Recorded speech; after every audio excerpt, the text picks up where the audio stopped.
conservative activists and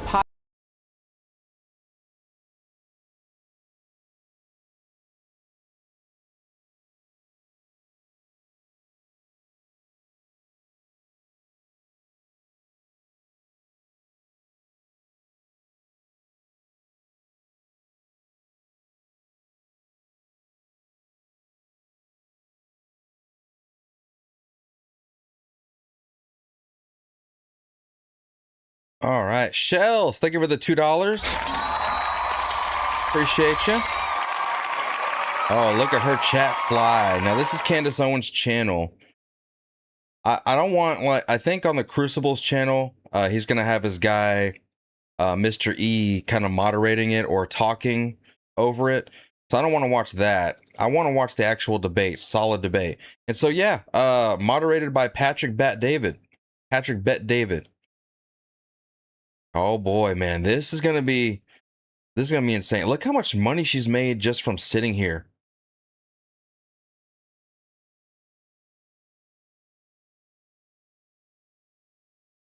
Look, hold on. This is I ain't even got my lights on. Oh, got that one on. I need that one. There we go. Look at this comment here. This person paid $200 to say all the talking points. And by the way, they capitalized all these letters, bro. This is a bot. These are bots. I'm telling y'all, man. This is not real life. So strange that Andrew Wilson is going to bat for pro-Israel Erica when in a July 2026 debate with Dinesh D'Souza, he argued against supporting Israel and cited the risk of Israel producing an antichrist false messiah as one of the reasons Christians are not obligated to support Israel. Y'all think a real human being typed that out, made sure everything was capitalized, perfect punctuation, put the period, put the little apostrophe into Souza's name, did the little... You think a person actually wrote that and then donated $200? What does this one say? Oh, Luke 12. Okay. Same thing. Apostrophes, commas, all perfect punctuation, perfect. No profile picture, though. Please put prayers into our Lord and Savior for every angel and saint, Joan of Arc, John of Arc. Pray for all sides and let the truth be set free.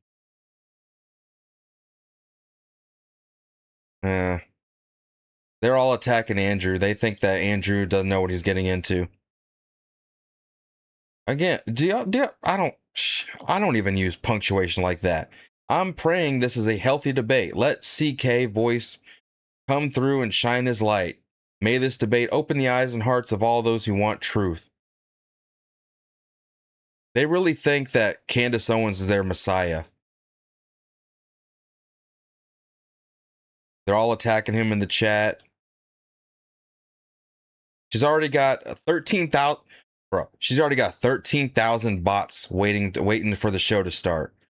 Andrew's got 2,000 people in the chat waiting for the show to start. Is Rumble going? Are we good on Rumble? Hold on. Where's my chat for Rumble?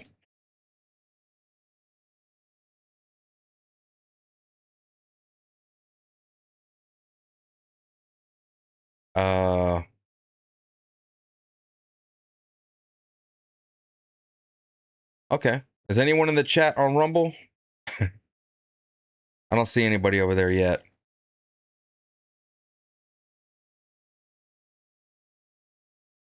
Hopefully the thumbnail and everything's good. There we go. I see you, Miss Candy Bar.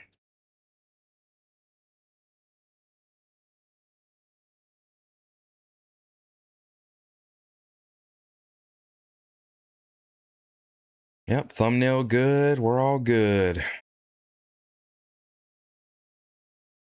I'm actually kind of nervous for this, y'all. I'm nervous because this is like one of those things you only get one chance to do it. There's a lot of pressure on Andrew Wilson, although Andrew Wilson is a very cool head.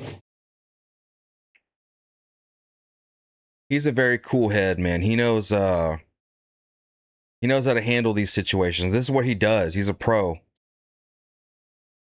How much money was that?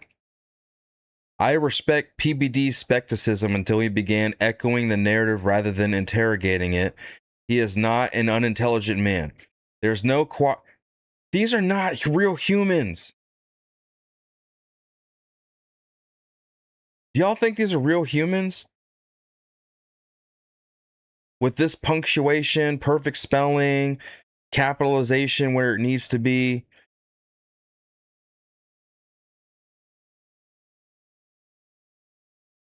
This is not real. Kathy, thank you for the 5. You said thank you for the stream. Thank you.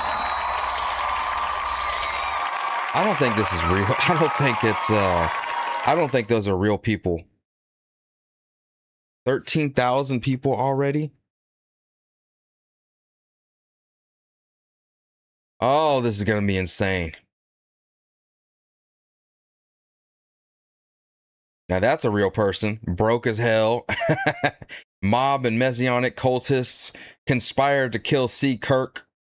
Yeah, that's a real person. Brainwashed to the T. That's how people actually type in the super chats. No capitalization, except for maybe the name right there. You know, a misuse of the punctuation. That's how real people actually, not this perfect, pristine AI copy and paste message.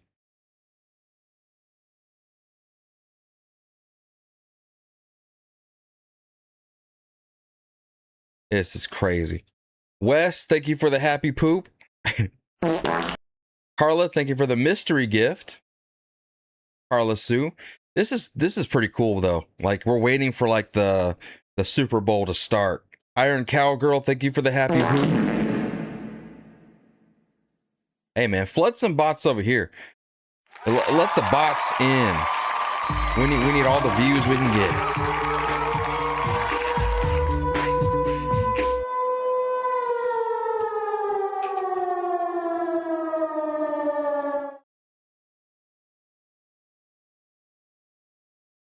The Titanic is rising from the sea because Andrew is about to take its place.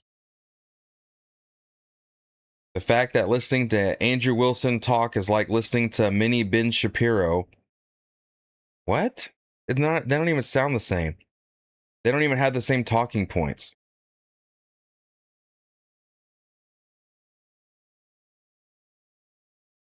$39.99 czar.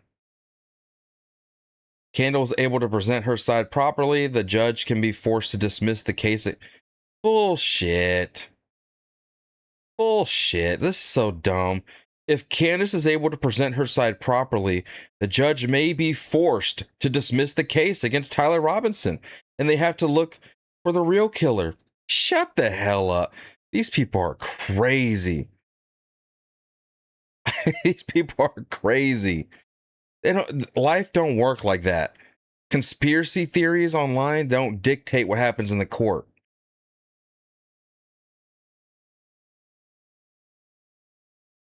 People are nuts. Bonkers. Holy shit. 399 czar. I don't know how much that is, but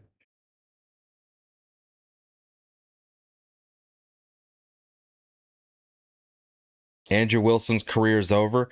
This is going to spark Andrew Wilson's career and push this shit into overdrive, whether he wins or loses.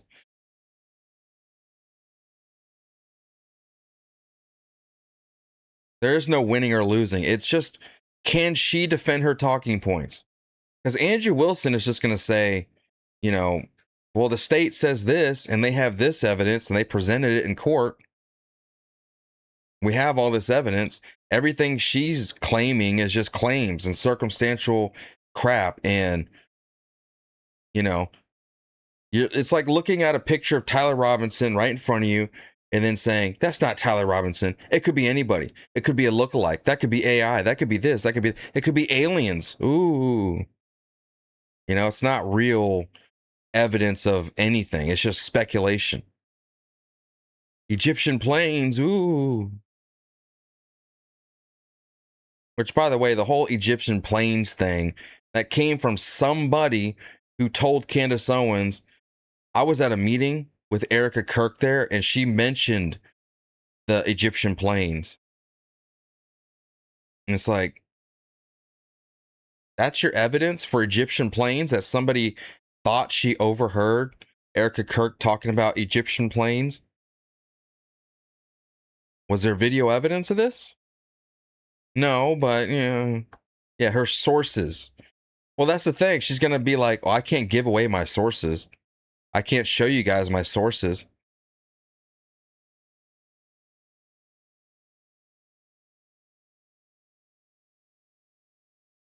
This is going to be crazy. It's going to be like, I feel like this is going to be just like Fauci getting in there and pleading the fifth. She's going to be filibustering. She's going to be saying, well, you can't prove that there wasn't aliens controlling the clouds that day. Huh? Can you, Mr. Wilson? You can't prove that. And you can't prove that they were. Well, it doesn't matter. You're telling me my theory doesn't make sense. So you have to prove why it doesn't make sense or that it can't make sense. Okay, let me go find an alien from Mars and ask them, hey, do y'all know how to control clouds? No. Okay, there we go. That's what she wants. She's going to be asking him to prove impossible things while expecting her random claims to just go unjustified and unproven. She's going to be running from the side of, well, you can't prove that it wasn't an Israeli, sniper spy that was up on the roof that day. You can't prove that. And he's going to be like, well, I can tell you what the evidence says and what they're presenting in court. And she's going to be like, yeah, of course they're doing that because he's a patsy. He's supposed to take the hit. Wolfman, thank you for the 5. He said, I sent a super chat in Candace's to watch the Daily Discourse. Oh, thank you. I'm over here talking. I didn't even see it. I'm just trying to think this out before we get this thing started. Because I feel like I want it to go a certain way, but it's not going to go that way. It's not going to be a simple, easy 1, 2, 3. It's not going to be as simple as we think it is. No.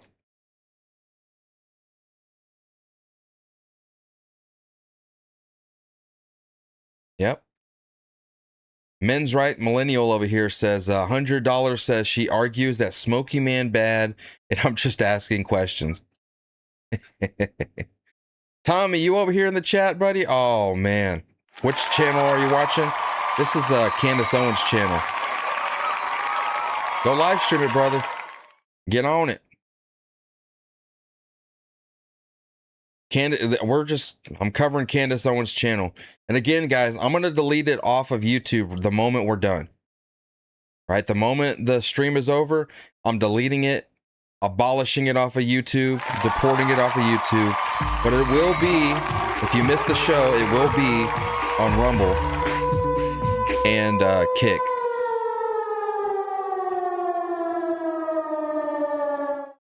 Which we are live streaming over there as well.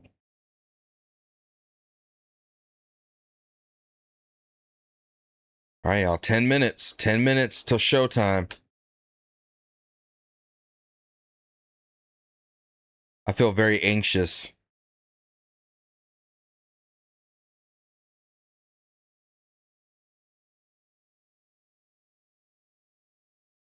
Who is Andrew Wilson? You don't know Andrew Wilson? Oh, man, you got to watch Andrew Wilson. You got to go to his channel called The Crucible.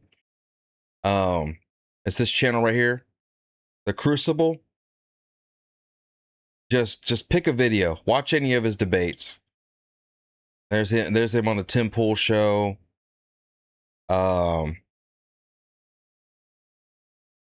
Shit, man. Like, watch this video. Watch these videos. I don't know. Just watch them. Oh, that'll be a good one.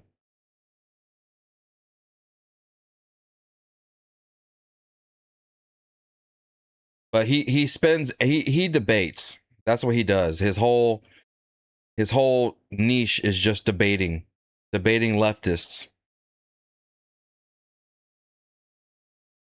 And that's what he does. He debates leftists every day.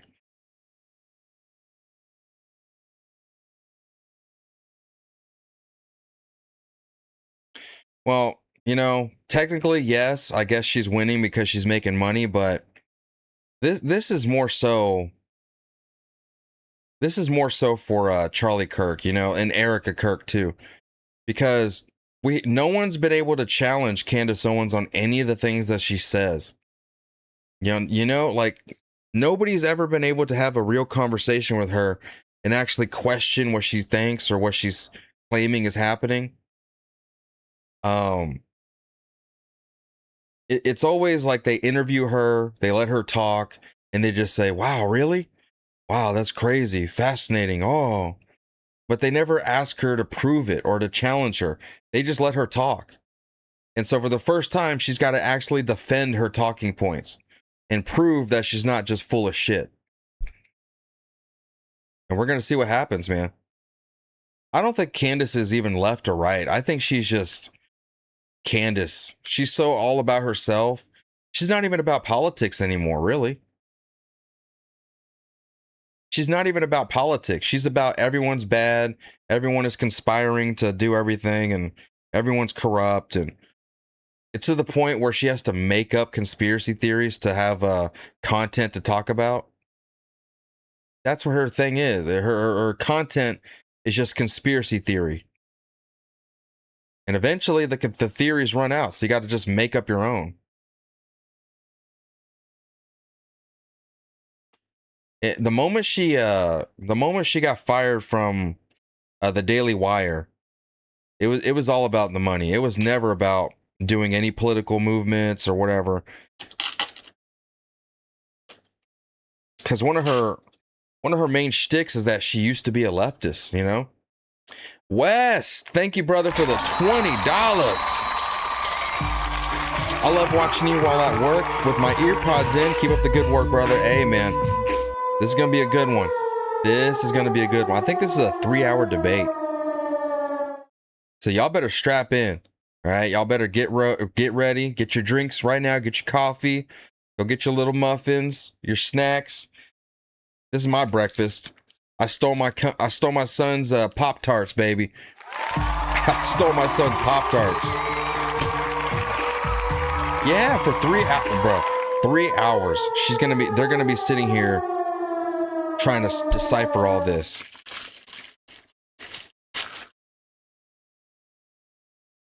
Yeah, y'all hear that crinkle? Yeah, it's party time, baby. Strap on or strap in. Whatever floats your fancy, man. I ain't gonna knock it today. Are you gay? You're smoking your breakfast.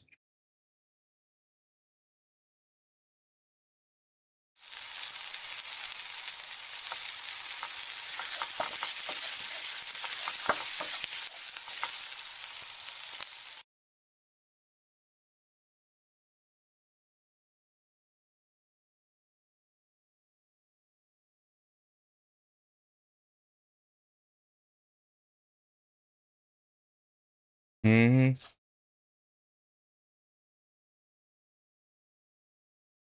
There's so much hate in the chat, too. They don't even know who Andrew Wilson is. I think they do know, but they're just attacking him for nothing.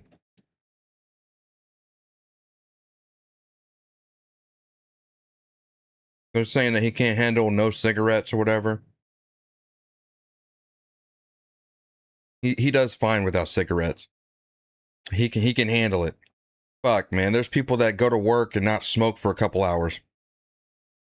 He's just fine.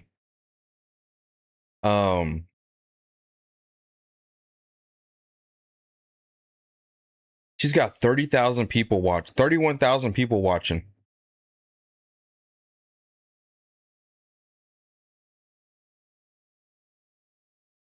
How did this? I'm telling you, this has to be Russian bots.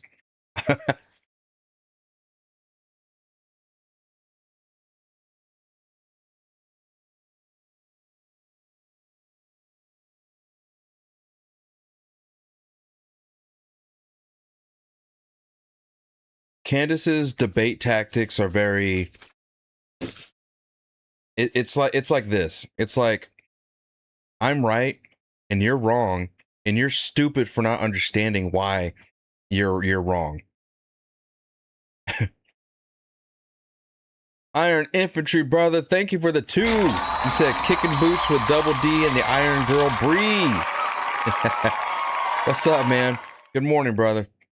I saw you on the other show too. We had a great MAGA morning show, by the way. Fantastic MAGA morning show, if I don't say so myself.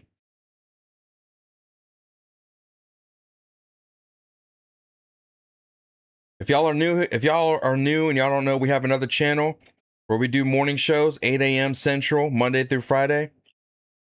Well, this is the other channel, MAGA Morning Show, man. Join us in the morning. Join us in the morning. And if you missed the show, there's plenty of videos. Why is it?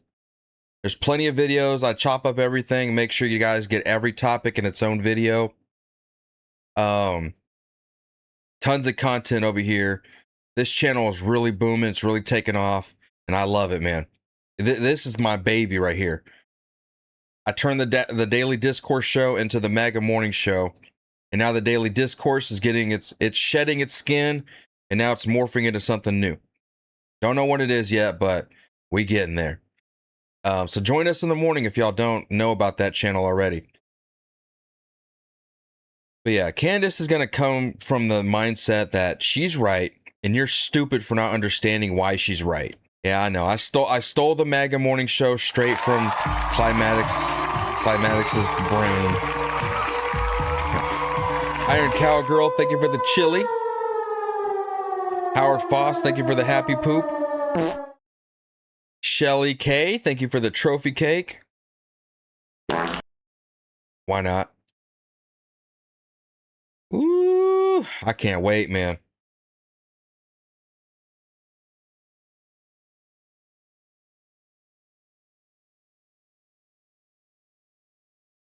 You know they're going to keep us waiting for a minute. 1 minute. 1 minute and counting.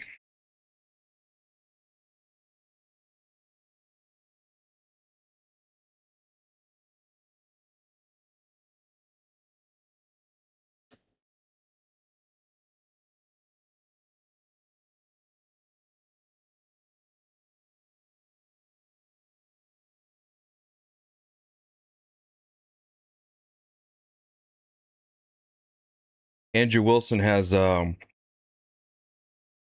4,782 people watching on his channel. We got 311. Shout out to y'all, man.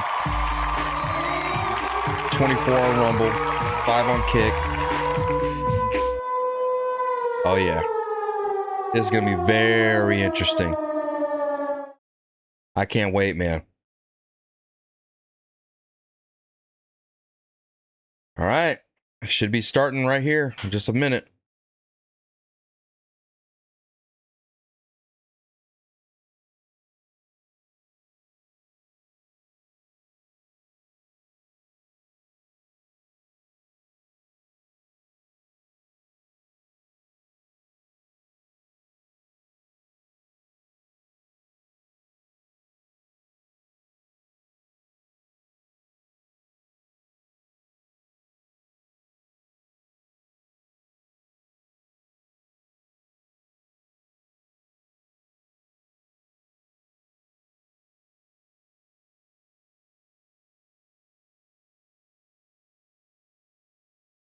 These Pop-Tarts suck. What happened to the Pop-Tarts, bro? Look how thin that is. Didn't they used to be a little bit bigger?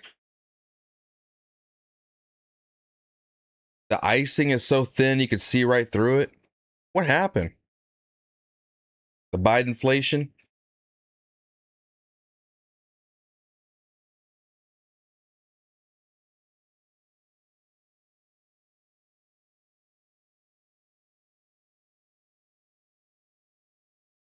Look how much money she's making. I just see every 2 seconds There's there's tons of super chats, $100 super chats, $50, $20. Remember I told y'all there are people out here making $100,000 a month on YouTube? She's making like multiple $100,000 a month. Some months, I guarantee you, she makes $1 million on YouTube alone.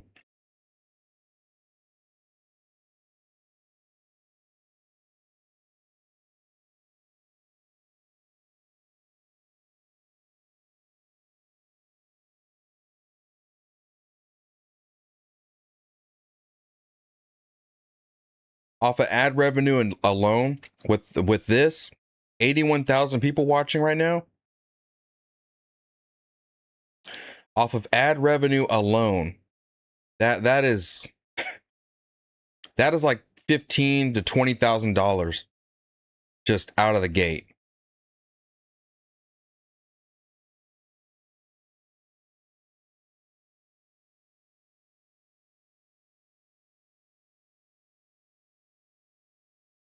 Because this is people coming and going. When you listen, if you were able to get like 30,000 people, or 30,000 views on a live stream, that's already a good chunk of money. 100,000 views on a live stream, that's like a good $700-800. But this is like 200. Well, okay, maybe she's not making that much money. She's making like, I would say she's probably making like 500,000 views per live stream, roughly around there.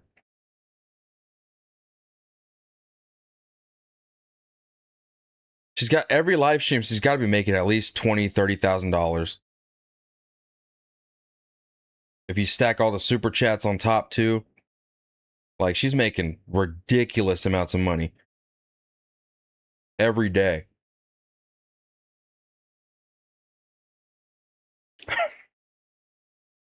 Fuck me, man.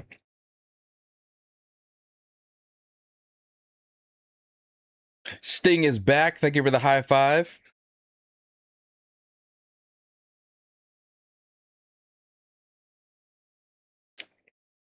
Oh, yeah.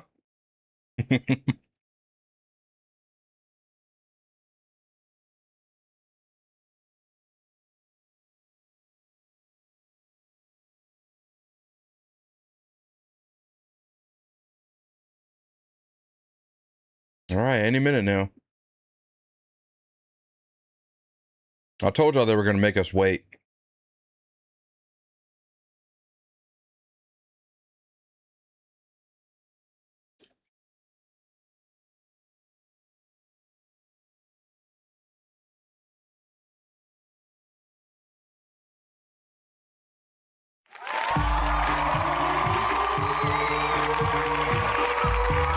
Oh, yeah. I'm loving this show, man. As a matter of fact, let me see this.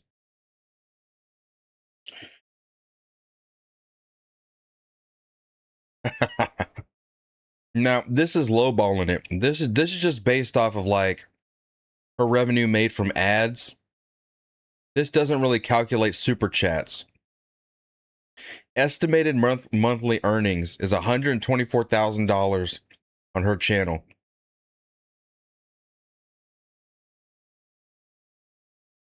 She gets 10 million views every single week. 6 million subscribers. Only 8 upload. Imagine only only doing 8 uploads a week. 8 uploads a week and making $125,000 a month.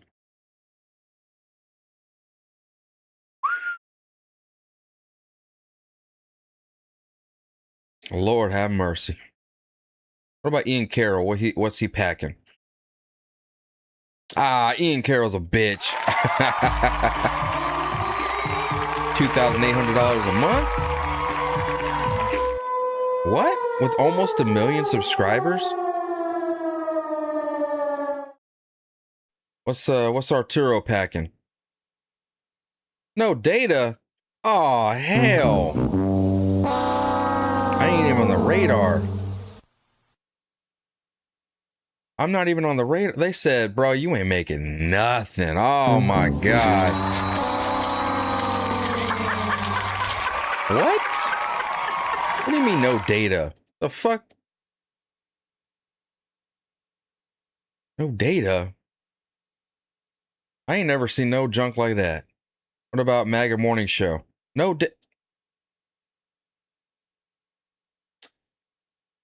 oh, something wrong. Somebody go update the iTunes. Some ain't right here. What? And I do 23 uploads a week. Man, let's get it. Arturo be cooking over here. That's 23 uploads on this channel. 9 uploads a week. Oh my God, I'm failing y'all. Average video length 106 minutes. That's right. No data?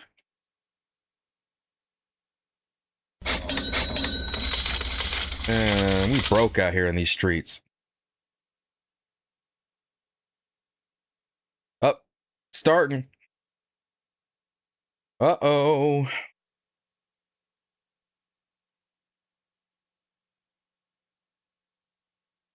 Oh, are they just streaming it to both channels? Oh, hell yeah. I don't want to watch her channel. I'll watch the Crucibles channel.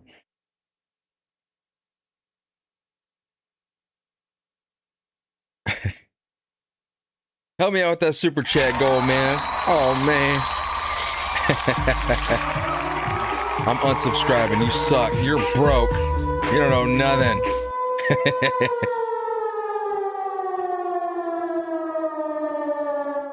Thank y'all for being here with me this morning, man. Early morning live stream on both channels. Let's get it. Now, again, I'm going to delete this off of YouTube the moment we're done, y'all. Or maybe not. Maybe I'll let it sit for the day.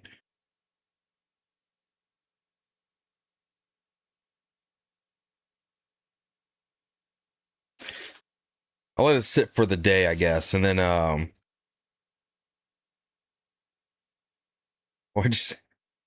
the system holding Arturo down. Let's hit the streets and protest. What do we want? More Arturo. When do we want it? Now.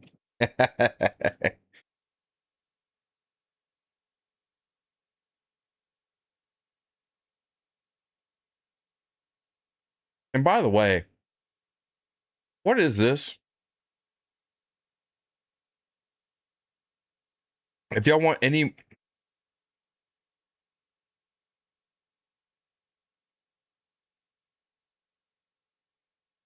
Well, I see you guys. Blind Daughter. I see y'all on Kick.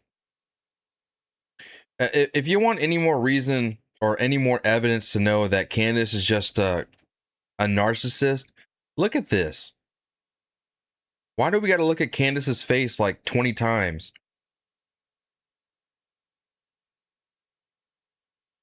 Why do I need to see this?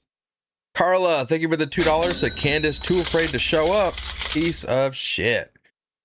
It looks like, well, they're at her studio. He had to go to her studio. Howard Foss, thank you for the $5, man. Shelly K, thank you for the $2. With that lovely smile. Oh, she's a total narcissist. The Candace Show. Candy with Candace.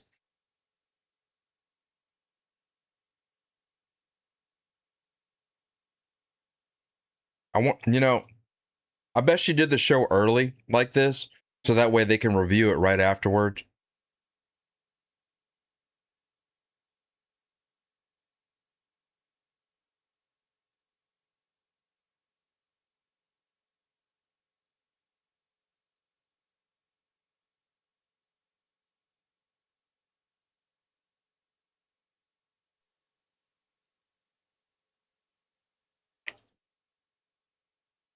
Includes paid promotion, huh? Funny how his doesn't. Is she gonna really run a sponsorship? Is she gonna run a sponsorship during the stream? 131,000 people watching. This is crazy. Fiona Freedom, thank you for the $10. Said Tommy's chat sends love, man. Big shout out to Tommy, my dog, Tommy. Always got that man's back.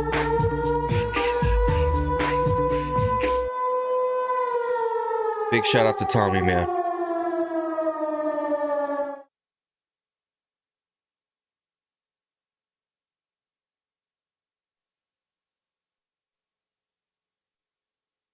I wonder how long they're going to sit here. We're going to stare at Candace's stupid face. Telling you, these are bots. These are not real people.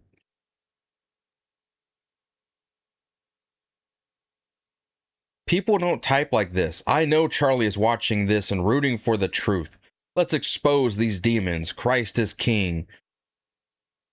All capital letters the right way. Apostrophes. Listen, if you're sending a $5 super chat, every letter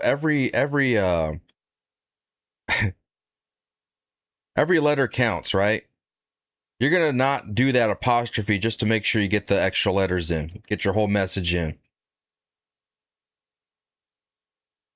See, that's a real person. And they thought the world would not care about Charlie Kirk. What? Don't let him stress you, little mama. Little mom, baby. Look at my African American over here. Little mama. Look at him. Are you the greatest? Shit, man. You know what I'm man? talking Shit, about? Man. Okay. So we have Smoking man bad, you know what I'm saying? Shit.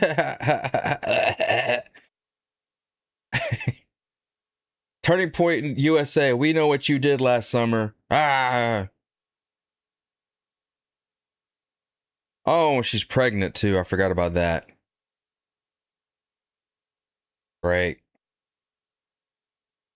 135,000 watching and only 11,000 likes. Well, I see 26,000. And one dislike, baby. Let's go.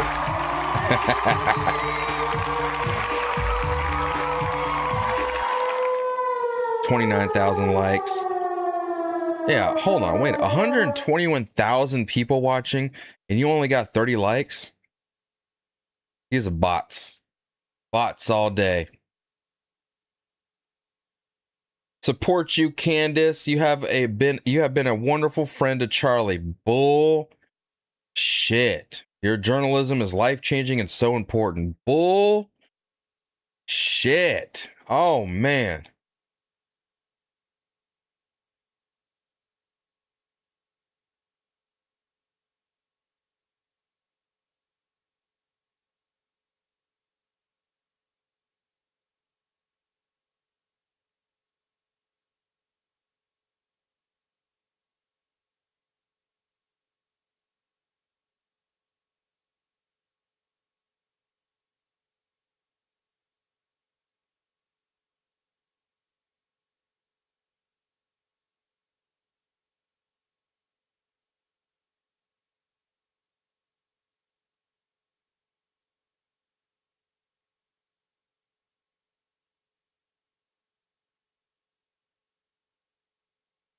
I wonder what could be taking so long. Probably got to get all the bugs worked out. It seems like they're streaming off of one computer to multiple platforms, which they absolutely can do. That's how I do it, but you think she must be backing out? She gone.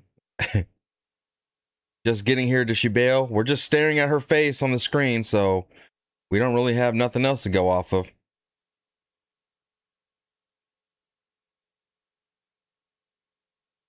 Look at those stupid pictures.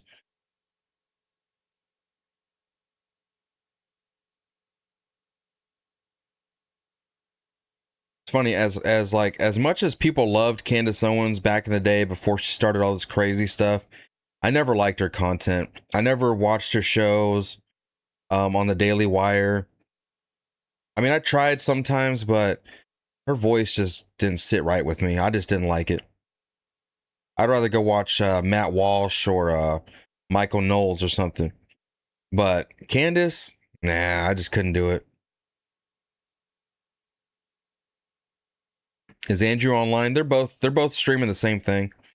So this is Crucible's channel that we're watching. We're watching Andrew Wilson's channel.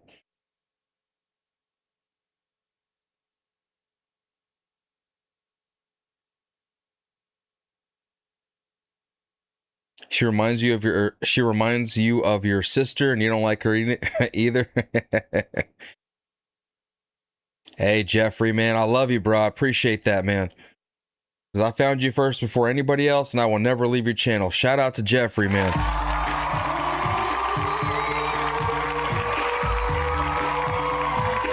Said, Art, can you see us over here on Kick? There's a button he has to hit to share the Kick chat. His main YouTube. I didn't know that. Let me see. There's a button to hit.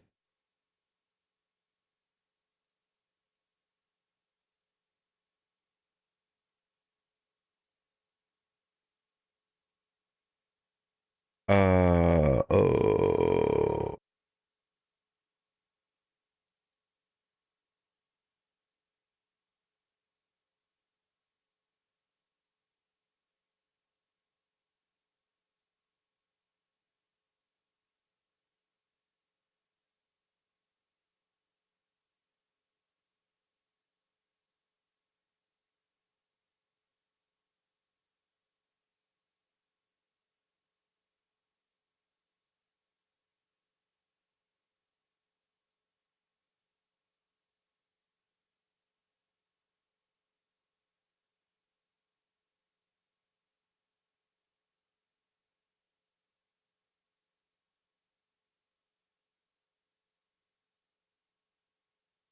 Hold on. You said there's a button to hit?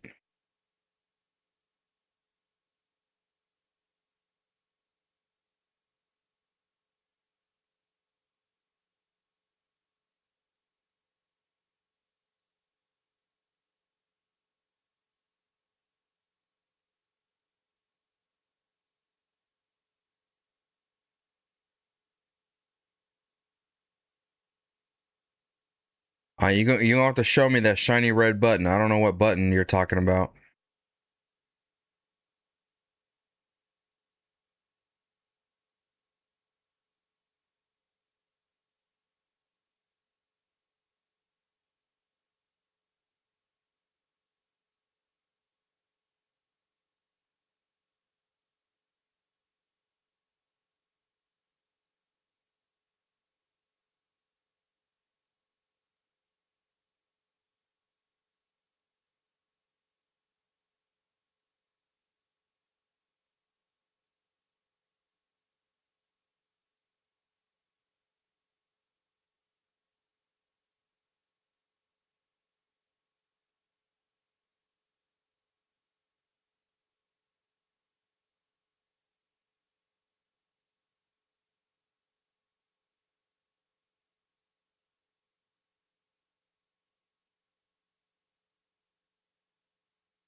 Yeah, I'll have to look into that later. I don't know what that is. Yeah. Anyways, come on, y'all. This is same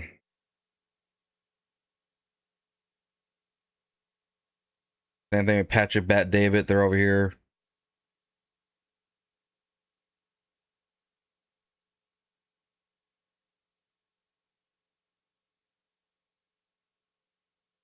Oh yeah.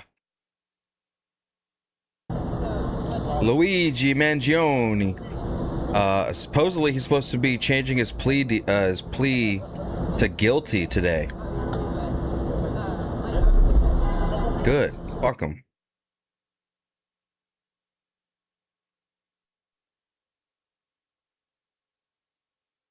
Well, ain't got no other choice here but to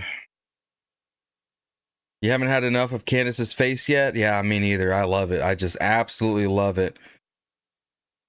How much makeup there's plastered all over her face.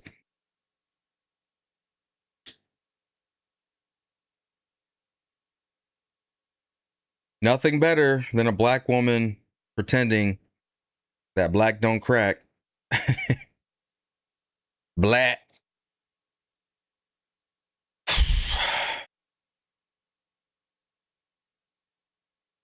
As long as the price is right, baby. You know, you couldn't just like have the Candace show at the top and then starting soon. You have to have pictures of your face everywhere.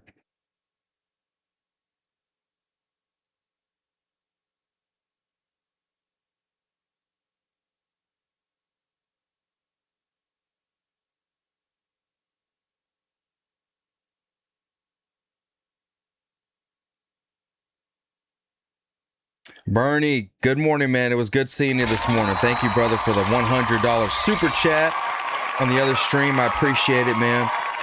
You have yourself a good day at work, brother. Oh, boy. The anticipation is killing me. I should have went and got breakfast. Hell. Over here getting tortured by Pop-Tart. Stale ass. Stale ass Pop-Tart.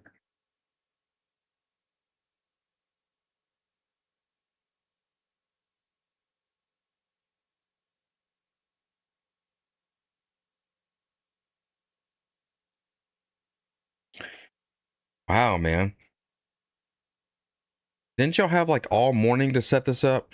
This is what I can't stand about the big YouTubers. You know, they'll start the show and then they'll be live, but then I don't know why their show is so complicated that they have to have the starting soon screen for like 20-30 minutes.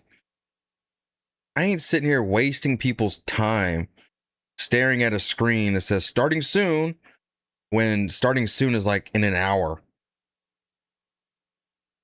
I know some people where they will literally start a stream and their live stream won't start until an hour later. Oh boy. See that too. Are we live? Okay, so we're officially live. See that too. Candace, are we live? Andrew, okay, good to we're officially sit down here with you, talking to you guys about Candace. Andrew, the conversation. Good to sit down here with you, talking to you guys about the conversation that I think started with you being on Joe Rogan when you said, "Hey, I'm offering $300,000." And for the audience watching this, you have to know when you see this final product, there's a lot of stuff that happens behind closed doors. There was still communication till midnight. Even some of the stuff this morning, like it's like you're trying to sell a company. It's the last 24 hours that the deal doesn't work out. But kudos to the both of you guys that you made it work. The topic of discussion today, how this got prompted is, Andrew, you said there's overwhelming evidence that Tyler Robinson shot and killed Charlie Kirk. And Candace, your position was he's a patsy. Tyler Robinson is a patsy. So, of course, we'll talk about a lot of different things, but that's kind of how the whole thing It's a very small room. For the audience watching, I think this is truly for three different people. Number one is anybody out there that loves Charlie, respects Charlie, his legacy, what he did. We have a lot of love and admiration for what he did. He changed the lives of many people. Young men, young women. You worked with him for many years. You guys were friends. You've said a lot of good things about Charlie, respectful towards him. You guys may have disagreed on some things, but you had a lot of respect for him. The second audience is the folks out there, you, that's watching this. And so for you, you've been wanting something like this to take place. And kudos for Andrew for coming out and saying, hey, I want to have this conversation, and for Candace to accept it.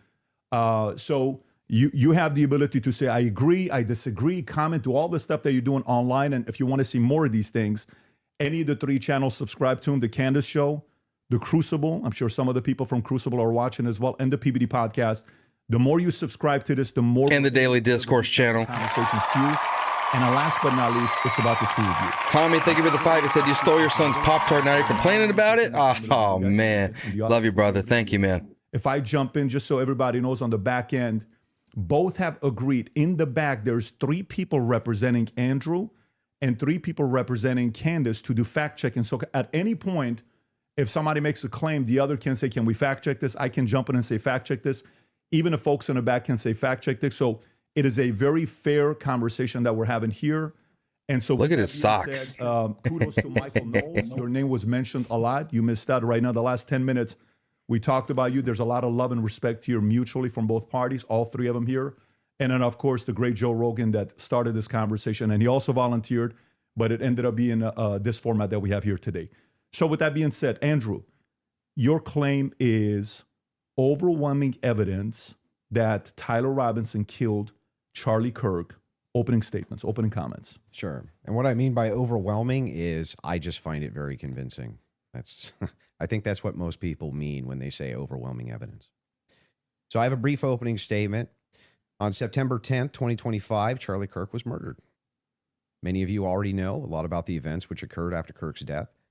You remember the ghoulish laughter, celebrations, and madness we saw from leftists all over, from TikTok invasions, debates, posts on social media, destruction of memorials, and things like this. Within weeks of Kirk's death, a cottage industry began to form, peddling various alternative theories on how he died. What special interest may have killed him, what nations were involved, and was our own government one of them? Because this was the first nationwide traumatic event in Gen Z's lifetime, the demand for answers was severe and palpable. The leading theory from the conspiracy verse is that Israel worked with the United States government to murder Charlie Kirk. Within a day or two of Kirk's death, Ian Carroll claimed that Israel killed Charlie Kirk, and the conspiracy caught on like wildfire. This theory was built on one misleading piece of evidence, that in his final days, on or around September 8th, Charlie sent a text message reading, "Jewish donors play into all the stereotypes. I cannot and will not be bullied like this, leaving me no choice but to leave the pro-Israel cause." This was sent in the context of a platforming dispute regarding Tucker Carlson. From this scintilla of misleading information, it was speculated that Israel killed Charlie Kirk because he would have successfully opposed the Iranian war. Now, that's a fun theory, and who doesn't like a good, fun conspiracy theory? I like them. But there is no evidence that Israel actually killed Charlie Kirk. And if Candace has some, I'd like her to actually show it to me. I'm open to suggestions, but to date, there hasn't been any. There is, however, tons of evidence that a leftist killed Charlie Kirk, just as Charlie feared they would. I believe Charlie Kirk, and I have the receipts. No, I didn't have a dream where he came to me and told me that the left killed him. No, he didn't come to me a dream and say, Candace Owens betrayed him. That never happened. In fact, I don't need dreams of any kind because I hold in my possession never before seen messages from Charlie Kirk to his security team on September 9th, 2025. I'm going to share the message with you today, which is the first time this information's ever been publicly revealed. On September 9th, Charlie's security team wrote to him, yes, law enforcement has been fully supportive and agreed to a security plan and posture.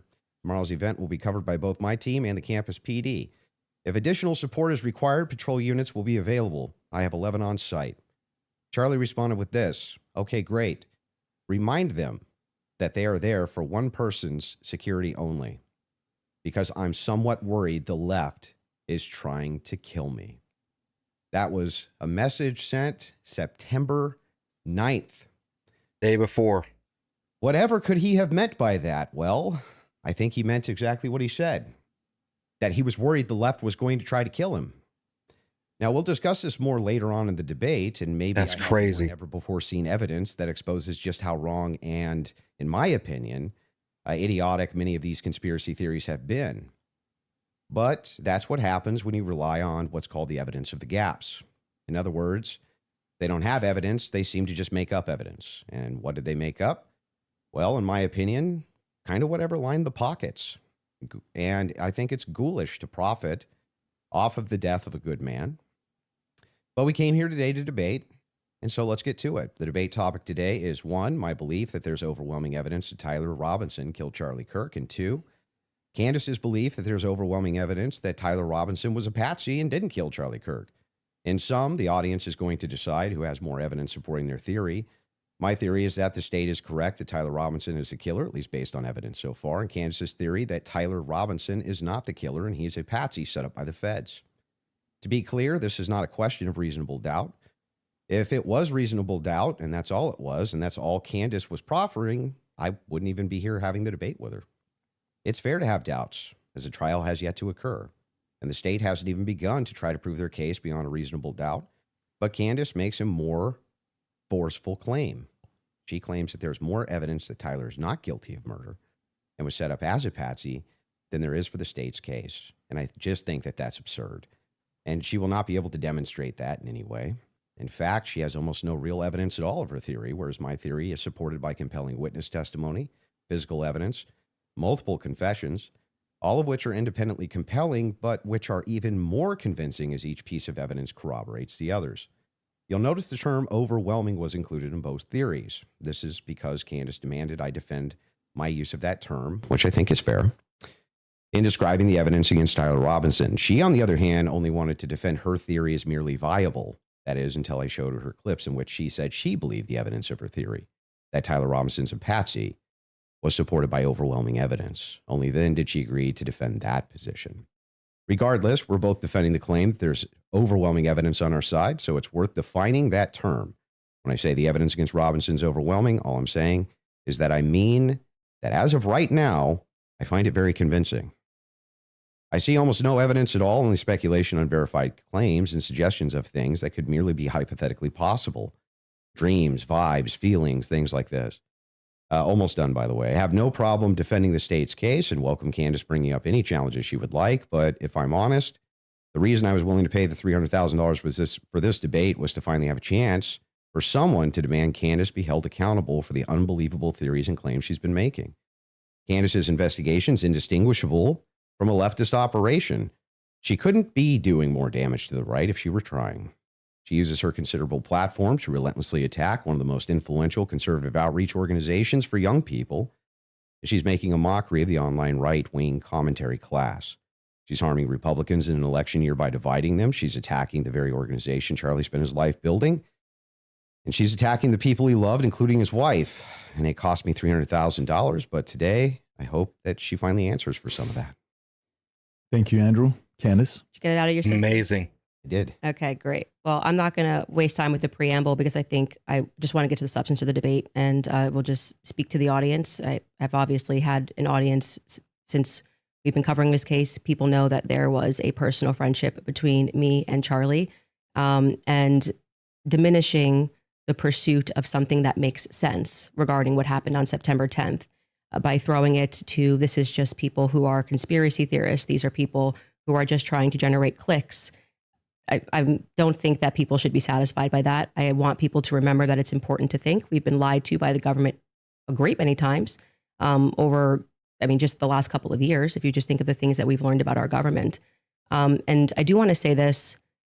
What's been the most disturbing element, I think, for everyone is that not only does the narrative not make any sense, which I'm going to demonstrate, I don't need to waste time with the preamble going through the points or trying to insult you or pretending that I've been running a podcast saying it's just dreams and vibes like I'm Miss Cleo. And that's the reason why it's taking so many influencers. It looks like $1 billion industry of influencers to dispute everything Candace says. Is not because I'm on my platform saying I had a dream last night.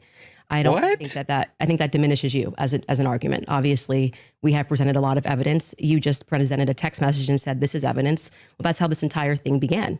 You're talking about how Israel got into the conversation. It was because immediately after Charlie died, one of the first things we saw was this push to make us all think and remember how much he loved Israel. It's because the prime minister of Israel, who's fighting like a 27 front war, felt that he needed to come do a little mini tour and to be strangely to state that I did not kill Charlie Kirk when nobody was having that thought that I can remember. Nobody was going, I wonder if Bibi Netanyahu killed Charlie Kirk. And then we had a round of influencers who lied and said Charlie was not changing on Israel, that he wasn't having any disagreements regarding that topic, that the day he died, he just loved Israel so much. And I demonstrated via a text message, which you just mentioned, and you're now contextualizing and pretending it was just about Tucker Carlson, which is not true. It was a part of a broader shift that Charlie was having over the last, I would say, actually, on your show, it began since October 7th, which is when I began asking myself more questions about Israel as well. And so, yeah, when all of these things happen in the immediate aftermath, and then I drop a text message after everyone is denying that, Tucker Carlson then comes out and confirms the conversations that he had with Charlie. Megyn Kelly then comes out and confirms the private conversations that she had with Charlie. People then begin to ask a reasonable question, which is, why are we lying about this? If they were forthcoming with that, and they had said, hey, yeah, Charlie was starting to ask questions. I think after October 7th, it's reasonable that people are starting to re-examine our relationship with Israel. We wouldn't be here today. But it has been lie after lie after lie, debunk after debunk after debunk. Yes, This is I did crazy. share that I had a dream that Charlie was betrayed. It's not a dream anymore. It's a reality. I look at what the organization has become, the people that they are partnering with, the lies that they are telling, the extraordinary people that they're sending out to say that I hadn't speak to Charlie since 2018, and it begins to look like a conspiracy. And just as a historical fact, that entire term was created by the CIA to gaslight people after the assassination of JFK. So it's not exactly one that makes me nervous. Like calling somebody a conspiracy theorist is essentially saying that they demand further answers and they're not accepting the Fed slop. So I'm grateful that you came today. I don't need to, like I said, take cheap shots and discuss your manner of debate or your strategy. And I'm also grateful that you shared that you had that text message today, because everybody watching knows that I have been demanding not a debate, just an open conversation with Turning Point USA. They should be here. It shouldn't be you in that chair. It should be the person that took Charlie's place, maybe Erica Kirk, maybe Andrew Colbert. He's a spokesperson. And rather than doing that, they send us another influencer. So let's see how it goes. They didn't send nothing. Are you between 0 to 100? What is the likelihood that you think Tyler Robinson shot Charlie Kirk and killed him? Based on the evidence right now, I don't know. I'd say 75, 85%. Candace? 0%. 0. I'm at 0. So With what Wow. we've seen in terms of the evidence, I'm at 0%. So not only, that maybe somebody was behind him as a patsy influencing him, you're not even saying that he didn't even shoot Charlie Kirk. Right. And kill him. I would, if you said, was he involved that day, as Right. I have consistently said on my platform, I would say yes, he was. I don't know what role he played, but as the shooter, 0%. Do you have any evidence for it? For what? My percentage? The fact that he didn't shoot and kill Charlie Kirk. Yes, which I'm hoping we're going to get to all of the evidence that he feels that he has. I mean, I'm not even convinced that Charlie was shot from the rooftop on Losi that day, based on the evidence. Wow. Do you think he was shot? I do not think that Charlie was shot from a 30-06 from Yeah, Losi. but just shot at all. I don't know. I think that a projectile hit Charlie. You don't know. And I'm open to other people's projectile? representations, but I have not seen any compelling evidence that Charlie was shot by a 30-06. Can we see maybe if we're going to have an olive branch to each other, if maybe we can establish what we consider the facts of the case to be first? Yeah, sure. Okay. So you're not sure if he was actually shot. You're open to alternative theories. To that. He was definitely hit with a projectile of some description. If we're talking about was he shot from a gun, a 30-06, I would say definitively no. Okay. It defies common sense to think that he had a Superman neck. And even if he did have a Superman neck, which has been demonstrated, I think actually recently a YouTuber actually set up Valhalla steel cages and shot it and it went through. So under no circumstance will I. So at least not a 30-06. Definitively not. A Okay, 30-06 but you from are Losi, open- 150 feet. No. But you're not necessarily closing off the avenue that he could have been shot at all. With maybe a smaller Caliber. Okay. And then there's some things that I'm going to make concessions on that I do think we need more answers on, and I'm fine with that. And we can get to those things as well. The other thing is in the timeline, one of the things that we dispute, I think, on the timeline is that you think that Robinson drove hours away to a steakhouse in Yes. the timeline. Is that correct? Yes. Okay. And what's the compelling evidence that you think you have there? I spoke to the owner of the restaurant, Mm-hmm. and I have seen the receipt. I know the conversation that I had, and I think it's enough that it will be presented. Obviously, if this goes to trial, but yes, I do believe that he was in Panguitch, which is near his grandparents' home. Did he give you an unedited copy of that receipt? I have seen an unedited copy of that receipt. It was not given to me from the owner. But I want to, before we get into like all the timeline stuff, I want to address what you think is evidence so we can keep this on par with what your claim is. Well, I think that that's a piece of evidence that's in dispute. And that's why I'm... Yeah, but because if we're not trying to get establishing to the whether there's timeline- overwhelming evidence that Tyler Robinson did this. Yeah, So if you whether wanna then use starting the first, with if you want to use the first part of that for the internal critique, yeah, for you, we should that's go fine. over the actual Okay, evidence that so we feel. The first reason that I think it's compelling evidence is that Tyler Robinson's rifle was found near the crime scene. So I would consider that to be very good evidence. And also the fact of the matter is that I dispute this claim that a 30-06 could not have made this wound. I think that that's absurd. 150 grain Remington core lock absolutely could shatter when it hits the neck of any human being. When you say that there's some steel neck and it's a smaller caliber, you have to make a counter explanation. Why wouldn't a smaller caliber also go through bone? It could. I didn't say it can't. Right, exactly. So if that's the case, then That stupid face is going to be the critical key here. And if we have frangible ammunition, which we do in this case, a flex tip round, well, I'm sorry, not a flex tip, a soft point round from a 150 grain Remington core lock, that's just a small jacket that goes around the actual lead piece. This thing could have split apart in air for all we know. But definitely upon impact, and we have the medical examiner who confirms this in a summary. My team can bring that up, the summarization, which means he would have to be a part of some kind of conspiracy as well. Okay. So just to start with your point about saying that the gun was found near him, near Losey Center, or I guess off in the woods.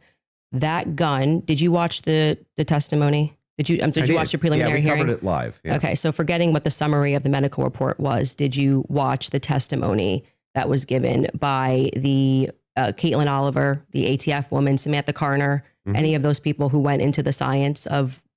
Yes, I recall. You're talking about the bullet analysis. Yeah, when they went into the DNA. Okay, so that's kind of the most relevant part. Okay. I'm not denying, I've never denied on my platform or anywhere else that a gun owned by Tyler Robinson was found near the crime scene. Right. That doesn't remove, if you think somebody set up as a patsy, you could take a gun out of this room right now and you could walk out and plant it in the woods near a crime scene. That's not convincing evidence to me. I concur with the fact that that's a possibility. So you, I think, have said on a platform that you were a gunsmith. Mm-hmm. Okay. And for how many years? Many, many years. For many years. Mm-hmm. You also said that you were an Army sniper. I wasn't a sniper in the Army. Okay. And I never said that. Sorry, your wife tweeted that you were an Army sniper. Yeah, I don't know. Like 15 years ago, she said something. Does it change 15 years later? She said that it was colloquial. So Army sniper is a colloquial term? Yeah, I was never an Army sniper. Okay. What did you do in the Army? Did you teach this? She then I corrected it and said you taught rifles in the Army? No, I didn't teach rifle. No, I taught rifles as a private citizen. Okay. Mm-hmm. And I was an NRA instructor for many, many, many years alongside my gun shop. As with your expertise, when she gave testimony on the stand, Samantha Carner, that there was dust and there was debris that was found in the gun barrel. Yep.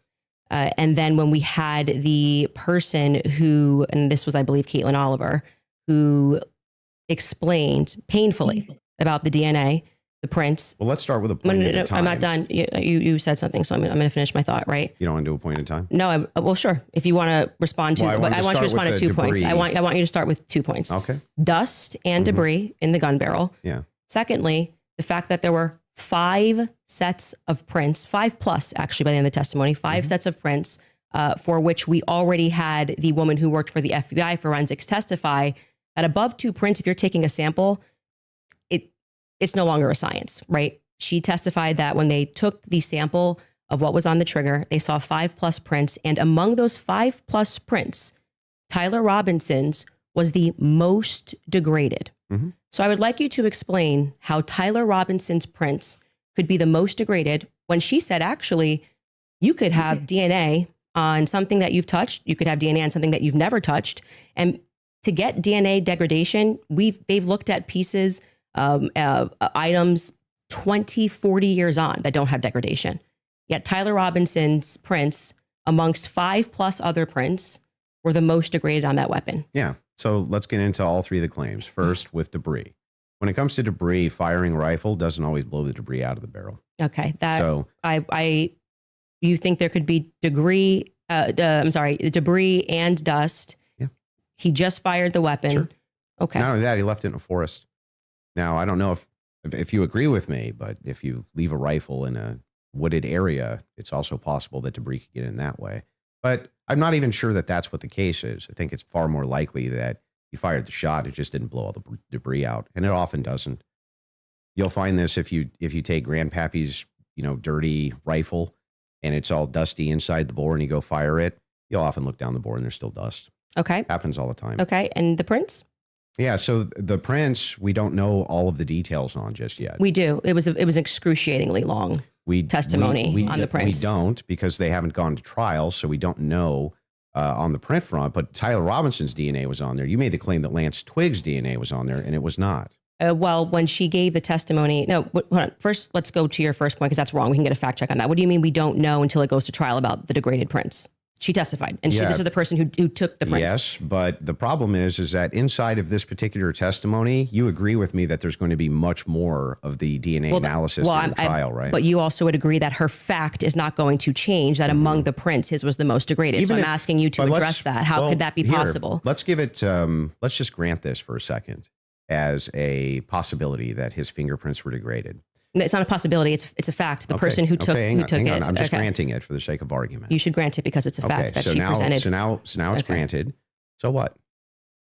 What do you mean? So what? Yeah, so what? What does that prove? It proves that if his prints were the most degraded amongst 5 of them, you're going to have to explain how that's possible if he's the one that recently fired the weapon. Yeah, so wait a second. You're saying that it's an impossibility that if his fingerprints are the most degraded, I'm telling you to explain it. You're the gunsmith. Well, so wait a explain second. How would a gunsmith give an analysis on fingerprints or DNA? Do you think that I work in a DNA laboratory So with your fingerprints? answer is I don't know. You can just say you don't know. But you don't have to. But I did. No, you said so what? Yeah, so say, I don't know. I actually don't have an explanation for that, prove, Candace. Though, is my question. Well, I think that what it would prove is that it is a more viable theory that people who had stronger prints on the gun may have used it more recently. Did they say who else had fingerprints on the gun? They named Matt Robinson explicitly. Okay. And this was a part of the testimony where she was speaking about how they got samples of elimination samples from the home of Amber Robinson, Matt Robinson, and Lance Twiggs. Those are the 3 names they named. So are you saying that Twiggs Would you fingerprints? like me to finish my statement? I just want to make sure I'm clarifying. I'm trying to finish the answer, but it can't be clarified until the answer comes out of my mouth. Okay, so go ahead. This was a portion of her testimony where she was explaining how they got elimination samples from the home. And she named Matt Robinson, Amber Robinson, and Lance Twiggs as the elimination samples that she was using. And so she explicitly said, some of them, so we can assume 2 out of the 3. They need to fact check her claim. Prints were found on the gun. She explicitly named Matt Robinson as someone who had prints on the gun, and then said there were 5 people that they had. They need to fact check what she's saying, because I looked it up, and what they did is they found DNA on the rifle, right? And they said that Tyler Robinson's DNA was the most prominent one found. Like, it was the one that had the most evidence of his DNA on it. I don't know where she's getting this. It's the most degraded one. Taken that sample from. And again, what's also relevant here is the earlier testimony, which came from the FBI forensics analyst. I believe it was on day 2, where she said that when you're using those mixtures and those samples and you get up to 5+, it's really hard to make any sort of a determination. So both of those things are relevant. If you can't explain why his prints are the most degraded and you're saying he is the shooter, it's not really a so what. It's an I don't remember them ever saying fingerprints. It's not a conspiracy. It's actually proof of my claim that there's evidence that he was set up as a patsy. That wouldn't prove anything about him being a patsy. It said it's evidence to support the claim that he could have been set up as a patsy. So this is why I said earlier, so what? Because even if it's the case, this doesn't have an explanation for it yet. That doesn't actually give you any evidence in your corner for Tyler Robinson being a patsy. Okay, hang on. I didn't cut you off, right? You would need to actually explain how this would demonstrate Tyler Robinson. This is tied into Robinson being a patsy. Are you claiming that these fingerprints were Lance Twiggs, or that he had any DNA there? I'm saying that it could be Matt Robinson. It could be Amber Robinson. That sort of information is going to come out during the trial. How would that tie into the idea that he's a patsy? Yes, because if his is the most degraded prints and the information that I shared on my platform is true, that this gun was given to Tyler Robinson as an heirloom. I had... You know why his are the most degraded? Because of the freshest ones, and he wiped them off. They're the freshest ones, and he wiped them off. That's why they're the most degraded. Conversation with members of the Robinson family, Twiggs family, both of them. You know, like I said, we're not just dreaming.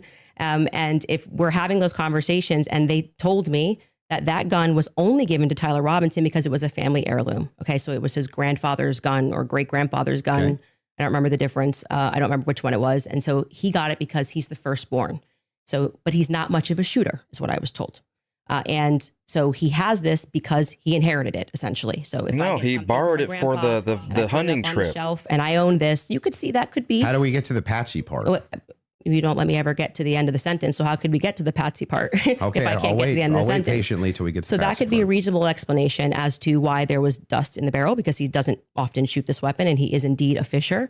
And it could also be a reasonable explanation for why we have Matt Robinson's prints on this. Obviously, Lance Twiggs, even if he has prints on things, they live together. That doesn't really mean anything. But that could demonstrate that somebody took his weapon and put it somewhere. His prints are the most degraded. Somebody else's prints, there's more presence of somebody else's prints.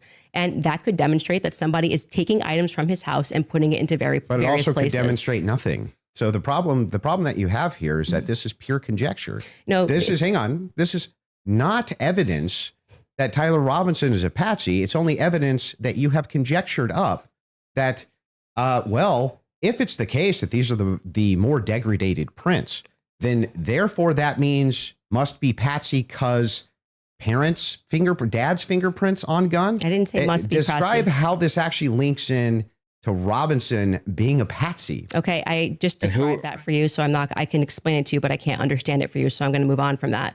But to just go back to your point about this is not evidence, you can't make that claim because the entire basis for why you think that there's evidence for Tyler Robinson being the person that took the shot is based off of a hearing under Utah 1102 rules, meaning that they are doing the exact same thing that I am doing. This is the state. You said you're here to represent the state. Well, did you watch the preliminary no, I hearing? didn't say I was here to represent the state. The state's position you think is strong and convincing. What okay? I'm here to do is represent my own opinion. You which said is in that your opening statement, based on the evidence presented so far by the state. the state has that I find it presented convincing. evidence under Utah's 1102 rule. But this doesn't demonstrate any patsy No, that's very behavior. important because that rule is hearsay. So you can't say at the same time, Great. Candace, you're not allowed to. And what that means under the Utah rule, which I'm sure you know, because I'm sure you watched the preliminary hearing and yourself understand what that means, is that the entire hearing was hearsay. It means none of that information all the that was videos, presented is going to be everything's allowed. hearsay. The majority of it, the overwhelming majority of it is not going to be allowed at the trial. They're allowed to present What? when it's a probative I hearing. don't think all the evidence that was put in was hearsay. Okay, you didn't watch this case. But not only that, No. This is a huge point. This I is, want to. this is crazy we that you can don't call know for this. a fact check if Yes, all the evidence we need was more than a put fact in. check. This was every single The day. team in the back is Utah actually Rule saying they want to 1102. go there. So they said there's a medical examiner's explanation of the shooting that's in the back. Rob, if you want to pull it up, and then Candace, if anybody from your team wants to pull something up, no problem as well. But they're requesting it. If you guys got it, pull it up so we can show it. And in the interim, is that it? Yeah. So I'll read this. Just what are we looking at, just so we know? Yeah, so this says the bullet, or at least part of it, sequentially perforated the interior left of Mr. Kirk's neck, strap muscles of the left side of the neck. This is a summary, by the way. Left common cartoid on the left internal external jugular veins. The bullet also obliterated the left side C27 vertebrae, transacted the cervical spinal cord. Medical examiner observed a significant portion of Kirk's cervical spinal cord was traumatically absent.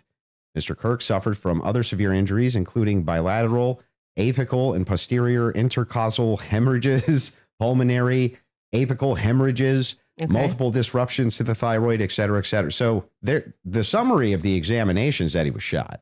Okay. That was what they were pulling that up for. Okay. And I'm not disputing that he could have been hit with a projectile. We're not disputing that. So I don't know why this was brought up as a fact check.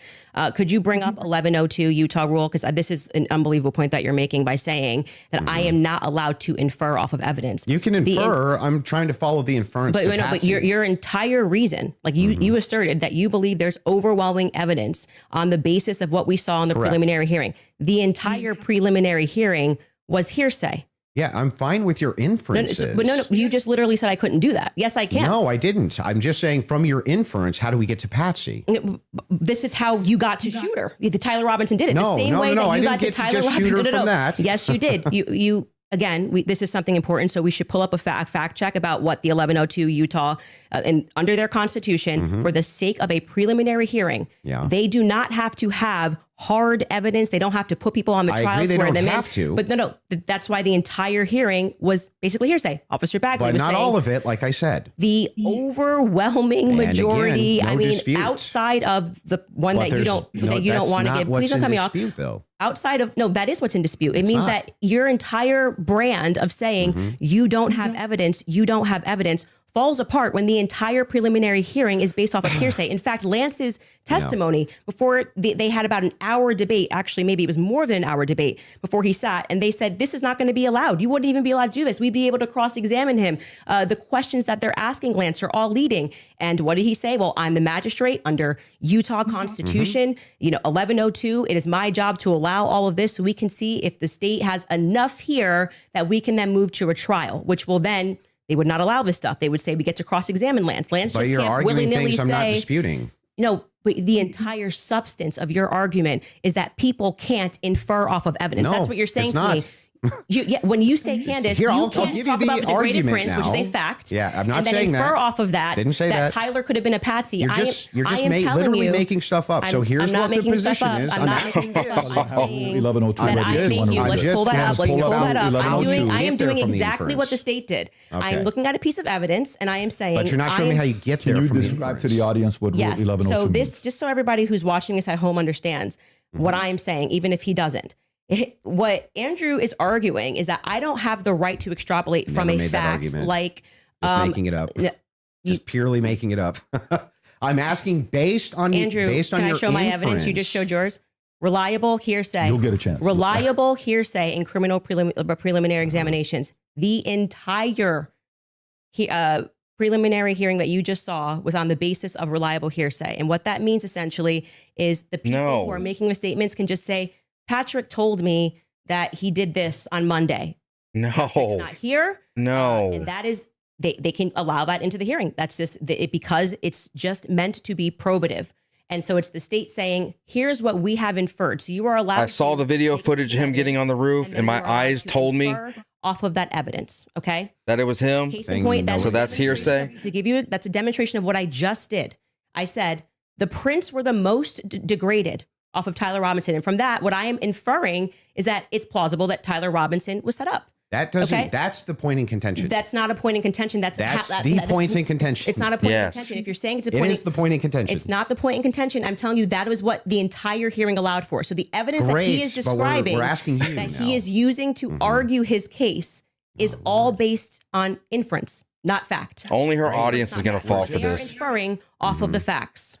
So again, we're going to take this, and I'm just going to even grant it because it's irrelevant. I'm asking how you get to the inference that even if you dispute that piece of evidence, that means patsy. I'm looking for the logical chain for how you get to that inference. What I am telling you is it's the exact same way that when you tweeted, I think that this evidence is overwhelming. When they say that looks like Tyler Robinson's car, he drives a similar car. Okay. They are inferring that that's Tyler Robinson. Can you walk me through the inference so that I understand? It's not a fact. It's not a fact. When you show a blurry image, which you kept citing that we have I'm images. talking about your inference that the fingerprints, even if they're degraded, equals patsy. How do you get that inference? I didn't say it equals patsy. I think it is enough evidence that it should be explored, which is exactly what this preliminary was in the inverse. That's not in dispute. What's in dispute is when you said, I'm using this as evidence that he could have been a patsy. I'm asking, how do you get the inference to patsy from that? Because what I am saying is that it shows that somebody else had more DNA presence on that gun than Tyler Robinson did. So it is plausible, which is all they're doing. They're presenting plausibility. No, he had the facts, most okay? DNA It's plausible evidence that on the gun. Somebody just took his gun and put it there. That's it. Is there equally And the That's how it towel. works. and is there equally 100 other plausible explanations? I think that's the reason why most people are exploring when things don't make sense. Got it. So So- yes, at the beginning of that, this is how the court process works. So just so we're clear, if there's this is the 100 other state's evidence plausible and they're explanations, then Candace, why is it that we should go with this idea that it was a patsy? I'm not saying that we should go with the idea that it was a patsy. I am saying that there is. Oh, I thought that was the whole defense, your whole claim No, today. my whole claim was that there is more evidence that he is set up as a patsy. How does that equal evidence of patsy? I don't know how many times I can say this. Like I'm saying that I am using the exact same mechanism that you are accepting for some reason in the Utah courtroom. Yeah. Right. To say, I'm going to look at the evidence and I'm going to infer an alternative theory. So you just saw the states and you're accepting it. And they have not presented any concrete facts. You listed on your own Twitter that what you found to be convincing was something that looked like his car pulled into the driveway, a blurry image. No, I didn't. The standard white guy coming up the steps that could literally be anyone. This never happened. Can we get a fact check on that? Can we pull up his tweet where he goes over I didn't the say four? that's what convinced me. When you actually didn't say it's what convinced me, but you said this is the evidence that you found to be overwhelming, and you named, I believe, actually 5 things. I think you said it was his car. You said it was. Well, there's multitudes of things that I find. You to just be said you didn't say compelling it, so we're going to evidence. get a fact check on that. You Sure. did. Go ahead. You said the blurry images coming up the steps. Quite literally, when Officer Bagley testified, they talk about when I'm talking about making inference. This is the most I thought was the most absurd testimony I've ever heard. And pardon me, it was actually David Hull. They asked him a question. How did you know the guy in the maroon shirt was the same as the guy that came up the stairs later that was wearing the American flag black shirt? And he said, they're wearing the same shoes. Why is that absurd? That's how you decided these two are the same people. Oh, wow. What a scientific. They're both wearing Converses. Okay.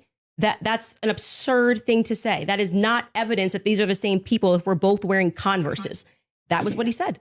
That's what flew on the stand. But I still don't understand how that would be absurd. If somebody, it's an absurd thing. For instance, if somebody were to change their clothes but keep the same shoes on, wouldn't you utilize the shoes to try to track that person? If The they were idea changing their that on a clothes? college campus, 2 people wearing this totally different outfits, but both wearing Converses can't happen is such an absurdity that I don't even need to argue that. I'm just going to let people deal. We didn't just concede that point. Obviously, it's an absurd thing to say. I'm not I know sure, these are the same people because they're both wearing Converse. Yeah, I'm not sure if in context that's what happened, but It even is. if it We is, can get a fact check on but it. even if it is, again, And it was if called- we're utilizing inferences, whenever we're dealing with logic and we're dealing with making a logical inference, we're going to take the entire collaboration of evidence and then we're going to make inferences from that.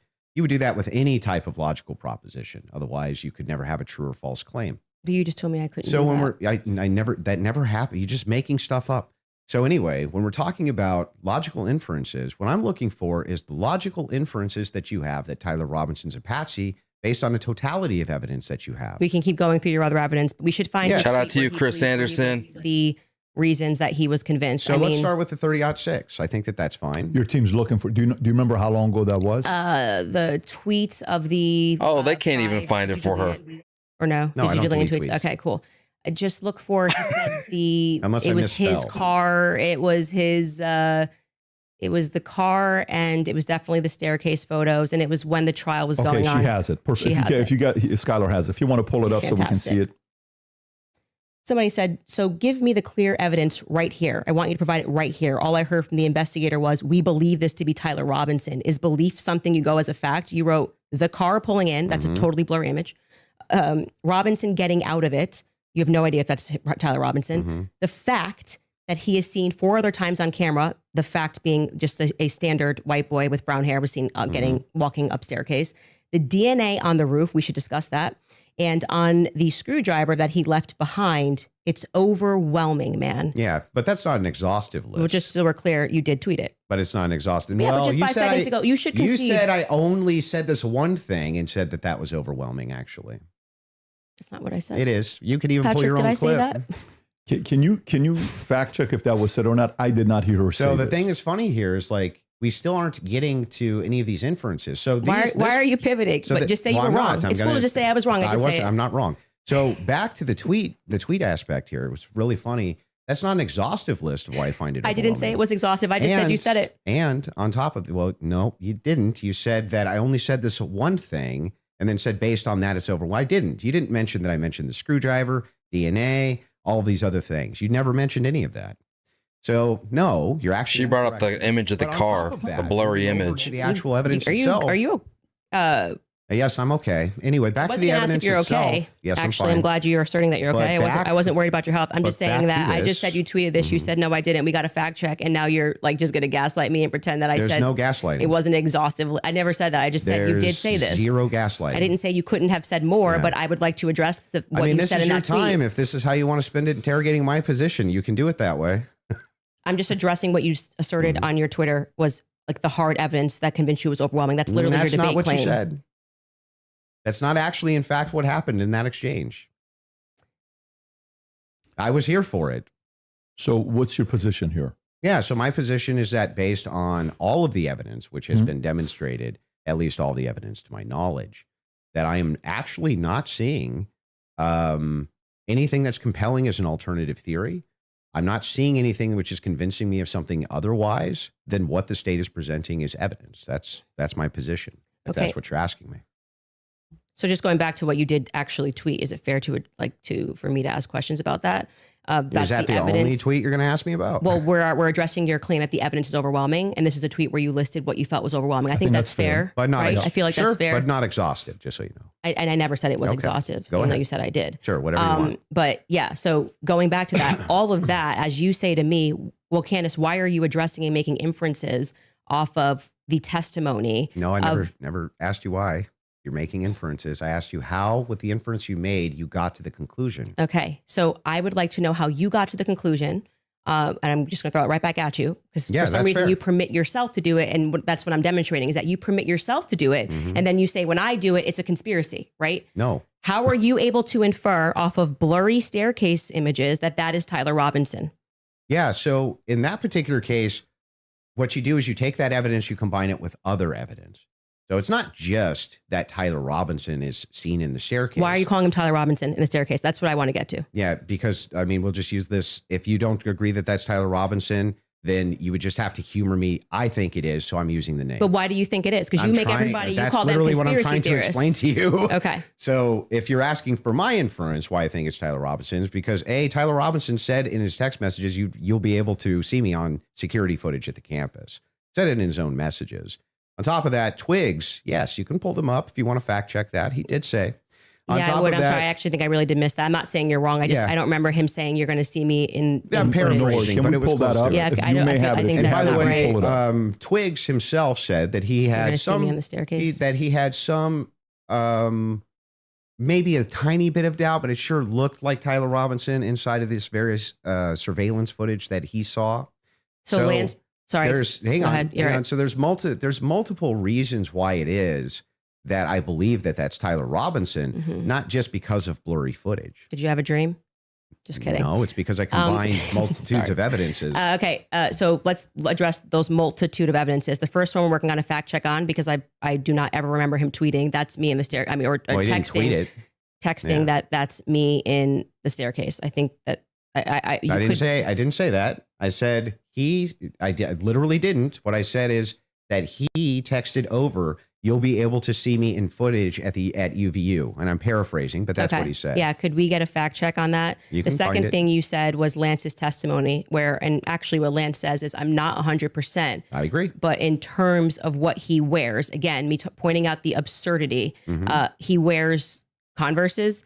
He wears sneakers. If his boyfriend is not 100%, I'd like to understand why Andrew Wilson is overwhelmed by it. That's what I'm trying to get to. And lastly, I would like to remind you that Lance's statement would not be permitted. This was a huge part of the preliminary hearing, that they were leading. All the questions that were asked of him were leading, so they would be struck down at the actual trial. And also, I would like to remind you that he got use immunity for that.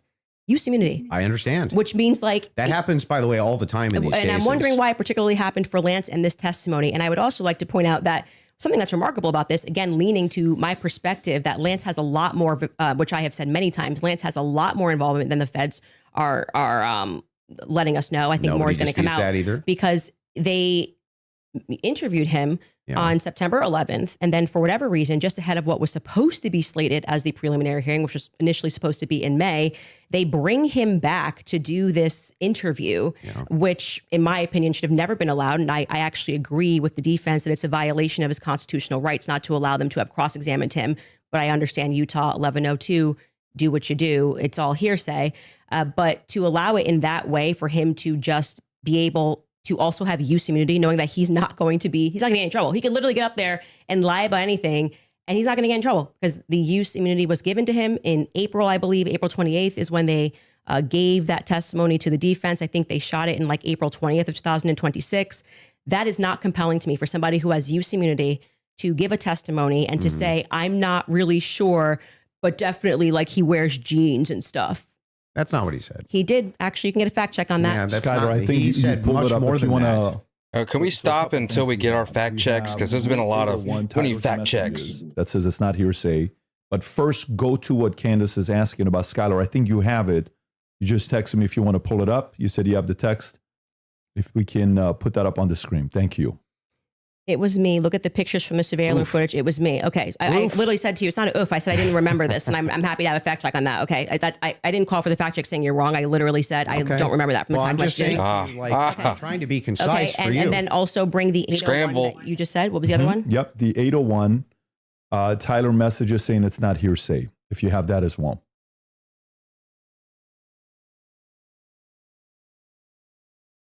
There you go. Oof. Wait, Statements that are not hearsay. A statement that meets the following conditions is not hearsay. It was hearsay. They said it in the trial. Hang on. Okay. Okay. Is consistent with the declarant's testimony and the declarant denies having made the statement or has forgotten, or is consistent with the declarant's testimony and is offered to rebut the express implied charge that the declarant recently fabricated or acted in recent improper influence or motive in testifying. So then wouldn't that mean that a bunch of this wasn't hearsay? So the issue with his I'll hit that like button if you haven't already. Does that mean that a bunch of this wasn't hearsay? So the opposing party, which down the line, like I said, they talked about this for about an hour and a half, and they discussed how if Lance was in court and he was giving his first party, giving his testimony as the opposing party, whatever, all of this would be fine. They had an issue with how the questions were being asked and that they were not allowed to cross-examine him. Mm-hmm. So that is why his video testimony would not be accepted in the main trial. And what I said to you is this entire preliminary hearing is under Utah's 1102. So they are allowed to just use hearsay. And no, so the you didn't judge, say when that. he You said most of it was hearsay, actually. Yeah, the overwhelming majority. Well, I mean, I'm leaning now into my opinion that some scientific aspects, which they kept asserting, like the federal rule 403 or 402, some of those parts were quite scientific. Sounds like you're backtracking quite a bit. No, I'm not backtracking at all. What do you feel like let me help you. Where do you feel like I'm backtracking?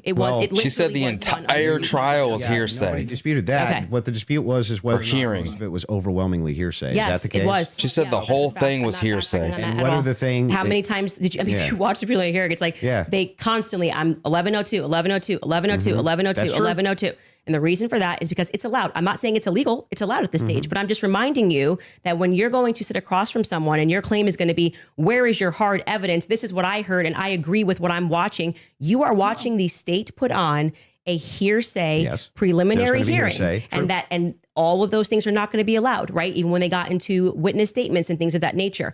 There's a reason why they swear you in and they say, you swear to tell the truth, the whole truth. Did you, write this statement?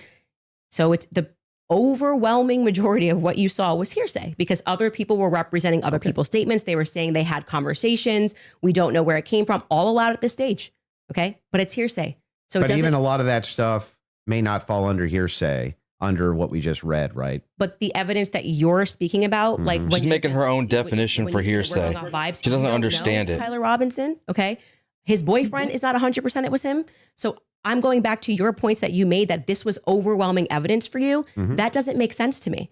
Well, overwhelming just means you can't consider another option that there could have been another white guy wearing Converses on campus. Yeah. Do you agree with me that I said that what overwhelming means to me is that it's just very convincing to me? Yeah. And I find it to be completely unconvincing. And that's fair. I understand that I looked at those blurry photos that they presented and said, your statement on right now is that he's wearing Converses and he also that's just crazy. But these aren't the evidences that I find the most convincing. Well, you said that in your Twitter. That's not the only thing I've ever said on my Twitter about this case. Right. But the question that was asked of you was pretty direct. Yeah. Right. What did you find this is not an exhaustive list of all the things that I find Well, that's not what you said in the tweet. You can tweet longer too. It's not like we're limited now to 240 characters anymore. We didn't say that this was all the evidence to have. All other tweets that I've ever made are now excluded because I used the word overwhelming in this one. Well, even though all of this information I've said so publicly over and over and over again is what informs my position for why I'm convinced on the case. That's bizarre to me. I feel like this is Andrew versus Andrew. Somebody asked you a question. No, lady. You find to be the most overwhelming, and you answered. You mean from that day, from that particular day of the hearing that I was responding to? This is something you find to be more overwhelming? Let me ask you that question. Yes, okay. That's what I was saying. Okay, go ahead. Go on. What do you find to be more overwhelming? Can we do this? Do we want to get into it, or do we want to do a quick ad break? Are you guys good to keep going, or I'm fine to keep going, but we can would also. you like to take a quick break? Doesn't or matter to me either if way. we're going into a different topic, that may be another 30 minutes, 40 minutes. I don't want to stop you Yeah, guys in the middle let's of it. end So it what on would you what like you to find do? to be more overwhelming. Yeah. So if we're for me, There's lots of more evidence. The text messages, all of that is what I consider to be, from my opinion, that's the most convincing for me. Okay, we should discuss the text message confessions when we get back, if you'd like to. Okay. That's a good idea. Folks, we're going to take a quick ad break. We will be back in 3.5 minutes. Thank you. All right. Oh, guys, man. for Oh, 2,000 hell years, no. Christians have lived. Bro. Okay, so this is crazy. He is smoking the shit out of her. She's getting hung up on nuances, a bunch of random crap. Hey, you didn't say that. You didn't. So what her deal is about the tweet is that somebody was like, how do you think that he actually did it? How can you believe this? Blah, blah, blah, blah. And he said, here's a couple examples. The car, the pictures, the confession or whatever, it's overwhelming, right? There's more evidence, but that's just a couple of examples. And when you add everything up together, it's overwhelming that he was the one that did it. But she's over here saying that, they're telling you this is the evidence. They're presenting the evidence. And in their case, they're saying that, yeah, this is Tyler Robinson going up the stairs, doing all this, right? And she's saying, well, that's just them saying it. That's hearsay. That's them seeing the evidence and telling you what the evidence says. In her opinion, that's what hearsay means. Hearsay is when it's from somebody's mouth. Like, hearsay is not when we watch a video of somebody and then, our eyes are telling us, oh, that's Tyler Robinson. No, a hearsay would be like if one of the students said, hey, I saw Tyler Robinson up there. Yeah, that was him 100%. I saw him up there. That would be hearsay. Something like that, but not, you're showing me evidence, like actual video footage of him. And because it's a little blurry, I'm supposed to sit here and think that my eyes are lying to me, or that there's not 100%, 100% definitive fact that is him because it's a little blurry. You can, when you look at everything as a whole, you can inference that was him 100%.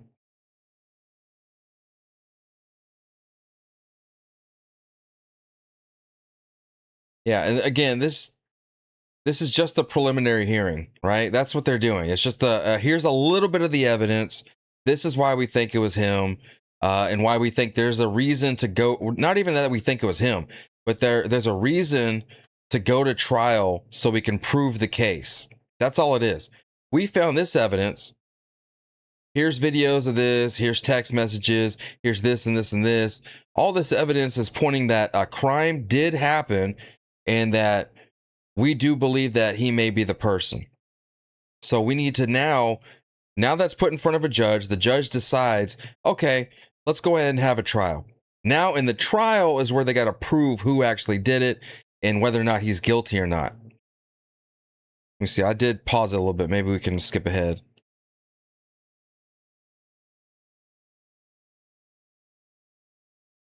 Okay, so this is live right here. Yeah, she's getting a little razzled up, and he already one of the fact checks dismantled her pretty bad.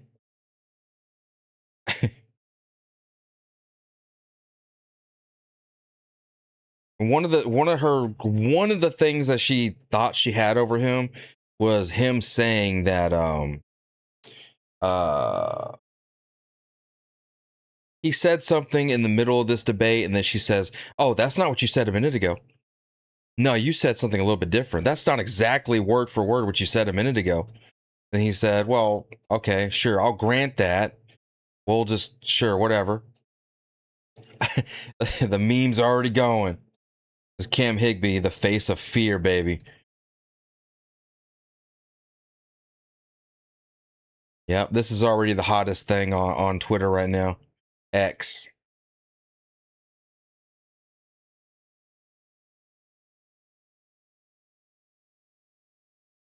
There was something I wanted to show y'all, but real quick, if we can squeeze it in.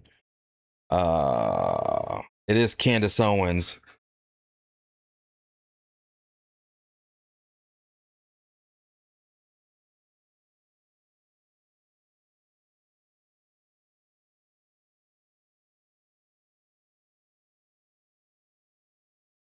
I hope I have it.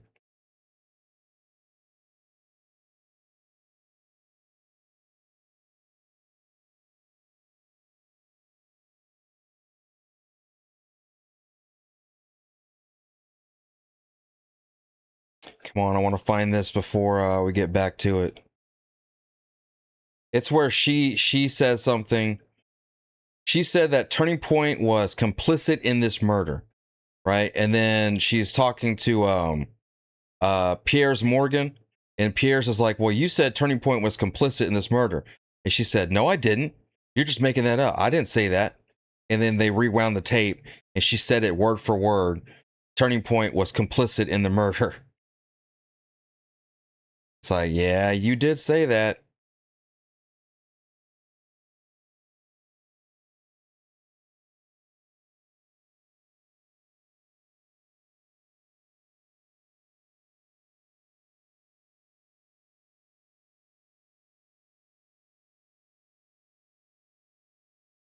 A pretty long break, too. But she is pregnant, y'all. You got to understand that, too. Let her do her thing.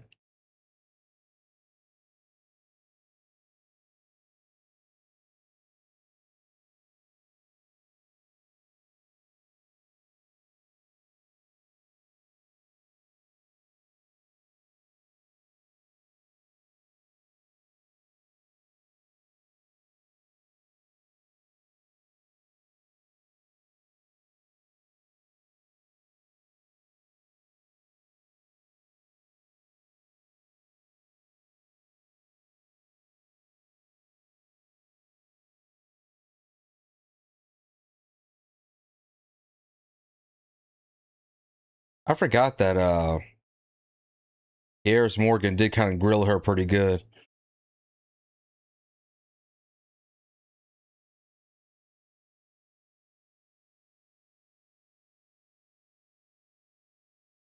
Let me just double check that we're live over here. I don't want to. Okay, we're good.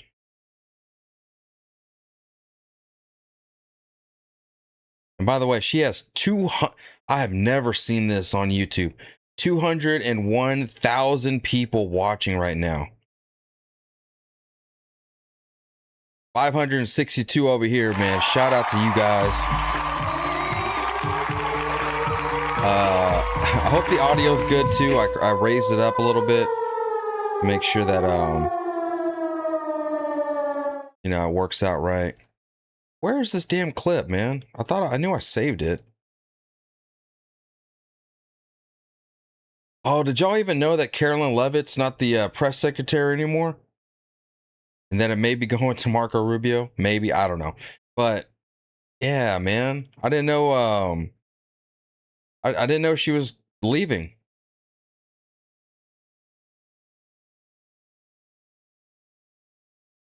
That's not cool. I love Carolyn Levitt.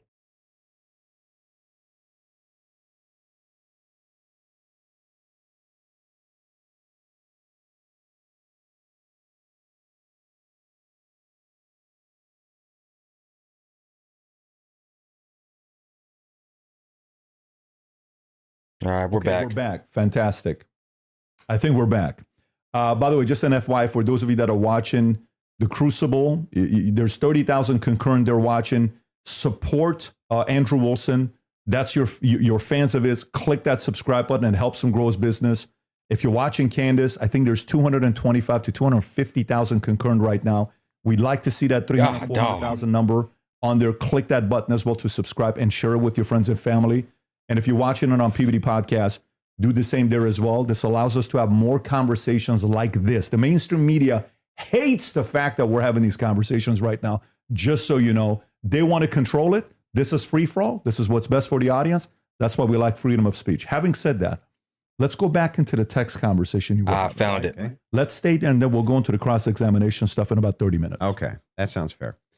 Okay, so yeah, I used basically three pillars for the totality of the evidence. Okay, so if you want to know exactly what those three pillars are, this is going to be the testimony with the text messages and the confessions. This is going to be the physical evidence, and this is going to be the totality of the summary of the case. Okay, so right now we're focusing on one of these pillars in my defense. That's true. I agree with that. I understand that I have to defend my claims as well.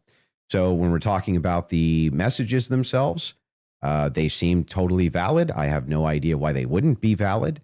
And I have not heard any good explanation for why it is that these messages should even be questioned. The defense hasn't questioned them, as far as I'm aware. Nobody has actually questioned that these messages came from Robinson to date, except perhaps you and other people who are kind of in that camp. But why should I question these exactly? I'm not sure. Okay, so first let's just go over legally what the point is of a probative hearing. The defense is not they're not there to say or to argue or to defend themselves at all. They have to address what is being presented by the state, okay? So they're not here to then say, let me give you an explanation for these text messages. Agreed. The relevant portion of what the defense did do was actually before we got to the preliminary hearing. I had mentioned that it was initially supposed to be scheduled for some time in May. They asked for an extension. That reading through those filings of why they were requesting an extension and why I actually believe their extension should have been granted, because they did not receive discovery on their text messages. That was one of the reasons. There were many reasons why they wanted to have an extension, but this was crucial, right? So forget just the general sense that these messages feel off. And yes, you are allowed to have an intuition. You are allowed to have a sense and just go, this is very weird. We're being told this kid had like above a 4.0, Tyler Robinson. He wanted to get away. I mean, the text messages almost run head to head with themselves. Like he wanted to get away with it. So he thought the best thing to do would be to text a full confession of what he did, down to what I didn't even remember, saying, yeah, and that's also me in the surveillance footage. It felt a little too on the nose. People have common sense. You just don't text message. But then we're also supposed to believe that he put a note under and burn this and get rid of the evidence. But don't worry about that because I'm about to text you a full confession. That it felt off. It felt weird off the bat. The manner in which they were texting, we're told he's like a gamer who's using a Dremel to carve expressions, catch fascist, but then suddenly he's writing like a 1700 also, as a Helldivers novelist player, he did actually get the 500K code correct. Yeah, I'm not a gamer, so we'll say that if we start debating that, you'll be way over my head. But yes, but my point being is just that first, it's a general sense of why people had a reaction to these messages that seemed like they were written by Jane Austen rather than like a kid who games and writes catch. Yeah, but do you see how fastest. that's intuition? That is, I just said that. I said just parking aside the intuition of just something feels wrong here, which you should follow your intuition. You should actually do that. If you say the COVID vaccine is running out, feels like it's coming out too fast and there's too many celebrities telling me to do it, I'd like to take a pause. That's good. That is, you are allowed to do that. I believe in intuition. But hang on. Let me respond a little bit here because you've been going for a minute. Let me at least respond to a little bit of this. So the first thing is like when people bring up the COVID vaccine, not trusting the COVID vaccine en masse was the science. That wasn't just intuition. That was the science. There was tons of competing science. Now they try to suppress it. That's true. But there was tons of competing science for why you shouldn't take a risky mRNA vaccine and masks and things like this. Kept telling us was 100%. Now, when you're talking about intuition, though, when you say trust your intuition, I'm actually giving a different message. You actually should be very wary about trusting just your intuition. It is true that intuition can be useful, but it has to be tempered with logic, reason, explanatory power, and evidence, not just intuition. That's why we're parking it aside. Intuition is the first step. Something feels off, right? Okay. That was my first step with COVID. I don't like the way it's being pushed. It shouldn't require a celebrity campaign, by the way. Another element of that is why people don't feel good about the Charlie thing. Why do we have so many influencers saying things? It's over. Why are you guys all using the same adjective? Can you switch it up? I'm overwhelmed. Like, chill. Like, you could say, I found some kind parts like compelling. I think this should go. Like I found some parts compelling. Maybe we should, see at the trial. That would be kind of. Don't you think Fed slop's a buzzword for the counter industry? But everyone on the same day of watching this trial, which was, I would say, not overwhelming at all. Nobody came in medium, right? No one came in like there were some interesting aspects. This was a little suspect. But I do think it's enough to go to trial. They all came in like they were passing away and we're going to die from being overwhelmed. Well, they're trusting their intuition. Okay. Well, actually, in that scenario, they're looking at the preliminary hearing and have a reaction to it. It wasn't their intuition. But like I said, parking aside, just getting to the substance, parking that aside, aside, just a general intuition that sometimes might be second messages. Then we look at the filings, which came from the defense, and they were requesting an extension saying, we have gone to the prosecution and we have requested all of this stuff in discovery. Yes, you are saying that you took Lance's phone, okay, and that you collected his phone on September 11th and that you sent it off or whatever. You took a picture of the text messages and we are being given these text messages to review. Crucially, Kathy Nestor said, I have not even been given access to my client's phone during this hearing. She said, I haven't even been given access to my client's phone. She can't tell you, as a part of their discovery request, is it's not enough to say to me, Candace, I just got a text message from Candace. And I say, I didn't send that text message. Maybe that's what her client's saying. We don't know because we're not at the trial, right? Maybe he didn't send those messages. Could there be someone who logged into his Discord? Could there be someone who logged in to his Apple? George could be sending text messages right now. We are married. He has every login that I have. And remember, he's up for a death sentence. So if I'm able to sow reasonable doubt with common sense, he may come during the trial and when they actually have to address these points, say, I did not write those messages. I was here. Lance, my boyfriend, was logged into my phone, logged into my Apple ID and my iCloud sending messages. I know that we have the capability because my husband does it. He has the capability to send messages from my phone. It is not convincing to the public when, for whatever reason, the FBI combined with the SBI, it was not the prosecution's fault. They made that clear during that hearing, would not allow them that discovery request to be able to see where did that message come from? Because you're saying my client was here, right? I want to know if that message actually was generated from his iPhone when he was waiting to retrieve his, rifle, hoping that the pooch doesn't have a bad sniffer, like just weird messages. I want to make sure that, yes, it was actually him. He was holding his phone and his boyfriend didn't just log in to his computer when he was home. Lance was his boyfriend. That is a crucial fact here. Maybe aliens came down and sent the message. Who knows? So I remain unconvinced by these text messages. Just as you feel convinced by them, I feel unconvinced by them. Okay. So then the idea here is the reason that you don't think that these are valid text messages, and you don't, right? It has not been proven that these messages are valid and they don't sound valid to me. Mm-hmm. I don't think anyone, even if someone was selling like a, I don't know, pot on the corner, would be smarter than to write a full-fledged confession. He even writes, I thought I would get away with it, and I was hoping never to tell you until old age. And then we're being told that he wanted to commit suicide. And okay, but he just said he wanted to get away with it, but he's not smart enough to, I don't know, maybe not text it's such a confession like we've never seen. I think this would be like the first time ever somebody has start to finish written an entire. Because he thought he was going to get popped. And I'm here and I'm wearing my Converse. I'm being a little facetious here, but it was a little ridiculous. It didn't pass a sniff test for me. You have kids. And you love them more than anything. I do. If it was the case that you thought that your kid was innocent, wouldn't you be out telling everybody and their brother that you thought that they were innocent? And also, wouldn't you maybe recant and say, hey, he didn't actually confess to me. None of this happened the way that the state is presenting it. What would have prevented the parents from testifying? Well, two things. I can answer that. And if you watch my show, I keep telling you it's not vibes. So right after the shooting happened, Lance Twiggs, the FBI put him into a safe house they paid for. They went to the parents as well, to Matt Robinson and Amber, basically said, your life's at risk. There could be somebody who jumps up and wants to avenge Charlie Kirk.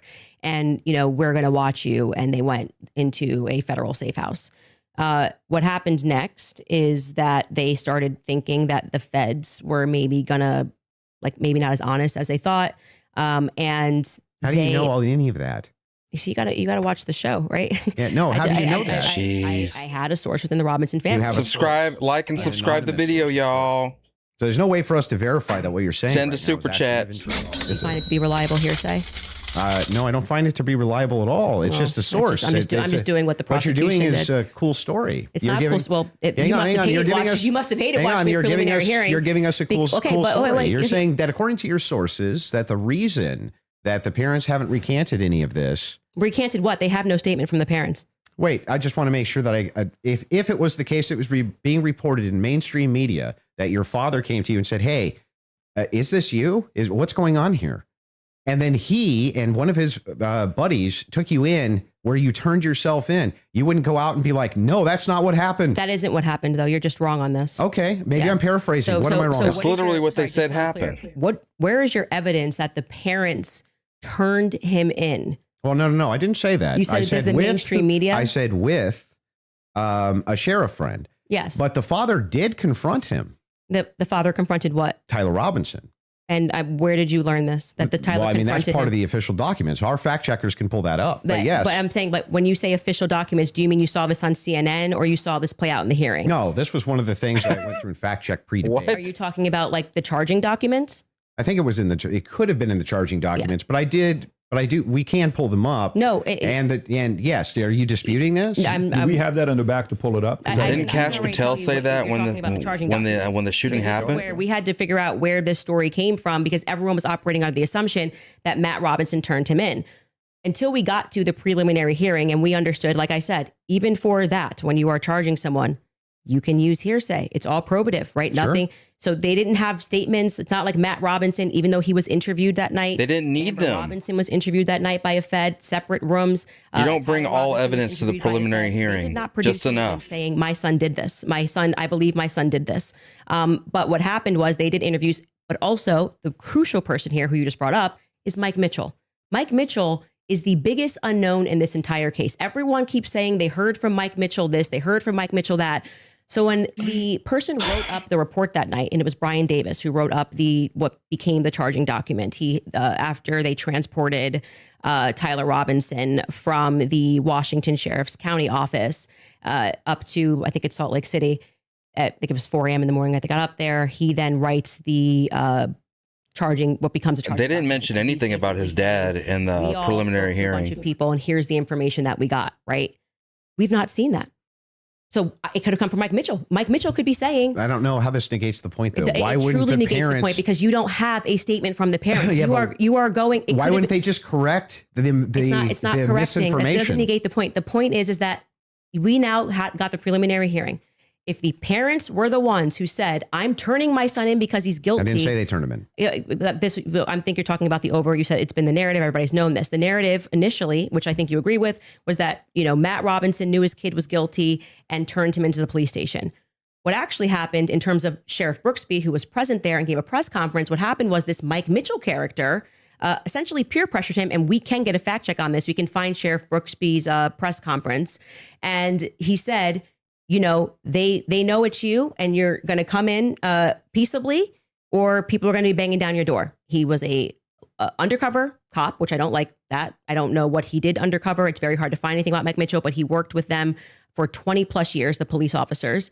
The reason why Tyler Robinson knew him was because he lived nearby and he was also his Boy Scout How leader. does this negate the parents could write this second? And by the way, if you had I'm the going to evidence, address that point. I'm just saying that your first point, which is that the parents did this. Yeah. We don't know that the parents. I didn't say that they did ever. Never Well, happened. you're quoting the parents as having said, you said that Matt Robinson said that his kid was, you say involved? I don't want to misquote you. confronted him about Confronted him. it. Yes. And I'm telling you that we have not seen any evidence that that is true. We can fact check that. Okay. Because we do have evidence. And I'm saying it's the charging doc, which could have been derived from a statement Mike Mitchell said. Two things I have ready in the back. One is the charging doc, and the Yes. other one is a video of Kathy Nestor saying she hasn't seen Tyler's phone. Okay, we can Okay. run Which Kathy to one go would you back wanna and see then first? just to You go wanna see backwards Kathy to, first? Kathy first in court saying she didn't get her client's phone.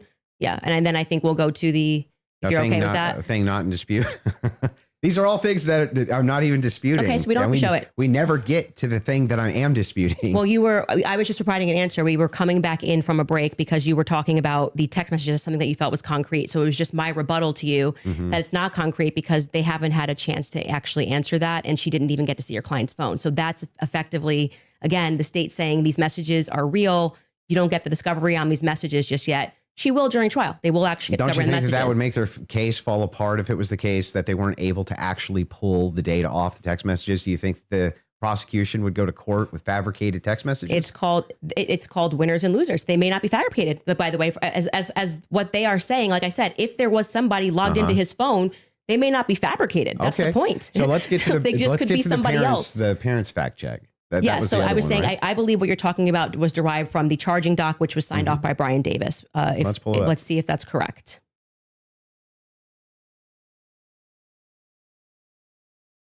What are we She looking is at? not. Robinson's She is mother not doing good explained- at all. That over the last year or so, I'm sorry. Can you zoom in a Is little this bit? the charging I doc? can't see it. Robinson's yes. father reported that when his wife showed him the surveillance image of the suspected shooter in the news, he agreed that it looked like their son. He also believed that the rifle that police suspected the shooter used matched the rifle that was given to his son as a gift. As a result, Robinson's father contacted his son and asked him to send a photo of the rifle, which makes sense with the text messages. Mhm. Robinson did not respond. However, Robinson's father spoke on the phone with Robinson. Robinson implied he planned to take his own life. Robinson's parents were able to convince him to meet at their home. Yes. So this is proving my point. This is from the charging document, correct? Yeah. So what I'm saying to you is that 3 people got interviewed on that night. Mike Mitchell got interviewed, Yeah. Amber Robinson got interviewed, and Matt Robinson got interviewed. Of the 3 of them, only one of them actually wrote a statement, which was referred to in this preliminary trial. He came in, I believe, in March, Mike Mitchell, and he wrote a statement, which I find to be very shady that they Got decided it. to bring. But why aren't the parents disputing that? No. Well, first off, That's the question First I've off, been the asking. parents are not going to ever play in court, play to the cameras in court when they have a legal team. No, that is going to he's be talking advising about them not to when the speak to shooting court because happened. your son could go to prison But they're forever. playing to somebody else who's your source. I'm not going to address that. They're 'cause playing to I don't- someone I- else I don't who's your think- I don't source, think but it's- won't go publicly tell the If- media yes. this is not true. Well, what I did not say to you that I just said I have a source, so I want to be very clear and take it from somebody who is involved My and sources. permanently sued. When I have to take my lawyer's advice, I mean, there's so many things that I want to respond to when people are speaking about. Yeah, but it's Oh, bizarre that stop they would it. utilize No, the there's source, not. Which would get the information to you, but wouldn't just go to the media and be like, actually, that's all wrong. I am telling you that you would nary find a lawyer. When who the would news advise you came to out go that to there was your media son. and Oh, speak. this mother, especially when your son is if I up for, thought that my is- kid- was up for death. if I thought that my kid was in any way, shape, or form going to be up, you couldn't shut me up. Or my wife, she would be like, that's not true. That's ridiculous. There's no possible. That never happened. These people are lying through their teeth. They'd be public, whether you like it or not. Yeah, that's for you and your wife. But when a judge issues a gag order in a case and your son is up for death, and your lawyers could be advising you that if you say anything, you could blow the case, you would have a more responsible consideration. I see. And we're speaking opinion here. You're like, well, I wouldn't care. I'd violate it, and I'd violate the judge's orders and see what But would if happen. you have a This is source, crazy. it seems like they're violating it with them.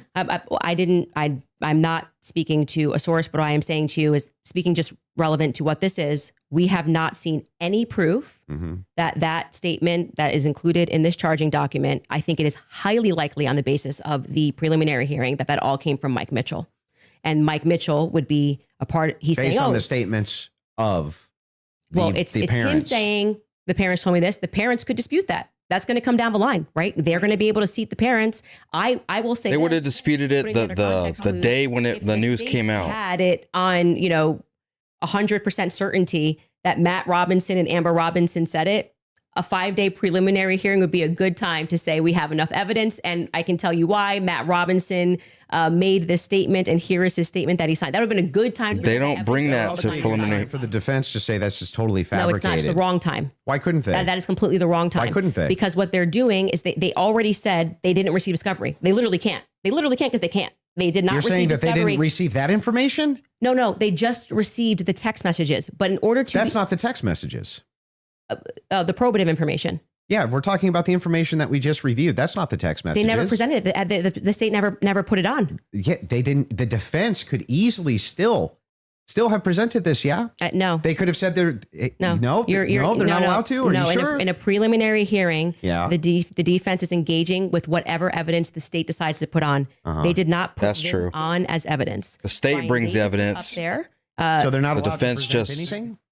They're responding to the state's I'm asking, evidence. are they allowed to present anything? They are allowed to say, Like if there was a conspiracy that they could prove right then and there, would they present that in one of these hearings? no, it wouldn't be the right time for I that. disagree. I They think would have to. they not only could do it, but they would do it. In fact, They would have to talked in object. depth with my attorney. They said that's exactly, if you had actual evidence that there was fabrications by the feds, that's exactly when you would introduce that. So when in the document that they filed yesterday or a couple of days ago, the appropriate, like what you're doing at this stage of the hearing is the state is saying we have enough evidence that we think this needs to go forth to the trial. Hence the reason that there's this extraordinary, we allow hearsay because it doesn't really need to be perfect. It can be enough that we feel like we can move forward, right? And okay, I disagree with that in general when somebody's rotting in prison, but whatever. So the defense could absolutely introduce documents, photographs, recordings. The defense to essentially present an argument to the state that says, we find this filing to be defective in and of itself. We don't even have to defend ourselves because you, the state, have enough, you know what the laws are on the books, and this filing is defective and you should get rid of these charges because they don't make sense based on what you can decide based on a law on the books. So then that's why they then file the dismissal, right? So in the dismissal, what they're doing is they are engaging, and this is what was widely misinterpreted. Well, yeah, they're engaging as though as it's a hypothetical. If this is hypothetically true, then so X. they're saying all of these charges. I'm not disputing any of that. So that's what you're asking. Why you're saying could they just put what I'm out? asking specifically is like who could shut parents up who are like, no way, there's no possible. This never happened. This is ridiculous. They would be shouting it on CNN. They would be shouting it from the rooftops. They would be losing their minds. And you're like, nope, the gag order would be enough to keep them quiet. Not enough for them to talk to your source, but enough to keep them quiet. I think that that's quite ridiculous, but I'll even concede this whole point to you. Let's just say maybe this was misconstrued, right? There's a little bit of reason to doubt it because we're still waiting for the evidence for trial. If that's the case, then why not take the same standard for the evidence that you present? You're just waiting for trial. Well, you didn't do that. Wait a second. We're here. Wait a second. I just want to make sure that I got this right. That's your argument to me, right? My argument to you is what? Your argument to me is that, hey, wait a second, Andrew. There's not enough here that convinces me, right? Well, that's actually my rebuttal to you, is that you are saying, why are people engaging in what you term to be conspiracy theories? No. I term it to be thinking. They're just thinking because they're recognizing there are a lot of holes in these stories and that this is not strong evidence, right? This is the reason they're doing it. I'm explaining to you, this is the reason that they're doing it. I'm addressing what you view to be overwhelming evidence. And by the way, I want to be clear. Why do you grift off it for a whole year? But thus far, every point that you've brought up, every point that you've brought up, did you feel like this is beyond a reasonable doubt? I mean, you realize remember what I said in my opening. Going to be it's not beyond a reasonable doubt. It's just what I find convincing is what I find overwhelming. So why are you so upset when people say they don't find it convincing? If that was the limitation of the claims that you made, if it was just, wait a second, there's a little bit of problems. There's some problems in this case that I have questions for that I want answers to. Nobody'd have a problem, actually. At least of all me. I would be the least likely person to have an issue with you, any of your fans, anybody saying. In fact, I've had tons of Discord calls about this. My position's always been clear. Of course, conspiracies exist. Some of them have way better evidence than others, but I've seen them myself. I know conspiracy. In fact, the federal government has hundreds of thousands of laws about conspiracies. They see them everywhere. We both know this, right? That's never what the problem is. The problem is when you make claims outside of, well, wait a second. I'm just questioning evidence here. I'm just questioning what the state's case is here. I'm just asking questions. It's when you make claims outside of that, where you claim that there's good evidence or good standards you should believe because, and then it turns out that it's all nonsense or it's wackadoo stuff or it makes no sense. And when we have a chance to cross-examine your evidence that you've presented, I'm going to show a lot of that.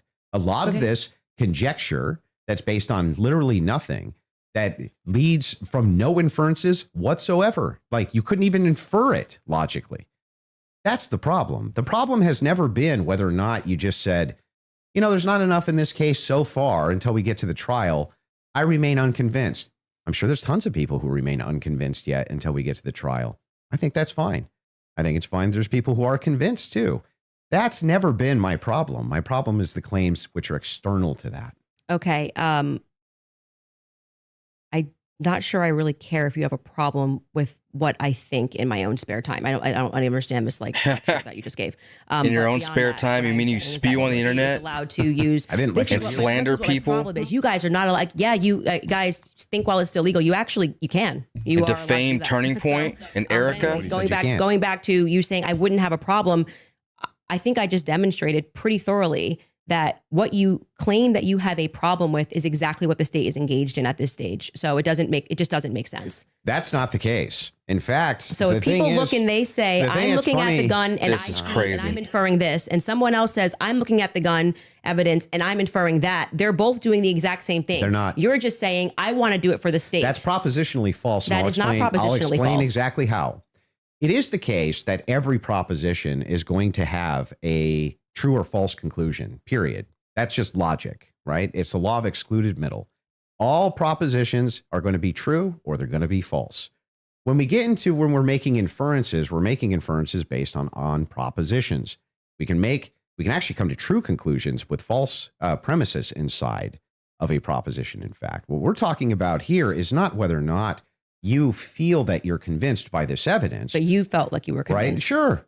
But here's the thing. When you ask me my reason, Andrew, why are you convinced by this? I can give you my reasons why I'm convinced by it, why it seems reasonable and rational to me to be convinced. You could even say, but Andrew, I'm just not convinced by it. If that was the limitation of your claims, we wouldn't even be having this conversation. That's why I wanted to have the conversation, in fact, was so that we could move into your actual claims that you've made, which transcend the idea of I'm just asking questions. Before we get into that, your team has one thing they want to show before you go into that. So if you want to pull that up, this is the prosecution filing showing defense had full discovery by April 1st. Oof. They did not. That's not true. Wait a second. To date, the state's prosecutors have disclosed all evidence that is presently and reasonably available to them as required under Rule 16, Utah R Criminal, to be more precise, as of April 1st. Yeah, that was not 100%. That's why they're caging that by saying it's reasonable. There was an entire, and we can pull this up. No, read the whole sentence. To be more precise, as of April 1st, counsel for the state to be more precise, as of April, provided approximately 100% of discoverable material in its possession to the defense. They had given all of it to them.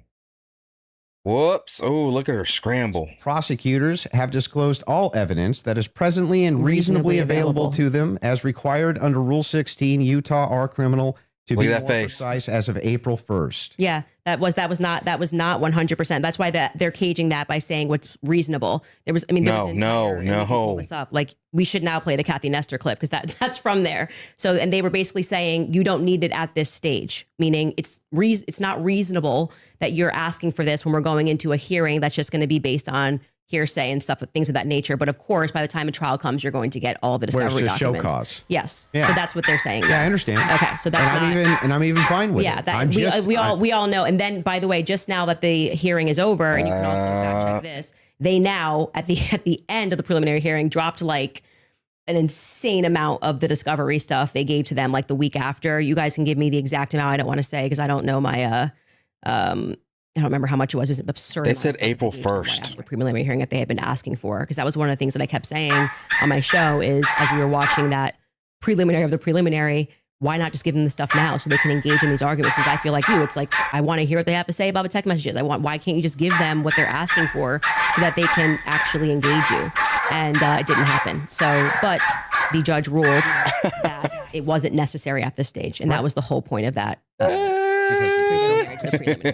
Would you like to play the Kathy video? Well, he's saying he's not disagreeing, so I don't think we need to. There's no disagreement. Right, great. Agent, thank you for the $2. Said if that's all hearsay, why does she believe the DNA of the gun would be the gun was diminished? Bullshit. She's picking and choosing what she wants to believe. Facts. And Beagle Mom, thank you for the 10. You said all we know.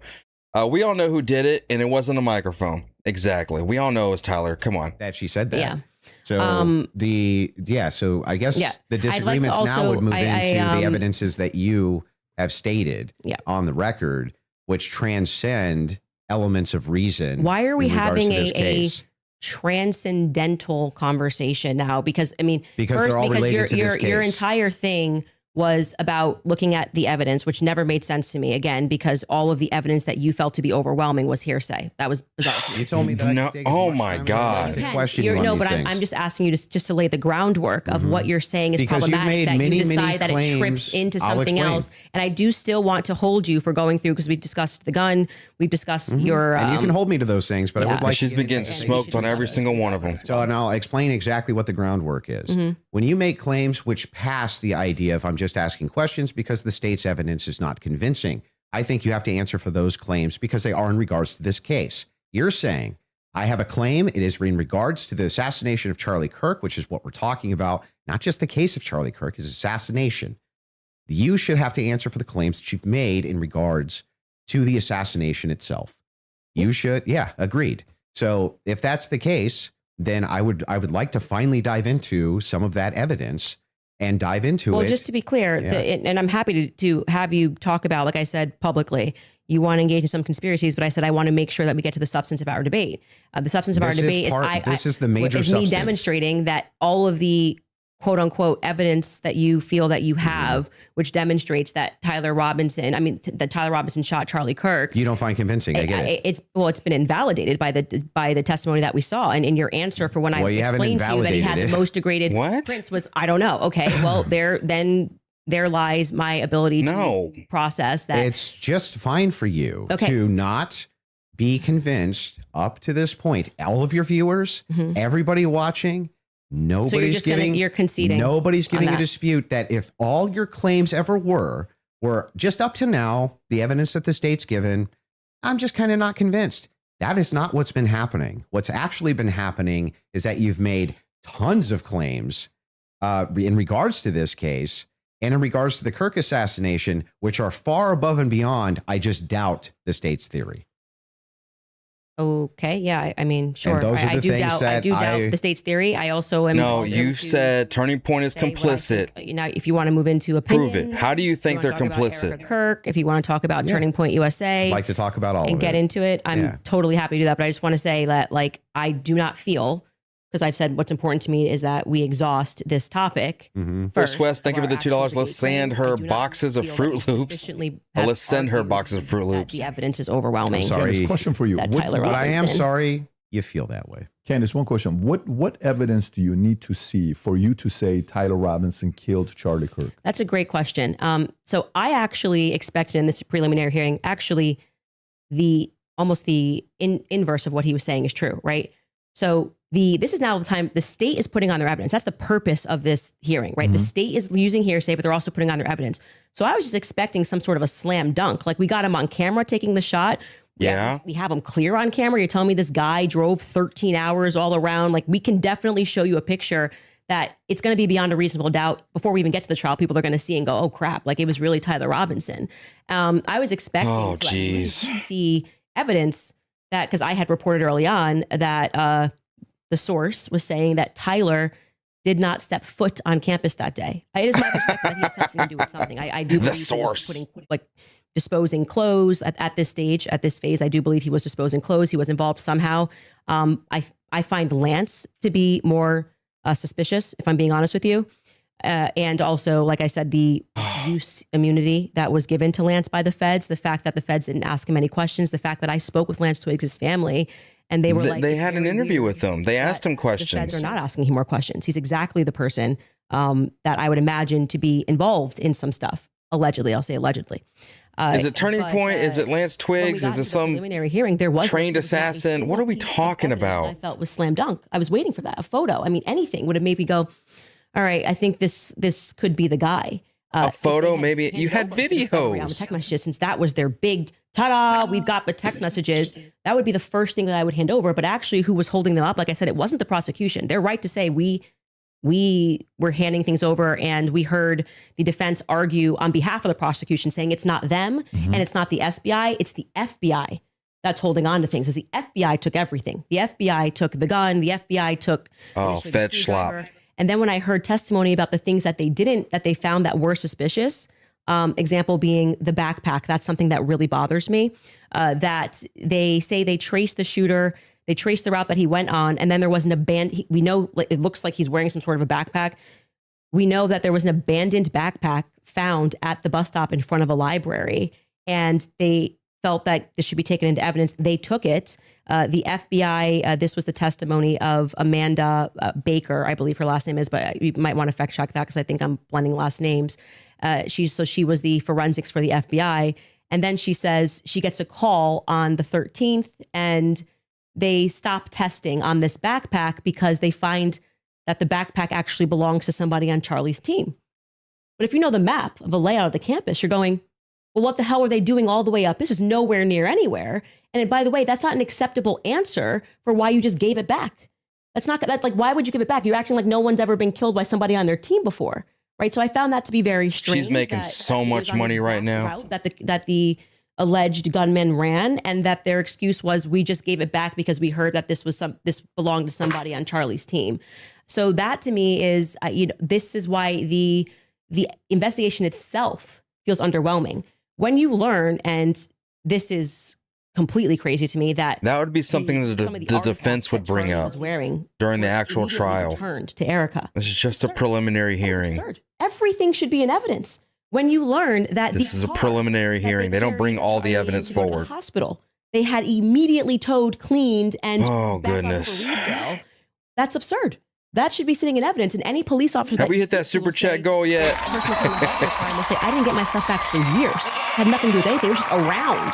And they kept it into evidence until the trial was over, and it has to be approved. I think somebody said by the attorney general has to sign off on giving you those objects back.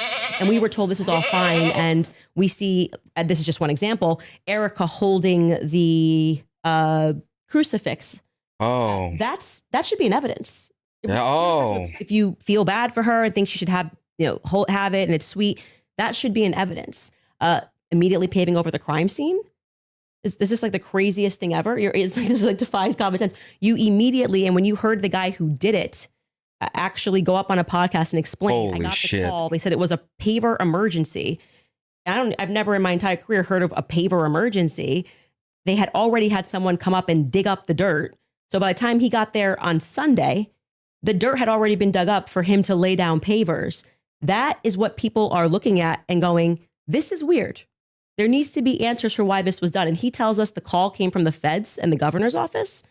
UVUs washed their hands of it. And what he's saying sounds true, because we heard during the testimony, one person described the regions of who was in control of everything. Mm-hmm. The feds were in control of the courtyard. So in order for anybody to have paved anything, that was federal territory, so to speak. I'm maybe not using that in the best cop term, but the feds were in control of the courtyard.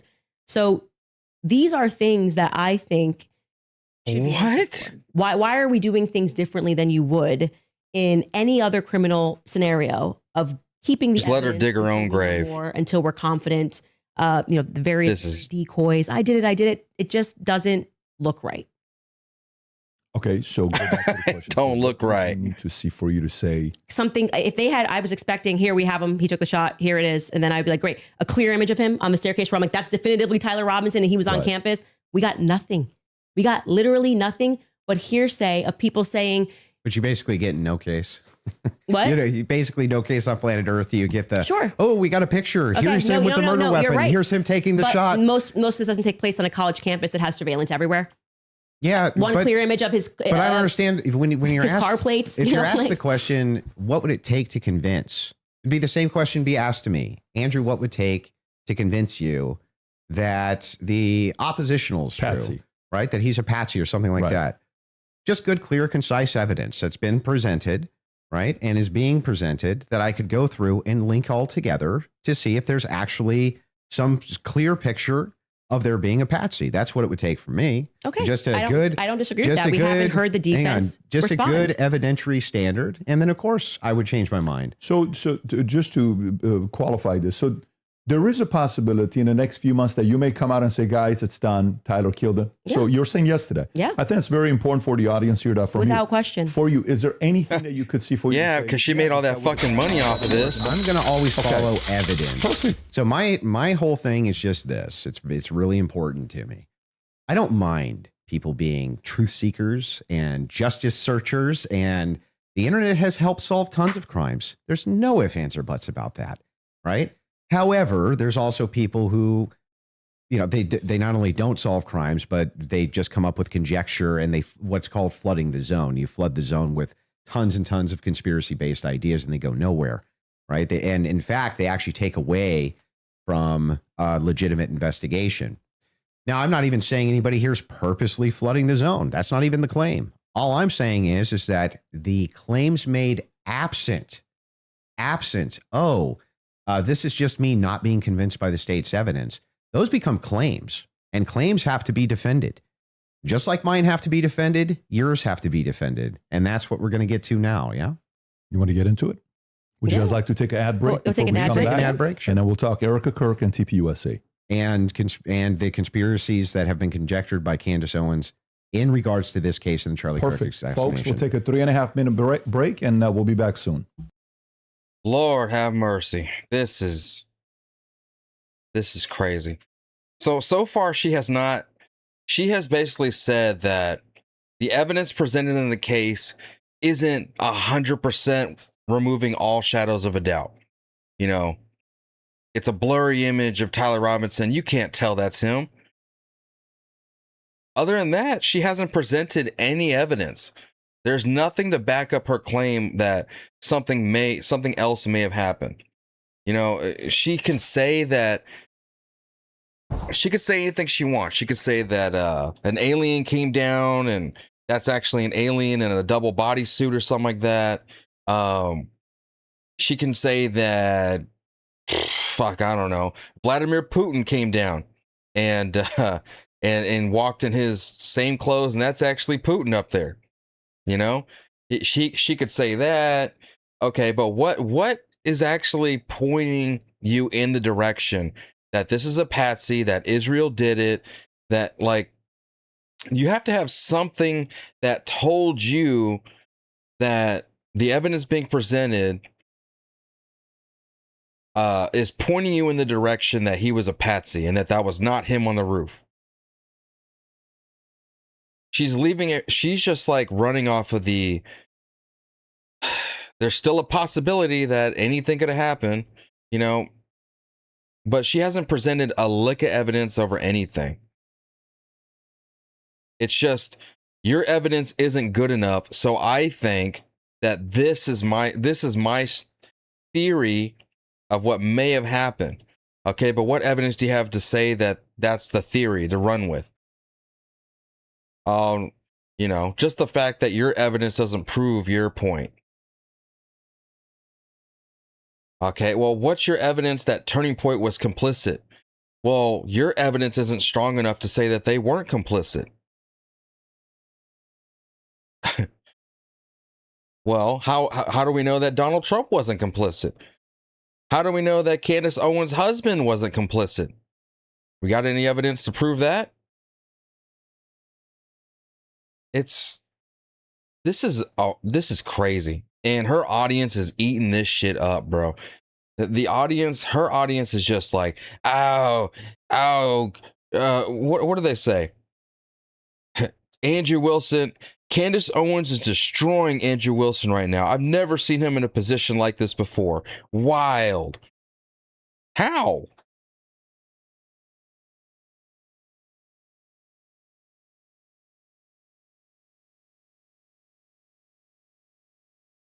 The fact that she says that everything in the preliminary hearing is hearsay, that's already too much. That already says you don't know what the fuck you're talking about. Shannon, thank you for the $2. You said she gives batshit crazy a whole new meaning. Them vibes, baby. Freedom Hawk, thank you for the 5, man. There was a police officer that interacted with Tyler while he was in his car by the university and identified him. Oh yeah, I think that was brought up in the well, I don't remember that 100%, but I don't know. I don't remember that 100%, but I kind of think I remember that, but I don't know. And we watched the preliminary hearing live on this channel. I think I still have it up on this channel. Pretty crazy though, man. This is the problem is that no matter how bad she looks, No matter how bad she looks, her audience is still going to believe her. They're still going to believe her. Like, I don't think this might sway some people's minds.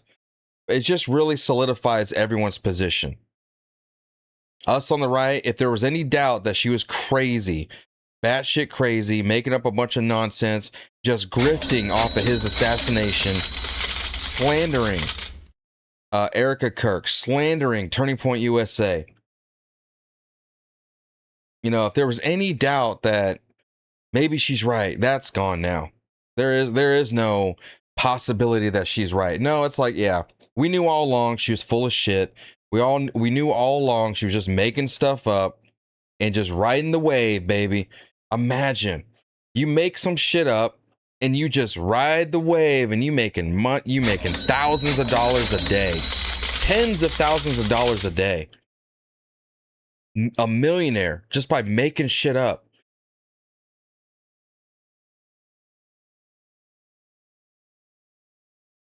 And then you have an army of people, which I believe most of them are Russian bots.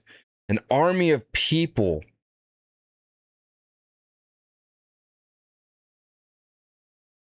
an army of people that support her and agree with her. Did they talk about the 30-06 yet? Yeah, I think that was like the first thing they talked about. But she just basically said that, well, it's a possibility that it was a smaller, a smaller bullet, essentially. Right? She says that, I think it was a smaller, something definitely projected into him. I believe he was struck by a projectile object, but it couldn't be the 30-06. Maybe it was something smaller. And then Angie was like, yeah, we'll go ahead and just, sure, whatever. We'll go ahead and, let's just go ahead and grant that. You win that part. Let's go ahead and move on past that. Who's to say he didn't use something smaller to shoot Charlie Kirk? Or I don't know. It's like, who cares about that? I mean, that is a pretty solid piece, though. But even still, like, there's so much other stuff too that went into it that, you know. Yeah, MK Ultra did it. Maybe Candace was a shooter. Maybe Candace has been Jewish this whole time.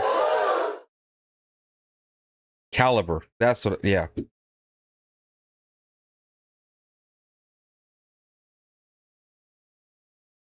And then she's saying that I think Twigs is, and let's go back to that whole DNA evidence thing. She's talking about the fingerprints. I don't remember them mentioning fingerprints. They said DNA. Is that what they mean by fingerprints? I guess that would be it, right? But you'd have to think about it too. Like, if his fingerprints are the freshest thing on there, and then he wipes them off with the towel that he used, right, to bundle it up and take it out there. If he is the freshest fingerprints on there and he wipes them off, of course they would be the most degraded. But you're not saying that there's like, you're not saying that there's 4 other fingerprint sets and, you know, one of them is some super secret spy or something, some Israel schlop spy. Jalen, thank you for coming in hot with the 50. My all-time sponsor. Thank you, Jalen. Candace is clearly doing this for popularity, power, and money. I usually see Andrew all fired up, but it wasn't today. I thought this debate was for facts only, not word salads. Allowing her to ramble, put down Andrew is unacceptable, but she owned this debate. The point is that she doesn't have evidence. It's all speculation. It's all speculation. It's all claim. And then when she says things like, makes claims like Turning Point was complicit. Well, what's your evidence of that? Oh, well, the evidence y'all present isn't good enough. So I think, you know, okay, so you don't have real evidence? No, it's because y'all evidence ain't good enough. So now I think this is what happened. and she's looking foolish. But again, the people that believe her, they're going to believe her no matter what. I would love to see people that like post today say that, man, you know, I was watching Candace Owens for months. I believe everything she said, and I was hoping she was going to really present some good stuff today. But it just seems that we're just, next week, guys, we're getting a little bit closer. We're finally getting closer next week. Next episode, we're getting closer. And next episode, we're going to have a bombshell. Next episode, we're getting closer. We're getting there. We're getting closer and closer.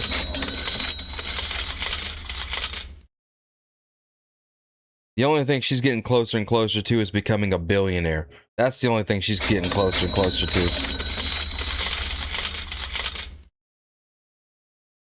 This is crazy. Maybe he left sperm cells on the tree. Listen, man, I think that towel was a nut rag. That's why there's him. That's why there's his DNA and Lance Twig's DNA on the towel. That was her nut rag. He needs some milk. Here you go.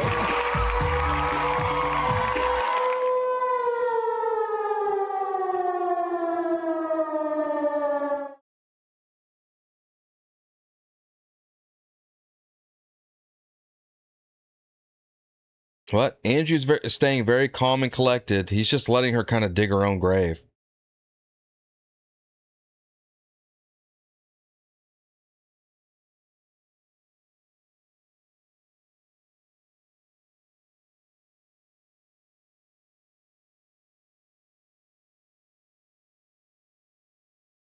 Now that whole thing she just spewed right there, that was great.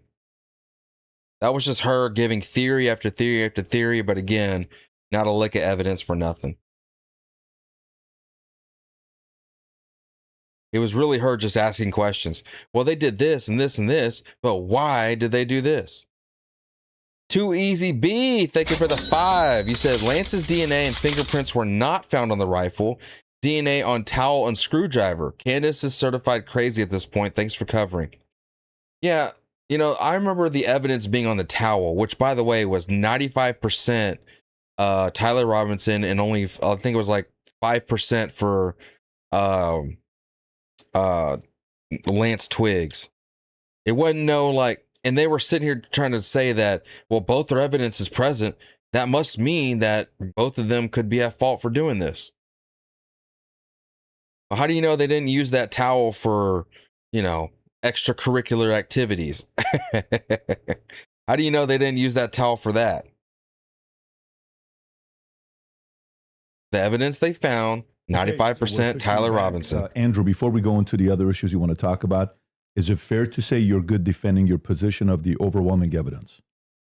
Yeah. Okay, beautiful. You take the lead. Go for it. Yeah. So I have a bunch of questions for you, and I want to make it super painless, right? So no traps, no gotchas. I'm just going to ask them direct. And I think that as long as they're not loaded, if they're loaded, you should not respond yes or no. But as long as they're not loaded, if I just directly ask them, I'm hoping that you'll just give me a direct answer. So here's the questions that I have. Wait, before we get into that, I would like to just reply to that. Mm-hmm. So just to be clear, we agreed to debate our claims. And then I agreed publicly that I have no issues having a conversation with you about other things that I've discussed that were outside of the court hearing and things like other evidence that's come across our lap and things that we've been speaking about. But I just do want to make it clear to viewers that for whatever reason, you think that you have a right to sort of depose me. I'm not deposing you. I just want to ask you some questions. You literally said that I want to be able to question you. Well, this is a meta conversation. Right, but okay, so debate. now we're transcending. Like let's use a word there's a word nothing that you're saying. But this is what you're doing, right? Okay. So this part to me feels like a bit of am I allowed to ask the questions? I've already said you can ask questions, Then but I let me made it ask very them. clear to you via email and with you in conversation that we should be speaking. This isn't like you get to sit. I want to ask you if you want to depose me, you should join I'm not Brigitte deposing Macron's. you. defense team, This but is you're part- like, I'm this just is going a to ask questions. legitimate Can you part- answer it? Blah, blah, blah. Yeah. It's like, I don't know. Because she knows what she you're can't going to give ask. direct I know. answers. And Answer if as you I have see issues fit with because it, I'm not. I get it. Yeah. I okay. get it. Just so we're clear. 'Cause- Usually in the debate, if something's not loaded, I'm just direct with because the you kept question, saying with I'm the Joe answer. Rogan. They have no evidence. They have no evidence. And now you're like, let's move away from the evidence. You Just talk about transcendentals. yeah, okay. Anyway, so direct question, super easy. Was Lance Twiggs DNA on the rifle, as far as you know? We can't say that for certainty. As far as you know. I already answered that in the first part. We can't say that for certainty. I told you the context of which they spoke about those things. So no, as far as you know. We can't say that for certainty until we know what other the 5 sets of prints were So on that there. would be no, as far as you know. We can't say that for certainty. You can say no as far as As you know. far as you know. We can't say that for certainty. I actually, You can say just, that you for know, certainty. if your energy here is going to be like you're my dad and you can tell me how to speak or what I'm supposed to say, you're just going to come up against the wall. I'm Okay, familiar with but- this debate strategy. but I am just yes or no, telling yes or you. no, yes or no. We're not debating anymore. We're having a conversation. So I already addressed that in the first half of this about why. No, we're still there's- definitely debating. This is still no, it's not a debate. This is Now inclined this to is you your- saying I want to probe Yeah. things that sit outside of the evidence. I actually That already you've addressed this. stated. You asked me. Uh-huh. You're not going to go like where you're Okay. sitting and I'm on trial. I'm not on trial. Okay, great. So you can have a conversation let's as talk we've about the agreed French. to. Let's talk about the Foreign Legion. Sure. Was the Foreign Legion, do you believe, trying to kill you? Yes, that's why I reported it to the correct officials in government. That's what I was told, and I handed over that information to Tulsi Gabbard's office. What's your best piece of evidence for that? Well, it was Positive evidence. It was told to me Mhm. by somebody who is high up in the French government. I passed off that information to Tulsi Gabbard's office. I also passed it off to Trump's office, Donald Trump's office. Mhm. And that's all I can tell you. I wouldn't be able to probe any evidence because I don't have the power to do that. I'm not the federal government. And I would also like to say that this becomes this other piece of what you do, which is when people say this, I was told this, and this is. I the thought you evidence didn't that I know have, Andrew and I'm willing Wilson. to have that conversation and write the email to the correct government body that deals with this. Like I can't hack into Emmanuel Macron's bank account and say whether or not the information. I agree. But then you go, well, where's your evidence? It's like, well, my evidence is that I reported it. I did the right thing that you're going to do. So if somebody calls and says, hey, Andrew, there's a viable death threat against you, and that person definitively has the rank to be able to tell you this, and you say, well, what I'm going to do now is I'm going to report that to the feds. Then I go, what's your evidence?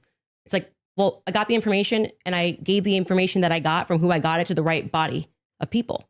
And that's Okay. what I did. Got it. Mhm. I just want Cool. to make sure. And so I'm not if- trying You didn't have to explain that. We know. Thank you. And that's why I say I want to know what you're doing now, because this has always been the thing. It's like, we actually can't win on the overwhelming claim. You don't want to So know. we're You just know gonna what go he's and bring doing. up everything that I think can try to embarrass her. I reported I'm exactly not as I trying to received embarrass it. you. I just want to make sure that I get your Yes, positions clear. I have not said Scrambling. Yeah, go ahead. And now you have stated multiple times that you believe that Israel's involved in the death of Charlie Kirk. Can you give Yes, me? we can pull up the clip. Can I'm sorry. I'm just saying. I finish the sentence? Go ahead. Can you give me the context for what are you talking about? Like when I say, generally speaking, why people think that Israel's involved? hmm Okay, where's your question? Yeah. Do you have any positive evidence whatsoever that Israel killed Charlie Kirk? Well, I couldn't say Israel was on the ground and shot and killed Charlie Kirk. I would say that there are various things that we're trying to establish, one being a motive. And since I don't believe that Tyler Robinson and his transferee is a convincing motive because he was fired up about politics, which Lance testified that he never spoke about with him, nor do I believe that he was, so into LGBTQ issues, since Lance testified they never spoke about LGBTQ issues, that he stopped and ate at Chick-fil-A, which if you are into LGBTQ issues, wouldn't be your lunch before you go kill Charlie Kirk for LGBTQ issues, because, Yeah, but do you have positive evidence? I'm answering the question as I feel like I want to answer it. Like I said, you don't get to for an hour and a half pepper But the question I'm questions and asking is tell me. about positive I'm evidence. telling you that in any case, establishing a motive and Mhm. and again, I already explained this at the top of the show, but the reason why people find Israel to be an interesting question is because truthfully, Charlie's perspectives were changing on Israel. Sure. And he was starting to realize how much pressure was being put on not just our government to constantly fight their wars, but also being put on his organization personally. If people had come out and been honest about that, rather than rabid claiming he never flinched and everybody's lying and this is not true, you would probably have people that just go, that's life. People change their opinions. I understand. And then there was the rabid. I mean, not even that. It's like everything was about trying to convince the public how much he liked it. So then, other Israel. than intuition, how you feel about things, do you have any evidence Israel was involved in killing Charlie Kirk? I have already said, and if you're watching my show and the context of what I said, this is the general sense of why people think Israel's involved. We don't. You're brainwashed by my show. Claim that is Israelis. There were also, obviously Ian Joe Carroll Kent made the claim. Well, Joe Kent, who I think would have the right to assert it. Black Box, you're doing the same thing. Cell phones on the ground that You're day. saying Andrew's getting smoked. Oh, he looks stupid. You're doing the same thing, bro. Come on. And they were Israeli students in Utah that day. But we'd like to probe that narrative because what we've seen after coming from the Israeli government, the Israeli prime minister, kind of denying that he did it, which wasn't really necessary, was quite busy. The phone call that happened, which no one wants to discuss in the Hamptons the week prior, or not the week prior, I think it was around August 5th or 6th that took place. Mm-hmm. And again, the almost desperate lies about Charlie shifting opinion on Israel lead us to believe that there could be an Israeli angle in this.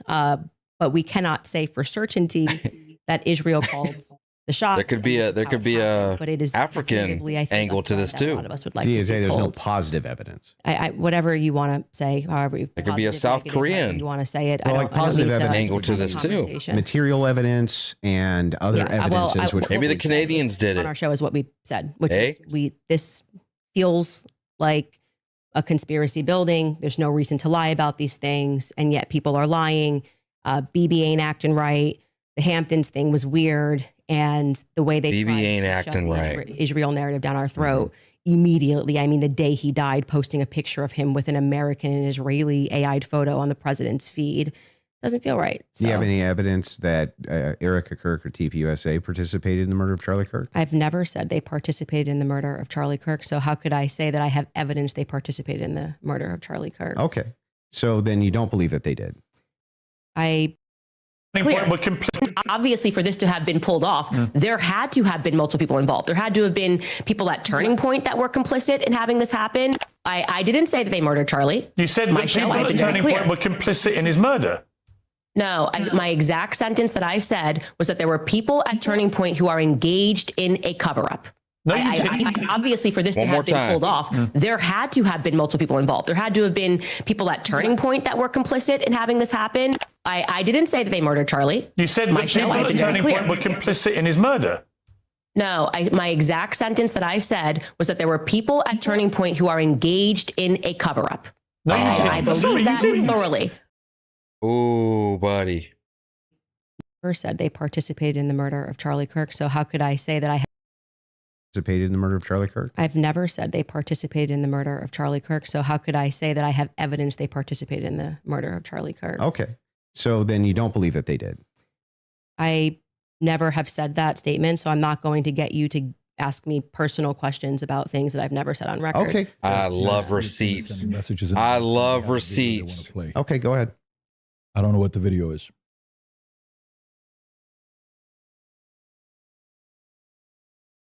I hope they bring that exact video I just showed y'all up. You said that there's a video you want to play that Candace said she has full confidence Israel was involved. Yep. Yeah. Yep. He said evidence that they killed him. I said this is why people think they're involved. Oh, the clip. Yeah. Semantics. They're referring to a clip. Yeah. Via whom? My guess is Pierre. Erica. I think that there's a reason Pierre knew that Charlie was dead first. I think there's a reason he was a priority. How? Why? I think France and Israel are involved in Charlie Kirk's assassination. And I'm going to put that out there with full confidence. Okay. I also involvement. I understand. Yeah. So you think you with full confidence, you think that I think Israel's France involved. and Israel. Yeah. I mean, the person that gave me that thing that I reported said that French Foreign Legion were on the ground that day. Mm-hmm. Again, this would be at a professional limitation for me to then go and probe that information that I handed over. I can't do that. I'm not But the you United don't have States any government. positive evidence of Okay, that. okay. Right? Liz, I don't. Can you just stop? It's actually just like annoying to hear you keep saying positive evidence. I've just asked me what You don't have any I'll just evidence. Tell you. Yes, I think they are that's involved. a claim. No, I said here's what I think. I have every right to ask you about your claim. Yeah, but and if there's positive evidence in for this your statement, claim. I literally just said I think and I am allowed to think. And Yeah, you you're keep allowed to saying, think, do you have but you're positive making a evidence? claim. I have tons of positive evidence that I'm allowed to think. Yes. I agree. You're allowed to think. Okay. So Nobody's disputing whether or not yeah, Candace but, like, Owens is you're- allowed to think. you're- What I'm asking is but if you have. what So you don't need What is any your issue evidence with for this anything. statement? You just I make think claims that and Israel is involved. people are supposed I to do. What, that's not follow just what you You said and believe you. I did that say it's I with think. it's with full confidence. Yes. You That would I think that if you had full can you have confidence confidence, to think when you think? if I said, for instance, I think I'm going to be late to work, right, with full confidence, I would say my evidence for that is that I'm 20 minutes away and I need to be there in 5. Andrew, That's how you would know whether or not you had full I'm just going confidence. to tell you something. Yeah, Hang on, actual let me finish, evidence. Let me finish.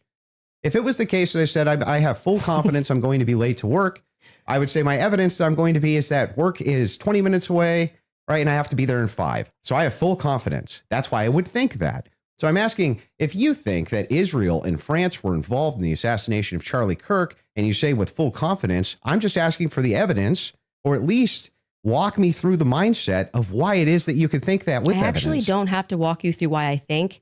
I can give you something that I think with full confidence. I think with full confidence that you lost the substance of this debate. And now you're moving forward with what I have you said, running. which I can do. I'm They're allowed to think pertinent that. to this debate. It's not exactly pertinent to this debate. 100% If pertinent. it's not pertinent because our debate These are claims claims made about Charlie Kirk's assassination. That's the complete but substance of the debate. no, actually, would you like to remind him of what our debate claims actually were? And would you like to remind you said I could ask you about any of these things I to my said heart's feel content? free, but you do not get to structure how I'm allowed to reply or ask me I'm why not are you allowed structuring to how you're think. allowed to reply. I'm just asking you direct questions. I have full confidence that you do not feel that you represented your claim well.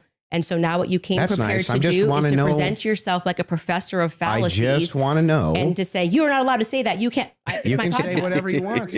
Well, Nobody's I said it. disputing that. I'm It asking. seems like you are disputing I'm it. asking I think that specifically when this why is you all think said that. and done, I've already explained to you. I explained at the beginning of this why I think Israel is ultimately going France. to be proven to have involvement in this. I just explained to you in the middle, and now you're wanting me to structure the sentence or provide evidence. You don't have to. You're just allowed to think, and I've explained to you my thought process. I don't need to structure it in a sentence. If you feel like a professor today, you picked the wrong day. Don't you think that like tens of thousands or hundreds of thousands of people would want to know what Candace Owens' positive evidence for why it is No, I that don't- Israel and France were involved in the most traumatic public assassination of Gen Z's lifetime is? That's why they watch my podcast. So you're just going to drip to them? Like, here's why It's I not think dripping. that? Every time we come across any of these discussions, they're watching this in context and they know why I'm saying it. So Watch for my show, like and when subscribe. You're bringing up, well, Candace, where's your evidence for France doing this? I just told you someone who was high ranking in the French government, right? Who's nameless? Of course. Of course. Of course. Of course. But so there's good reason so to it's not a doubt this. conspiracy, though, if I then took it to the federal government. Like, you can't just go out there making a claim to the federal government. You can get in trouble for making false statements and things of that nature. So, and then you go, well, I'm going to probe that. Well, how can you probe that? This happened I to me. can ask you, well, This that's is not my what I'm probing podcast. specifically. This is my podcast. I am sharing my life and my experiences and what has happened to me. And you're basically coming in like you're going to I'm just a how I'm girl. allowed to say Nope, it. If I'm I'm not allowed trying to to regulate say it. anything. I'm asking very you're pertinent sounding a questions. bit like a professor trying to regulate and say, Candace, You sound very can't say, I defensive think. and like you just don't want to Very answer questions. defensive. I did answer your question 3 You times. I just literally- didn't say it in the way that you wanted me You to just kind of say. obfuscate and you run away from it. But I would Let's like see- for you to let's actually just go through focus every on it. clip that you guys have prepared because It's over. I think with full confidence, people will recognize the strategy that you're trying to employ. So let's get to We the just next want your clip. evidence. Sure. They can pull up whatever clips whatever they want. it is yeah. that you guys have prepared. So let's go. But I would still, on this point, I just want to make sure that you have full confidence that France and Israel were involved in the assassination of Charlie Kirk. I think in and the you end, have no evidence for it at all that you'll give us. well, I already did tell you where it came from. Like I said, I can explain it to you. I can't understand Did it that for same you. So if higher you up need tell you if that need he was to- going to kill, or that France killed Charlie Kirk, or just that you were in danger? They said that the French Foreign Legion was involved and on the ground that day. I've already said that. You just don't like hearing it. No. Candace, just out of curiosity, Yes. when you pass down that message to Tulsi or Trump, Tulsi's office, yes. Tulsi's office, are you giving them who told you that, or you're just saying, here's what I heard from And somebody? I have this information. Sure. And of course, if they wanted to open a file on it, which I thought was quite mysterious, that Trump's office never got back to us. It was kind of weird about like. Well, did you maybe- give him maybe the you're not information of correct the office, person too. who I did told receive you? a response from Tulsi Gabbard's office, but I don't think there was ever any investigation into what I Got it. said. So the call was, hey, I've been Emailed. told It's- the email. Yes. Email was, I've been told I have somebody information, that the French Foreign Legion was on the ground during Charlie's But did you tell him assassination. who gave you that information? And that, I mean, it was a lot of information, but Well, you like didn't give specifics who it was from. not in the first email because I figured they would like, Perfect. yeah, So if they do contact you, 100, are you yes. comfortable giving 100% who it is? I would absolutely give them as much And information can I as ask a possible. question? If whoever's the U.S. government, why are you not? Yes, it's very strange to me. You know, so if that's the case, now they may respond back and say, we did, you know, that's their position. I did. I'm That's not why I involved. did it in writing. And hopefully I'm she's glad that's the honest case. about Yes. that. So if they And do right ask away in you- Trump's Yeah, office. this is just like, hearsay. Margot got right back to me. She said it was on his desk. So he has that. There's no, And if you do say that and Mm-hmm. they contact that individual, obviously you don't have to leak your sources here. Mm-hmm. Is there enough credibility where that person would be willing to talk to them and explain to them exactly what their sources yes, are? Okay. I mean, that's it seems reasonable. And so why he's asking me to defend that is like, I'm not. Never. It's not even what he was talking about. Totally to different say, claims. why are they not reaching out to you? I've asked that many times on my podcast. We don't What do you care think about about that. that? We don't care about that. We're talking about The fact that she emailed, she gave it, and nobody reached out to want to contact the They source that she's probably willing didn't to think it share. was actionable, is my guess. But even if they did think it was actionable, great. Every lead should be followed up on. Yeah, great. the confines Anyways. of what's rational and reasonable. Is it fair to say that this is maybe a different individual because this is a person that was involved with TPUSA Well, we and don't- had a relationship with Wait, Charlie? who? No, her relationship. Like Yeah. this isn't just anybody. So if an average person sends it, yes. Yeah, but I mean, we don't know. who the PPD, source just is. stop, We bro. don't Just know stop. who Just stop. Wouldn't you, if you were in that department, wouldn't you want to, even you assign it to one of your There's guys no to guarantee say, they didn't look into it. How do we know? We don't How know. could they No, if they how didn't could come they if get she didn't give it the to them? information, more of the information? Because it And was a by the way, long this- file. Yeah. This is This so is a dumb. show. This This got this nothing to do with PPD guys. just went to the wrong direction, bro. Well, I sent the email assuming that you kept saying like you go and you make a report. You think they're going to come back to you and say, hey, what's more information? We're investigating this, and that didn't happen, and which is what I raised. No, I I'm found asking, that, did you send them the especially source of because the this was at claim? a time where they were saying that they wanted to explore every possible lead. I even texted Dan Bongino. But did you- So I actually it was three offices. Let me ask the one question and then executive I'm gonna come to office, you. Yeah. Dan Bongino, Yeah. and Tulsi Gabbard's office. Okay, so a follow up to that is the following. Mhm. If they contact you to say, is that specifically to the French government or Israel's involvement in the killing of Charlie Kirk? That wasn't about Those Israel. are two separate things. That wasn't about Israel. Yes, They were saying PPD, French foreign- that person come was on, a part of get it, off was this. saying We're that it wasting was the time French on foreign this. Legion that was on the ground that So day. I'm surprised And they haven't think called you. Then I find that to be very This is strange so too. dumb. as well. Stop Who it. would want to make a report? Like, I mean, I've never But- made a report with the federal But when Let me he government. ask one did- question. but Let me when he just did ask one send question. it- Mm-hmm. Let me just ask one Okay. question, and I'm going to bring Okay. it to you. Sure. The question. Could be offices that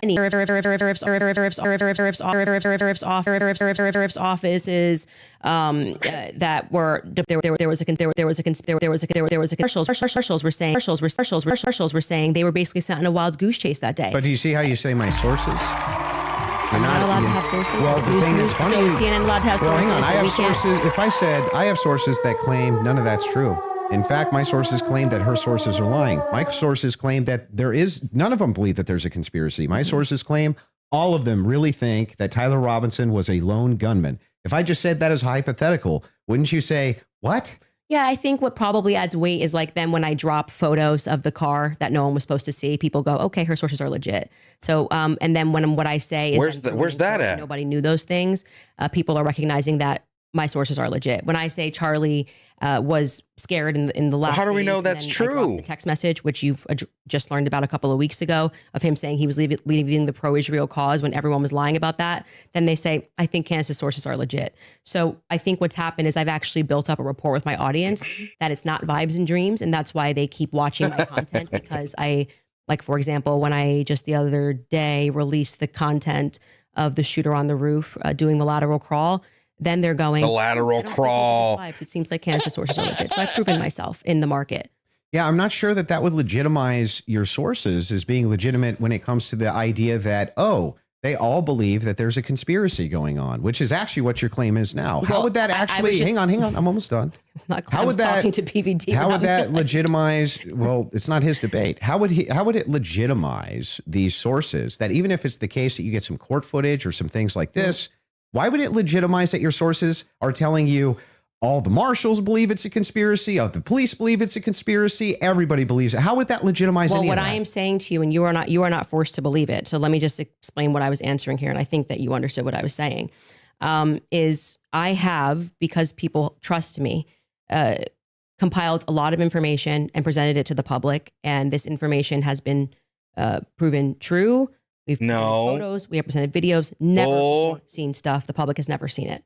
And so what that does is your audience goes, okay, when she says that she has these sources, clearly she's telling the truth. Now, whether you would then go, well, I'm going to believe her when she says they don't believe, they think that there's a conspiracy, that's up to you. You cannot watch my content. I'm not here to tell you that you have to watch my content or believe everything I'm saying. Well, don't you think questioners should get questioned as well?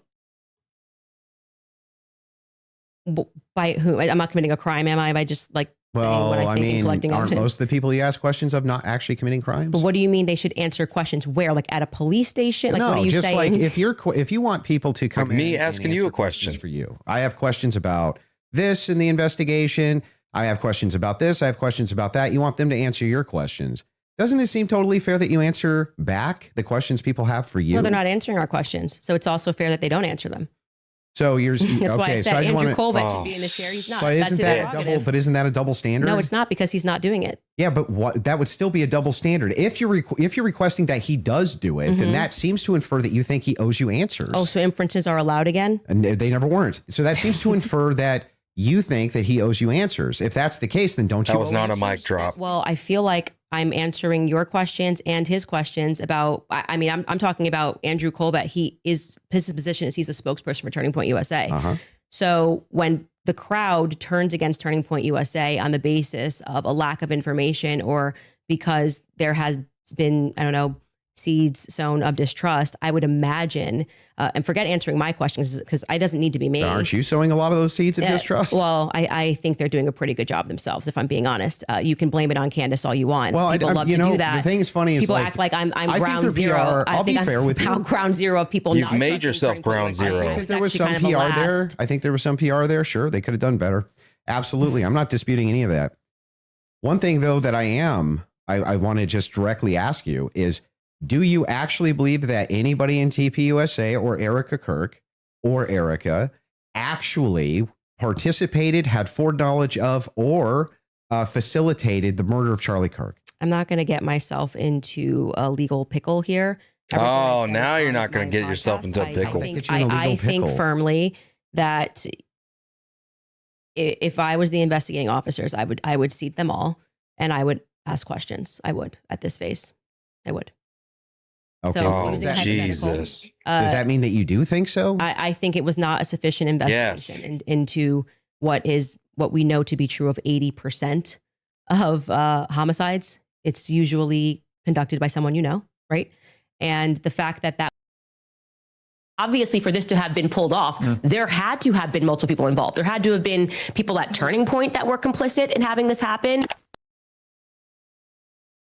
was never even considered, that like I said earlier, the backpack was returned. Whoops. How do you know that was never considered? Because they gave back the backpack as just one example. They gave back. She the pleaded the backpack. fifth. They gave back the. That doesn't show a conspiracy. Well, I mean, it shows that the police trusted everybody and didn't just hold things up for a second. They ruled them out as suspects. That quickly. I'm not comfortable with that investigation. It's a pretty big organization. There's $100 million incentive. People, this is. What $100 million? Oh, you're not comfortable with that investigation. Okay. Like it had grown to, I think it was 100 million. Plus per year. Yeah, per year. If that's something you want to factor. Yeah, but what was Your team wants to play video, if you don't mind. Yeah, There's a video they want to play of Candace said it's impossible to not believe Erica's complicit. If you guys want to play that video. Also just asking. And so right now, their guys are going out and they're going to look for evidence. And then by May, which is fortunately around the corner, then she'll see what they found. So what the F is that performance? How could you sit up there and say, yes, I 100% believe Tyler Robinson did it. That right there is why it is impossible for me to think that Erica Kirk is not complicit somehow. Because what? Those two thoughts actually don't even follow. How would it be the case that even if Erica Kirk did believe that Tyler Robinson was 100% responsible for the death of Charlie Kirk, let's just say she believed it with every fiber of her being, believed all the evidence, because she did. She just actually did. Would it then follow that somehow she's complicit in his death? I didn't say implicit in death. You added those two words. Okay. What's she complicit in? So God. selling this narrative that Tyler Robinson is guilty. So you're chopping up clips. Like I said, you didn't have the confidence to Okay, come to the chopping debate. up So now you're clips. chopping What it does up. complicit mean? We are showing a clip of her on Barry Weiss, which I can't remember the date that she did that interview. And Erica, when she is asked, "Are you one? You know, do you feel with 100% certainty that Tyler Robinson did this?" And she says, "I do." Then again, context matters. I sit down with Erica for 4 hours under the assumption that she had some evidence, right? Like I'm like, I actually, this is why I did not engage in any like Erica, everyone's questioning what she's wearing and all this stuff. I was like, I'm going to wait here because I don't know, just it feels weird to think that, did I think that some of her mannerisms were weird and stuff like that? Yeah, but that's not, you can't convict somebody on weird mannerisms. And then when I sat down with her and I was expecting for her to say, well, you know, I'm obviously the victim on the case and we got to see the shot, you know, taken or this or that, whatever it is. Great. You know, that's why she has that much confidence 2 months ago. And when I sat down with her, it was nothing. It was nothing. Okay. So this is a conversation. How would that make her complicit? You thought she was going to show you Complicit. videos of Well, some I'm- super again, secret you said evidence you complicit ain't in the got? death of Charlie Complicit Kirk. in what? Yeah. Well, if you let me finish my sentence, I could tell you that. But my point being is that then You you thought take a she look was at this gonna- and you go, okay, well, this is weird. we're gonna battle it out. This confidence, and then when you sit across from somebody, and She you just say, wanted you to stop "Okay, talking great, I about wanna her go and out there attacking her defend you family. now. I want people to know that you can't say this stuff publicly, but you know more things." And she just blanks, and then she says, "Well, I'm going to call the lawyer." And she called the lawyer. Again, all this is on my show. So They out of need to context, sue this is her not gonna to work 'cause I know what I oblivion. say on my show. Okay. So we call her lawyer, and her lawyer says to us, she calls him on the phone, pardon me. And it's me, her, and Justin Strife. And I'm like, "Okay, great. What do you guys have?" He goes, "Well, we don't have anything yet. We're not at that phase yet." And I'm like, "Well, what do you mean you don't have anything?" And he says, "Well, don't you know how it works? It's a probable cause hearing." So basically the state says that they're going to bring this forward. And now our people go out and they look for the evidence to assert that Tyler Robinson is guilty. And so I asked her directly, her lawyer directly, the phone's in between us. I'm like, "Wait, so just so I'm clear, you haven't seen anything that the public hasn't seen?" And he says, "No." So I'm going back in my head and I'm going, okay, so why is Erica saying with such a degree of certainty, like she was sent out to convince the public and people bit, by the way. I remember even Megyn Kelly was like, let's wait. She's going to have access to things. I did think she had access to things that we didn't have. Why express that confidence to the public as opposed to just being like, we don't know yet. I feel confident he's involved. They But made an arrest. I don't understand. How would any of this make her complicit, and in what? Well, I've already Rambling. told you, she's complicit in trying to fool the public into thinking this is some open and shut How case. is she trying to fool the public into this? If she believes Like, it, don't look if she anywhere believes else. that Tyler Robinson killed Kirk, if she believes that, how would that be complicit in anything? I do. Are you believe, saying that you think she doesn't believe it? I don't believe that at that stage she sat down with Barry Weiss that's what she believes. No, but that's my opinion. Right. But so when you just say complicit, you just mean she believes that Tyler Robinson killed Kirk? That's it? That's what we were talking about. That's why I said if your strategy was to dice up clips and I don't think she believes that. Like I said, you she can was explain complicit. everything. Yeah, but then why not just play the full thing? Like why? And Because when, we don't have like infinite amounts of time, I'm guessing. You probably don't want to well, watch. I'm going to go back to my theory that you didn't feel confident that you could defend your claim that there was overwhelming evidence. So now Oh you're my trying to move God, towards bro. Dr. Her Clips and audience get is going to be There's eating doctor this or up. anything. I'm just making sure She's that we got cooking this them. right. That what you're actually Yes, saying I is do that believe Erica is just complicit in believing and it. when I re-examine her actions backward, because I did not have this perspective of her at the beginning, which is why it's so funny to me that you guys make it seem like Andrew, I'm you're going to wrong. have to do People thought the Erica death was penalty, sus bro. from the You're going to beginning. have to I get in there and was fatality her not ass. Part of that, I did not lean into that. I did not contribute to that. I was getting actually terrible messages from my fans being like, Candace, you and Bullshit. Charlie always say to go with your intuition. You won't address this, how we all feel about her. Things changed for me when I saw that Zoom call. I will tell you that for sure. And the fact that she lied to me. So I sat across from her and, I wanted to have that conversation publicly, but they're probably grateful they didn't do it publicly. She told me some lies. And so the next thing that happens naturally when somebody lies to you, you go, when any person lies to you, whether it's a toddler, I'm sure she did. people only lie when they're trying to obscure something else. Have you addressed what that lie was? Yeah, I've talked about, we have a list of lies that we've been told by Charlie. We can find that, In I'm the sure. meeting with her. Well, no, I didn't want her to cage up. I didn't want to do this, and because I didn't know what to expect. Like I didn't. This I is didn't know if she was gonna be insane. like, I'm so overwhelmed with everything, and I don't know who to trust at the organization, and I don't know what I'm doing. Like I didn't know. I didn't want to. Just out of curiosity, before anything happened with Charlie, how close were you and Erica? Not very close. So there's not a relationship. No, I would say it's totally normal. Like it's not like Hey, you were jealous she any got the issues man at you all. wish you had. We were always nice to each other. It just is our life went to a different phase, right? So Charlie and I hitting the ground, running around, traveling 4 days a week. Now I get married.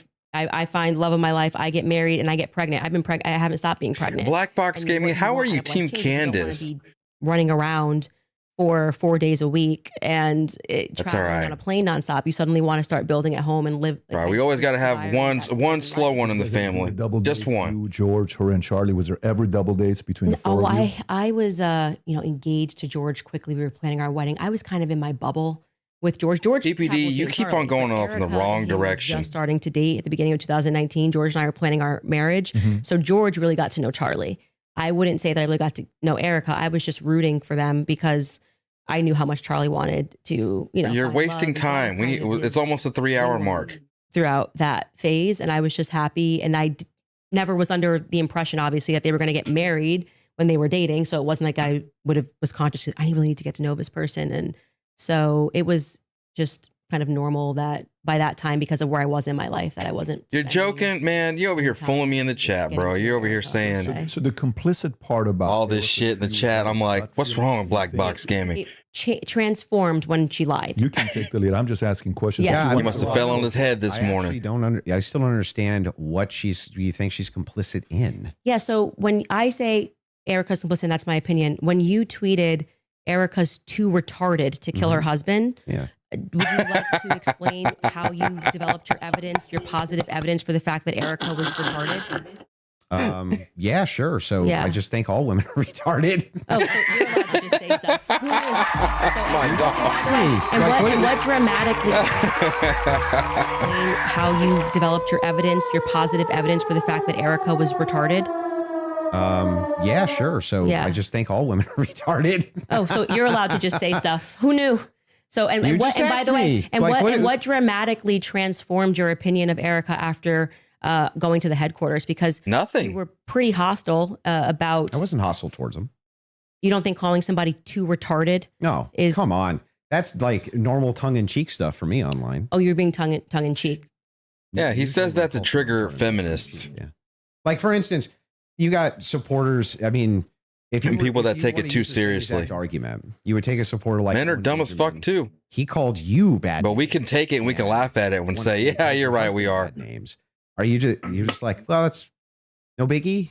I've never answered him on anything that he said. I'm saying that you now are her biggest defender. So do you still think I'm she's not too, her biggest defender. Do you still think she's too retarded?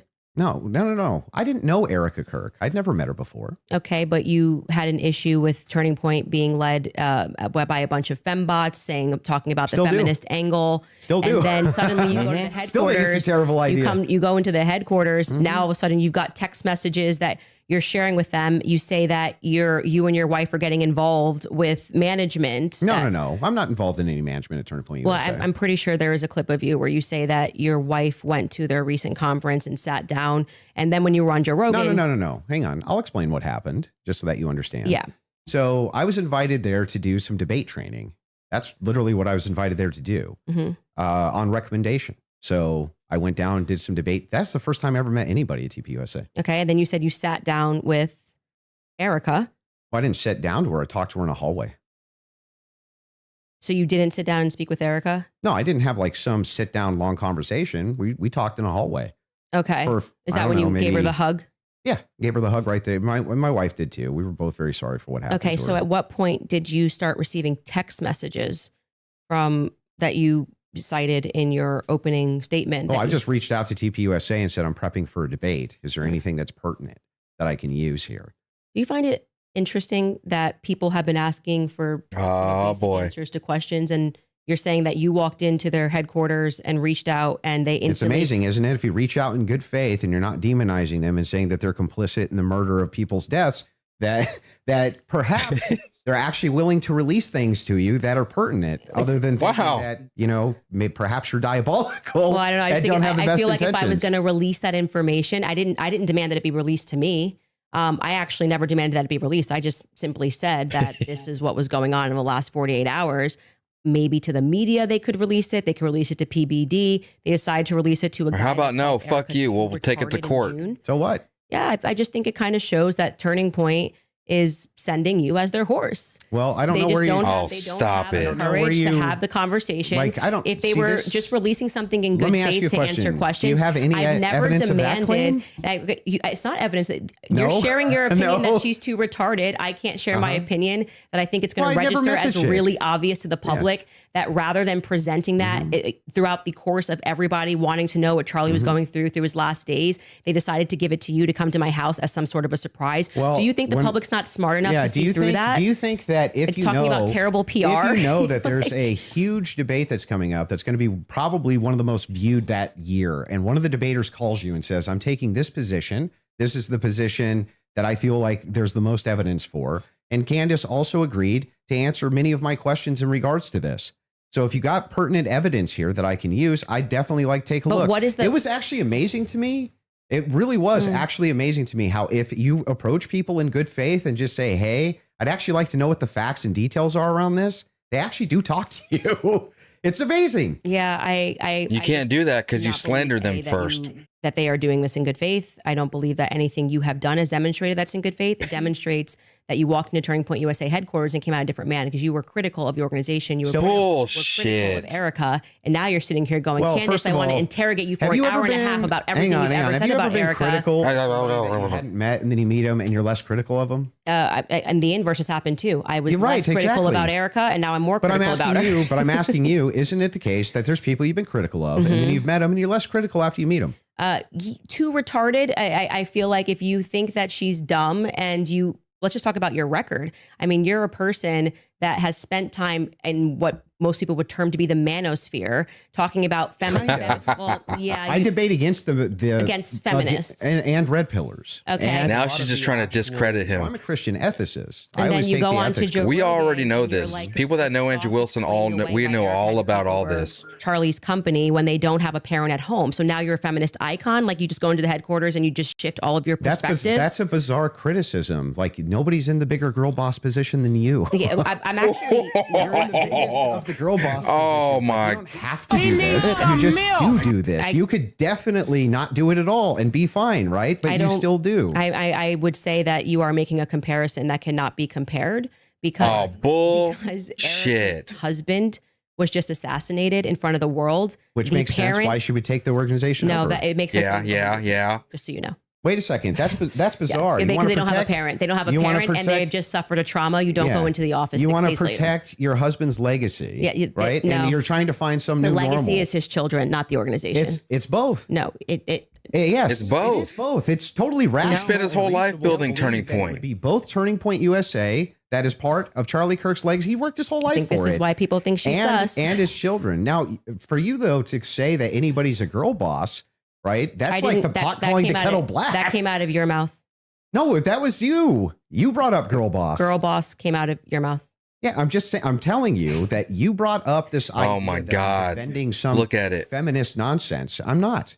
I'm pointing out that they're. By the way, she's not qualified to take over his company. There's always objective outliers. To CEOs often pass it to their wives. Proves the rule. And the interesting thing here is like. I'm still just as critical of feminism inside of TPUSA as I've always been. And I'm just as critical of any pro-Zionist position as I've ever been. None of that's ever changed. By the way, I would think it's the most rational, reasonable thing on planet Earth to do if you wanted to actually see an organization change, to try to work with leadership or reach out to leadership to try to do so. Doesn't that make the most amount of sense? I would like to state for the record that I think Erica is underqualified to run the organization. Sure. And on what does that have to do with anything? Emotional aspects. Are you mad that you didn't get the spot or something? what seems to be a majority opinion, 'cause I'm not going to say it's scientific, that any woman that would leave her kids and go right into the office after their husband was publicly assassinated. How do you know the kids weren't with her? Okay, well, I understand that you can have those criticisms, Yeah. but I'm not understanding still how that would make her complicit. I don't have to keep answering the same question. Okay, so but let's do you let's feel get like you team got is an answer asking to how your- it's complicit? Your team is asking to play a clip. So if we Okay. want to play this clip to just finish this segment on the Erica Kirk topic, we can spend some time on that as well. So Okay. if you guys are ready in the back, we're ready. This needs to be a 5-6 hour debate, y'all. Causing that 30-06 diameter, as would happen with a pet and explosives, as we've demonstrated to you in the past, it accidentally, because of how Charlie was crouched, went up and hit his neck. Oh, And that jeez. Ruined everything. It ruined everything. It was problematic. It's the reason why Terrell then had to scramble to get the cameras down, because they were never supposed to see it. They could have said reasonably that a 30-06 got eaten by Charlie, much more reasonably, obviously, than saying that the chicken bones in his neck stopped it because he ate vegetables. They panicked. That's why Terrell's nervous on the phone with me. Again, this is my theory, and I am now very much sticking to it. Okay. They panicked. It's the reason Erica had to step out. That's why she would have gotten on the phone with Terrell so quickly, because I was going, why is Terrell saying, well, I didn't want Erica to relive. Oh, that's why I did it. He didn't have an answer. He was nervous. It was crazy. But he acknowledged it. He spoke to Erica immediately. Why did you speak to Erica immediately? So do you believe that there was a shape charge that killed Charlie? Hey, can I ask you why you keep starting clips mid-sentence?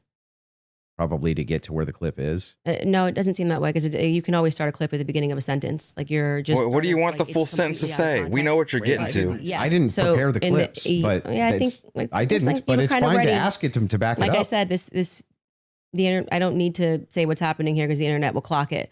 But in this episode, They're literally playing the live stream itself. They can go back if they want to. This ain't no prepared thing.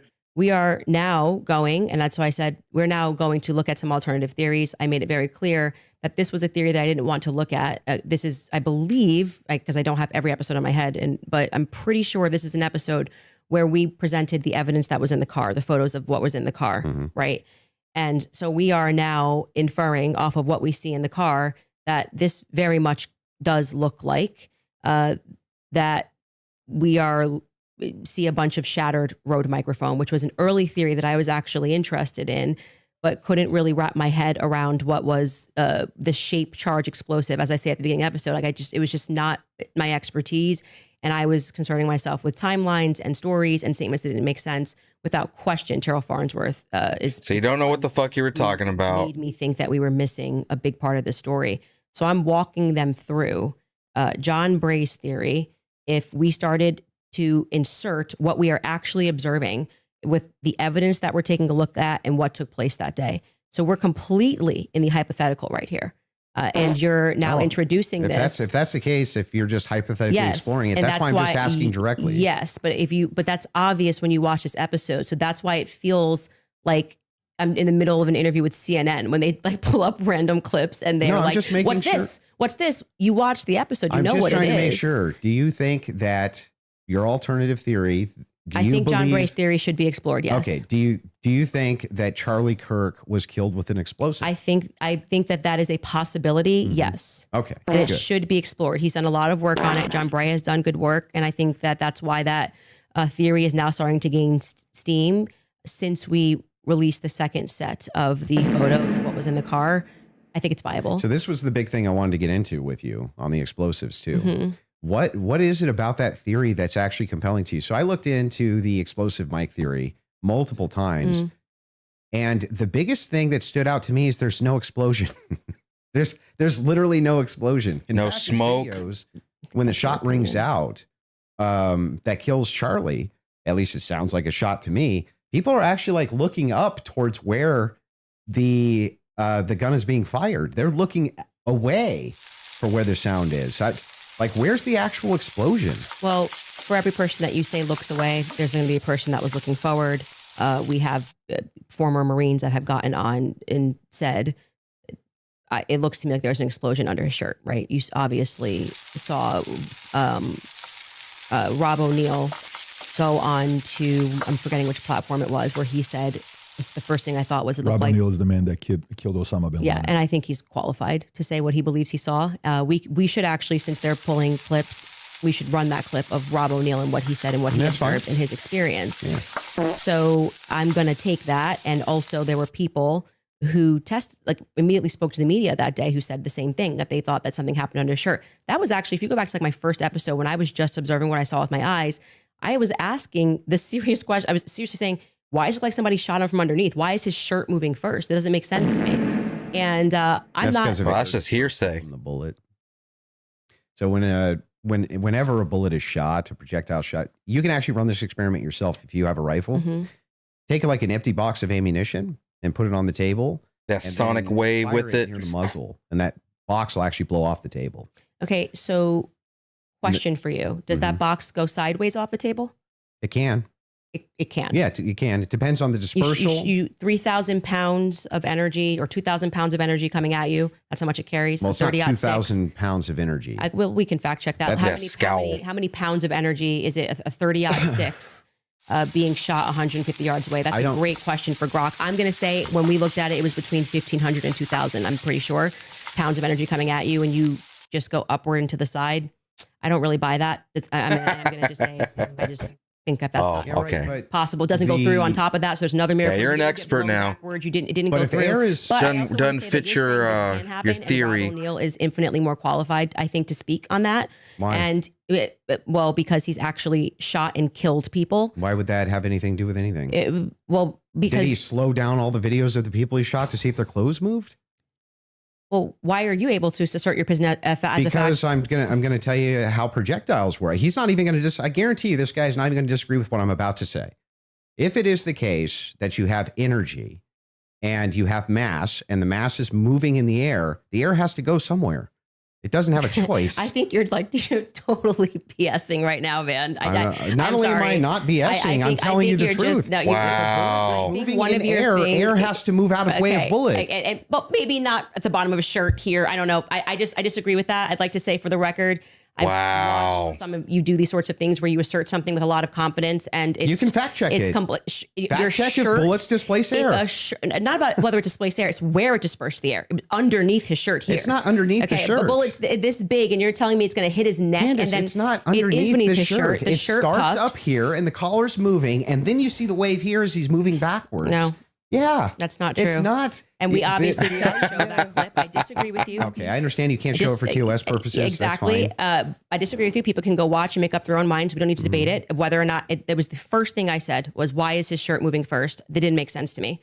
It almost looks just like this. It goes across. His necklace breaks first before Charlie even reacts. If you watch it in slow, his necklace breaks first, which I thought was very odd. And then you see a puff here, and then the next thing you know, what the fuck is wrong with this woman? Wound on his neck. I would not confidently assert that I see smoke. I've never said it on my platform. Do you think that an explosion generally has smoke?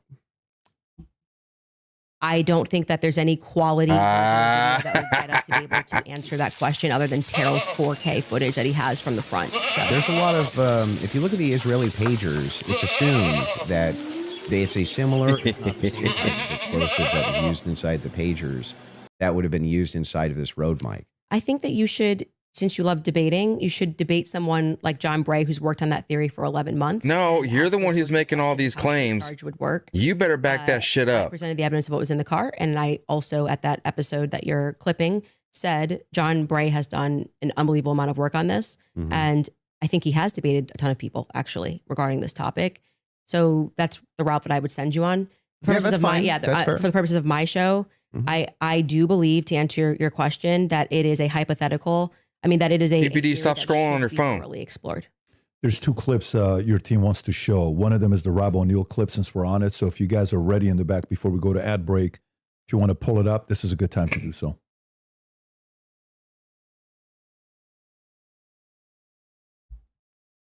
And good to see you, General Holt. A lot of things bothers me about this.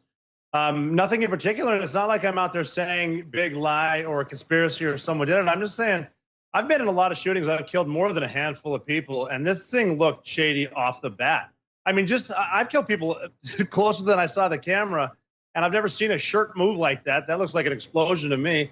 Just the fact that no one started doing first aid to Charlie Kirk. They were more concerned about getting SIM cards out of cameras, removing cameras, and then getting him off the X somehow. There didn't seem a lot of concern for his life. It seemed like just clean it up. And then, I mean, I've been told they paved it over a couple days later. And then you get Erica Kirk behind all the razzle dazzle, and she's really quick to forgive the alleged shooter, which technically says that was him because I forgive him, but then she can't forgive Candace Owens for having an opinion or asking questions. And they mock people by saying, "Oh, I'm just asking questions." Yeah, I'm a SEAL Team 6 sniper. I'm asking a lot of questions. No one wants to answer them. And you're able to ask. He's actually said very little about the explosive there. So I'm just saying he observed, he said he's shot people up close and he's never seen a shirt move like that. And it looked to him like an explosive. That's what he just said. But when I play that video at full speed, I can't see a shirt moving. I can only see a shirt moving when we slow it way down. So if I'm in real time, I'm just assuming this, right? If I was in real time and I was in like a close quarters combat, you kill somebody situation and I shot them, would you even see the shirt move? Well, I just feel like 5 minutes ago, you were arguing that it was because the bullet carried air. Now you're saying you don't see the shirt move at all. Yeah, but if you slow it down, the disbursement of air, that's where you're going to see it, right? It's going to be very quick, very, very, very, very fast. Yeah, and then that's not what I saw. And clearly it's not what he saw. And he thinks that there could be an explosive. So I'm just saying to you, people disagree with you. Your opinion's not a fact. That's all. I understand. I think that's a good place for us to, if we have another break, and then we can keep answering your questions. Yeah. I mean, I think, sounds good. Perfect. We'll do a quick 3.5 minute ad break. We'll be back for the last segment. Cool. All right. Thank you. All right, you guys. I want to tell you about ethos because life has a. This is tough. This is tough. Heavy Hook, thank you for the chili, brother. Iron Cowgirl, thank you for the happy poop. They don't know what the fuck they're doing. Aunt Colleen, I hope you're enjoying the show. Thank you for the 5. He said, I'm watching this at work. Thanks for covering this, Arturo. Jay Lynn, thank you for the 25. Our sponsor, Bingo, not comfortable, started all her conspiracies. Who is she? How dare her for spilling her BS all across the internet? Why is she so involved? Did she do it? I'm on my 3rd drink. I'm on my drink. The reason she's so gung-ho about this is because this is what she does. She makes conspiracy theories. That's what she was doing about the year before this assassination happened, right? And then when this thing unfolded, she said, I'm just going to go all in on it. She knew that she can capitalize. First of all, we all know it's going to take a long time in the court to unfold. It's going to take a long time to get that evidence. And no matter what case you're talking about, every murder case in history, there is basically always room for conspiracy theories. Every case, right? When you have a case this juicy, somebody like Charlie Kirk, who is this prolific, this is on the level of the JFK assassination. You know, when you have something like this, you can run off of speculation forever. And that's what she's been doing. She knows this was her thing. She could capitalize on it. She knew Charlie Kirk. She was involved in it. She's got all the deep information, supposedly. This is something that it was the perfect storm for her and for her only. She could become the villain. She could become that person that has that experience, knows these people, is in that realm, and she can capitalize on it and use it to get filthy, filthy, filthy rich. And there are so many people helping her keep her safe. So many people making sure that, you know, I'm sure she's got lawyers on her back, behind her, getting paid tons of money as well, telling her, listen, you don't have to prove nothing. You just gotta, if you run this way, if you debate this way, then basically you'll never get back into a corner because there will always be room for speculation and you can just keep running with that. Freedom Hawk, thank you for the hiding. Hey, man, we've been live for almost 4 hours now, man. Shout out to you guys. I hope y'all are enjoying this because this is needed to happen. No one was going to do this better than Andrew Wilson. Nobody. Tony, right now, nobody was going to do this better than him. Fuck authority. Thank you for the thank you for the $10. I used to like Candace. Now I can see what she is, and I can't even stomach watching this. Love your show. This is a hard watch. It is a hard watch because Charlie's Kirk's life is in the middle of all this, but so is Erica Kirk, and nobody has her back. It seems like, right? The people have her back. It seems like people want to have her back, but in the public eye, it's like her versus everybody. And then the way these people are, they're so confident that Erica Kirk has something to do with this, or that Turning Point has something to do with this. They're so confident that they go out there and they say some of the most vile, disgusting things you can ever imagine. You know, they say terrible things that her kids are going to grow up and hear in the future. Things that'll haunt the dreams of most people. You have people on the internet saying that and then making money off of it. Having whole careers built on destroying this woman and tearing her down. And Candace Owens is the leader of that movement. You know what I mean? She's the leader of all that. And it's like, I wish there was a way. Really, there's no way to when the guilt, because it's going to happen. When the guilty verdict comes down and he is sentenced to death, when that happens, not if, but when that happens, she will still sit here and say that, look, the Fed got away with it. The Feds got away with it. The FBI, the cover-up, Israel, they all got away with it. There goes the patsy.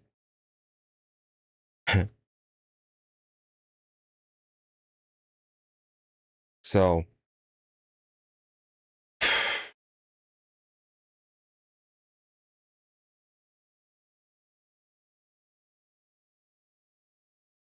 it's really up to God at this point.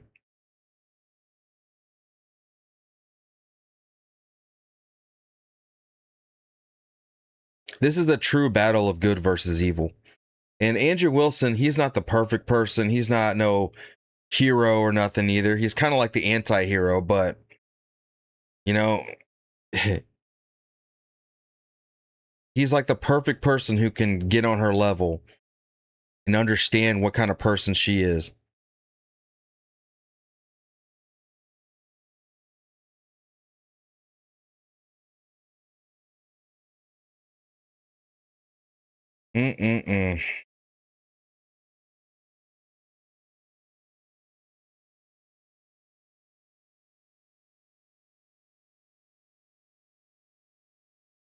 Freedom Hawk, thank you for the $2. He said, I wonder what they talk about on Candace's money breaks.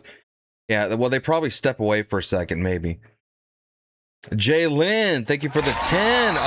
Another 10, Jay Lynn. 85 total. Where the rest of y'all at?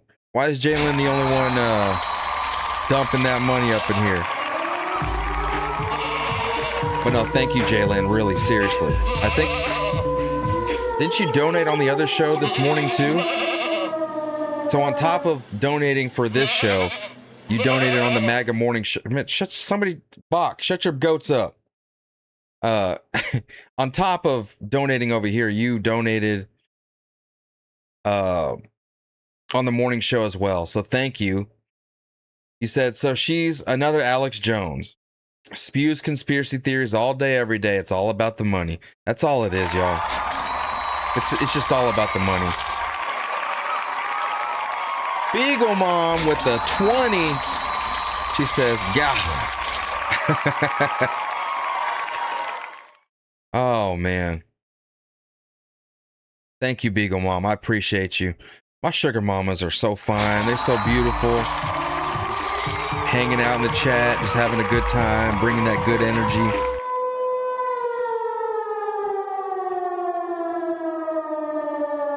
Now, Andrew Wilson says all women are retarded. I don't agree with that, okay? Clearly, I got plenty of non-retarded women in my chat. But I get why he says it because of the realm of what his content is, fighting feminism. And saying all women are retarded is kind of one of those things that really gets under their skin. It really brings the devil out of them. Sometimes you just got to have tough skin. You got to not take things so seriously, you know? God is good all the time. Thank you for the $2. Is it really a debate or straight up lying? Oh, she is lying, but we know that Candace Owens is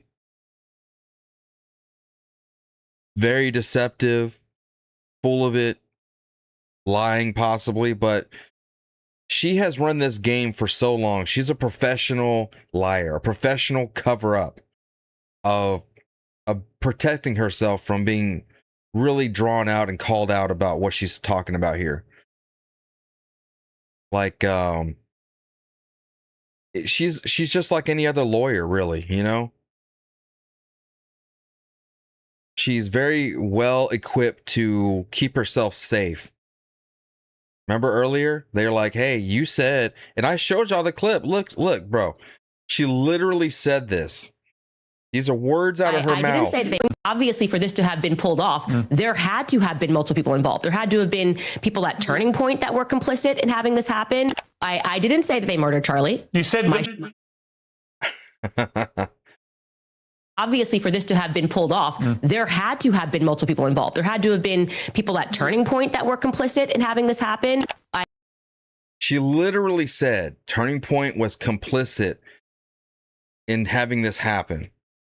Words straight out of her mouth. We got her on record. First of all, in that interview with Piers Morgan, he reminds her, didn't you say that? And she lied about that. I didn't say that they murdered Charlie. You said that people at Turning Point were complicit in his murder. No, my exact sentence that I said was that there were people at Turning Point who are engaged in a cover-up. That's not even close to what you said. No, you didn't. I believe that thoroughly. Candace, you didn't say that. You said literally. I did say that on my entire show. You said there were people at Turning Point complicit in his murder. Okay.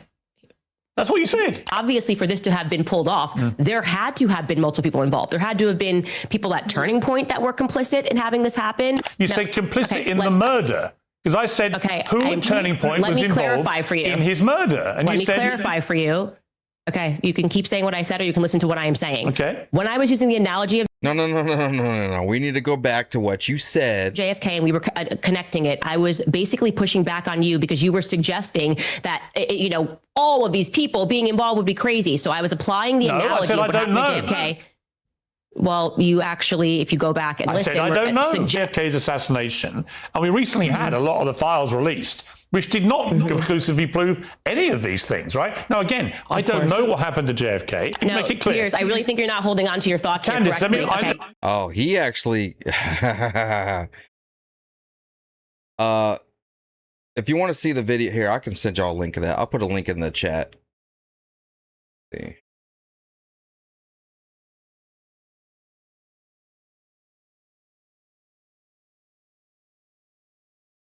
Oh, shit.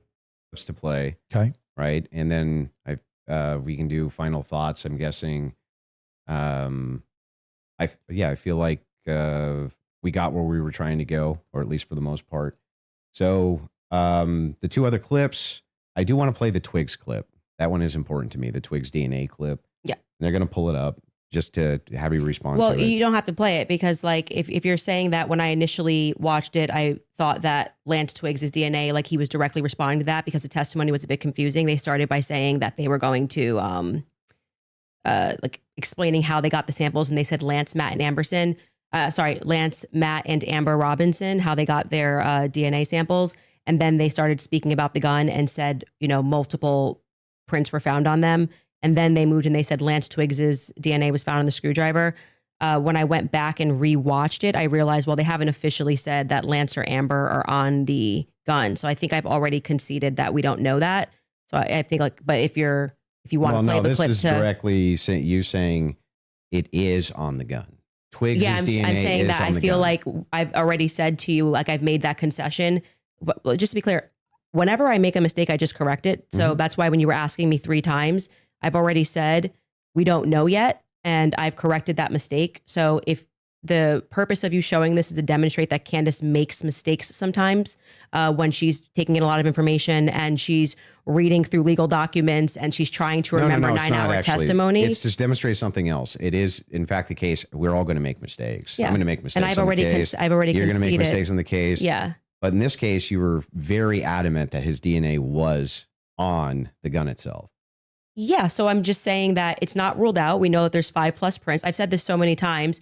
I had to rewatch the testimony again. It's like 9 hours a day.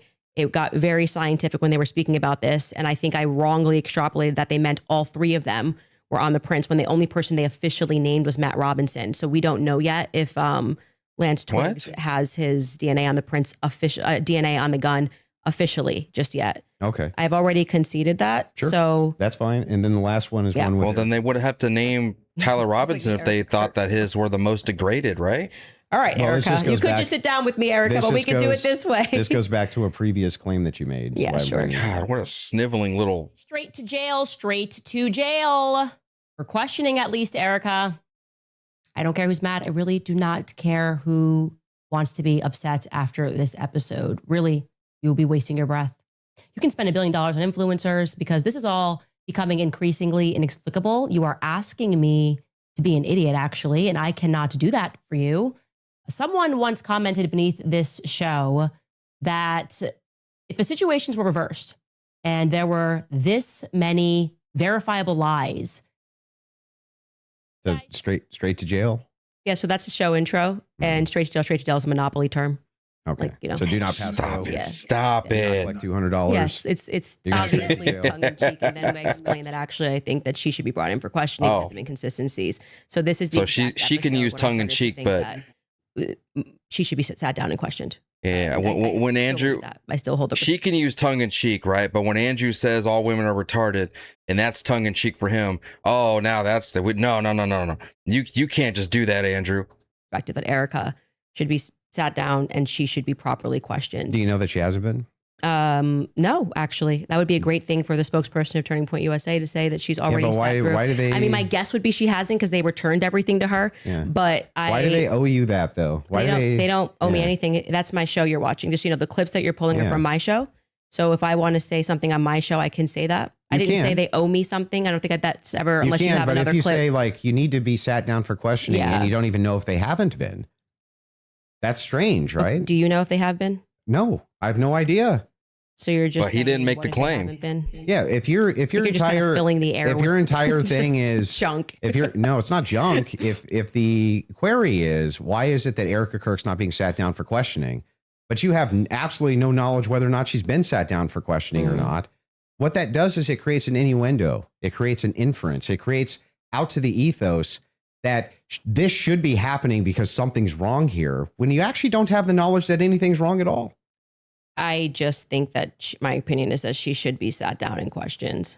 But you're not sure if she hasn't been. Yeah, and you're not sure if she has been either. Hmm. So, like I said, I feel like now you're just kind of filling the Well, air to with my nonsense knowledge, because this Turning is Point's to- like, we want To my make knowledge, sure that you go in there and you nobody- defend Erica. And I have to say, I don't think you've done an extraordinary job Great, at that. but I'm not here to defend Erica. The thing Well, is, I though, would is say like that since 4 out of 5 of the clips that you Yeah. had on the ready when we asked you guys ahead of Mhm. time, I mean, I want to just assert We're here to how discredit you, professionally we ma'am. have dealt with this debate. We're not here As to you can defend see, nobody. We have not planned any gotcha clips for Andrew. I expressed to him that what we were going to do was just to use people for fact. We've caught checks you and lying because I might twice not remember already. Something, or Caught you lying I do twice. remember something, and you're saying no, and that is what I think will register to people as very Well, wait, fair. I expressly we did not take out of wait, what? context clips of Andrew But to I try to expressly said please that don't I cut was me going to off. bring We did claims, not. right? No, when you said you were going to bring claims Your that you would want me to claims. speak to, you didn't say I intend on sitting you down with out of contexted clips to which we said to you before in an email. Any clips that you want to share with us, send it Mm-hmm. over. Let's assert a debate claim so that we can both be ready to respond to it. This just That's not really what happened. well. What didn't yeah, happen? the way that you're framing the exchange, What that's do you not mean? that's not actually what happened. We were negotiating. It is true we negotiated out the claim itself, right? Which one's going to take which position? I wanted to make sure that I had at least an hour and a half on mine, and you got the time for yours to question me. We did. We got through your hour and a half on mine, roughly an hour and a half now on mine. That's basically how this went. But in the beginning, I did not take an hour and a half to just pull out of context lists with Andrew. I actually debated the substance of what's going on in this trial and this hearing. And I do think that I think you fell short of that. There's nothing out of, hang on. And There's I nothing did not here say, except I'm holding just you to going to account get for you your to say claims. yes or no.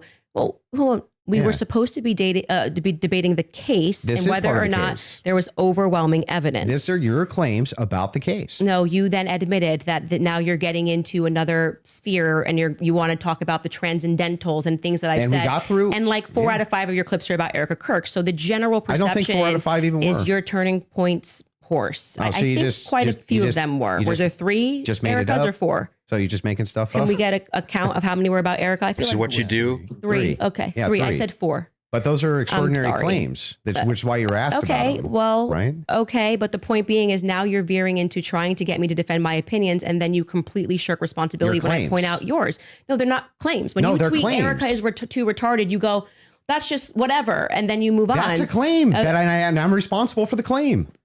Well, earlier when I brought it up, you said that it was tongue in cheek. Yes, sure. That's me responding to your criticism Okay. of the claim. That's all I'm doing here. I was interested, and I'm happy to get into also the Patsy stuff now, if you would like to. well, Your that team was has one more supposed to clip be they want the to play whole from one point. 7 days Okay, ago. sorry. They got one They more had clip. to. and We then were can go getting to into the Patsy. Patsy stuff, and you stopped it, and I was explaining to you. Oh, they have one more clip. Okay, let's go. They want to hit the minimum of 4 clips you were saying with Erica. So 100%. This is absurd. This is absurd, really. You look like a and this whole is the one you're clown over saying here. from 7 days ago.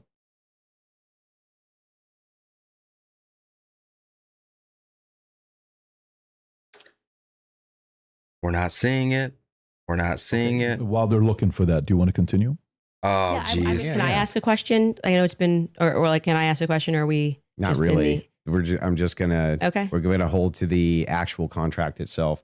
The contract does not say that you are allowed to just question me without me being able to respond to you I've never said you or can't have respond. a conversation. You've been able to respond to every question I've asked you.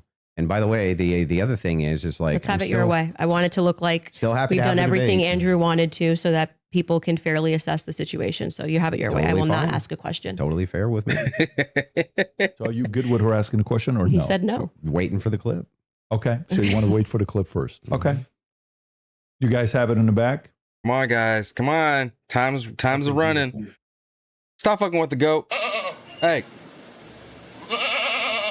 Take that damn bacon off the grill. What's wrong with y'all? You think you just fell out of a coconut tree? Ah, she drunk again. Somebody get her. We had it. So Hey, Kamala, get her out of here. Okay, there we come go. on, guys. Did this crime. Okay? Because Lance I can't Twiggs hear this. My has thing his went off. Just DNA tell me what on it the says. I'll towel. hear. It's fine.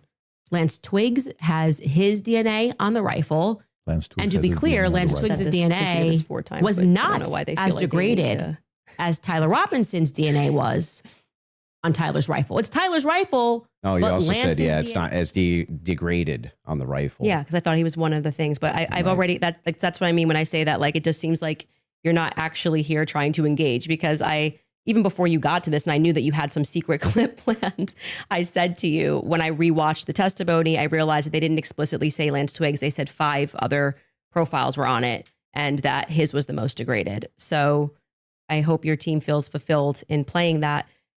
Is there any more? I'm happy to play every clip that he has on the ready. Anybody? You said you had some new evidence at the beginning of the. Oh, yeah, debate we should you had show that something text new. message that you read, Did you just wanna because share I that? think that's important for the public. You shared it out of context. I'll do it on my show. I'll share the text So you're going to message. read it on my show, but not show it? Correct. Okay. So I'll show it on my show, but that's what I'll do. I'll show it on my show. Can I ask why? Well, because I want to drip out the evidence. You know, that's got to drip out that evidence, keep people coming back for the show, right? I don't know if snark serves you so well. I'm just saying, like, yeah, I'll release it there. Yeah, that's my intention. But yeah, I'm fine with closings if you want to do closings. Well, I also would just, if I may ask a question, is that permitted? Go ahead. Just so I also have clarity, since your basis has been evidentiary, you keep saying that you have evidence or like you are following evidence. Which one of the charges against, or all of them, do you think Tyler Robinson is guilty of? The specific charge? Yeah. Yeah. So what I think is that Tyler Robinson shot Charlie Kirk. Yeah, but of the 7 charges that he's being charged. Yeah. Can we list them real quick? I'll tell you exactly which ones. We'll pull them up. Well, do you know any of the charges that he's up for right now? Yeah, of course. But Can I you- want to can you make sure name that we one? have them listed. Yeah, but like can you name one? Because my general perspective is that you don't actually care about this case. You're not following Is that the it? case. That's the Yeah. question. You're just not I mean, following it it seems, enough. It seems pretty like if you're going to engage and you're going to say the evidence is overwhelming that Tyler Robinson is guilty. I just think that you should. Like, All right. Can you tell me one? Then let's do the charge counter. that he's- You can really, hang on. This is a great gotcha. No. You just got to ask me, play Yeah. clips out of context, Yeah, put me yeah. in the hot seat. So please just answer the This question. is fair. Can Name you all name- 7 since can- you've been following the case. Okay, sure. Go ahead. You name one. Yeah, you named all 7. I'm happy to do that, but can you name one? I think he's been charged with murder. That's actually incorrect. Okay, great. Now name all 7. He doesn't even. This is like. Name all 7. And I. Can you I name think all 7? I can't. Then do it. I don't even know the charges Sure, he's you don't facing. have to Do it. No, do it. I'll count them. Go ahead. You don't have Name to put 'em. your fingers up. I can Okay, do hang on. that. Name them. Yeah, sure. Name them. The first charge is aggravated murder because that's what carries Okay. a death sentence So in the murder. state of Utah. No, Next. that's not. That is literally not murder. Okay. And so Next. just for people, no, don't. I don't have to do it in a time limit. There's nothing going on. And just to explain to people the difference of why that really matters and shows that he doesn't actually care about this at all is because aggravated murder, it's narrowly defined, Just and because avoiding it the carries question. a death sentence. I'm going to answer the question. Okay, You're I'm just going to waiting. recognize that your strategy of thinking that people are intimidated when you try to put a time constraint doesn't work, Yeah. and you'll be better the next time you debate I got someone. it. I got it. Give me the other ones. The more you cut me off, the longer I'll take. Do you want to just wait for me to finish of why that's a big difference so that No, people I just don't walk want away? you to list the charges. Yeah, I'm going to do that. You just don't get to pretend that there's a time constraint for me to do that. Well, how long does it take you to list 7 charges? Because I'm speaking. You just got to. It sounds like you're just delaying it because you don't know them. I know all 7 of them, Then and I'm tell going to me say them. again because you're going to get embarrassed. You don't have to rush this. I'm also showing an example of a very flawed debate strategy. I Okay, actually well, am I under got no one. time constraint. I got one. Great. The second charge is the felony discharge of a weapon. The next 2 charges are for obstruction of justice. Okay. The next 2 charges are for witness tampering. And the What's final, the specific charges, though? that is them. Obstruction of justice, Both of obstruction those- of justice, witness tampering, witness tampering. Okay, wait, and there's no other specifics to them. Well, I can tell you why he's being No, charged no, with no. it. Just the charges and then 7? Yeah, see, the bad thing is when you try to be an a-hole and it doesn't work. What's the 7th? The last charge is violence in front of a minor. Okay, got it. So then he's being charged with murder. You just say aggravated murder. That's the distinction. You just want to It's a massive. It's Got like it. you cannot Massive. say murder versus aggravated massive murder. distinction. This gets to the entire crux of why him being up for the death sentence. And I actually find the defense's filing about why this is not aggravated to be very compelling of why it's not aggravated murder. I actually think that if the state was going to even try to pull this off, they should have charged him with just murder. And then I do also, again, want to stress to audiences that debate strategy of thinking that you have to speak faster or somebody puts your hand up and they try to pretend like it's some sport. I think he thinks it's a blood sport. It's not. It's about being right and being principled and engaging. And you can make mistakes. I make mistakes all the time, but at least be genuine in pretending that you care about this case enough to know one of the 7 charges that are up against Tyler Robinson when you say the evidence is overwhelming that he's guilty. If you would like to move to final statements, I'm fine. I want to make sure Andrew has had the time that he has requested. I think your team would like to pull up the 7 charges that he just asked you about. If you Sure. got, She kind of got him on that because I don't think he knew all the 7 charges, but I didn't even know all 7 charges. I didn't know there was 7 charges. Discharge of a firearm.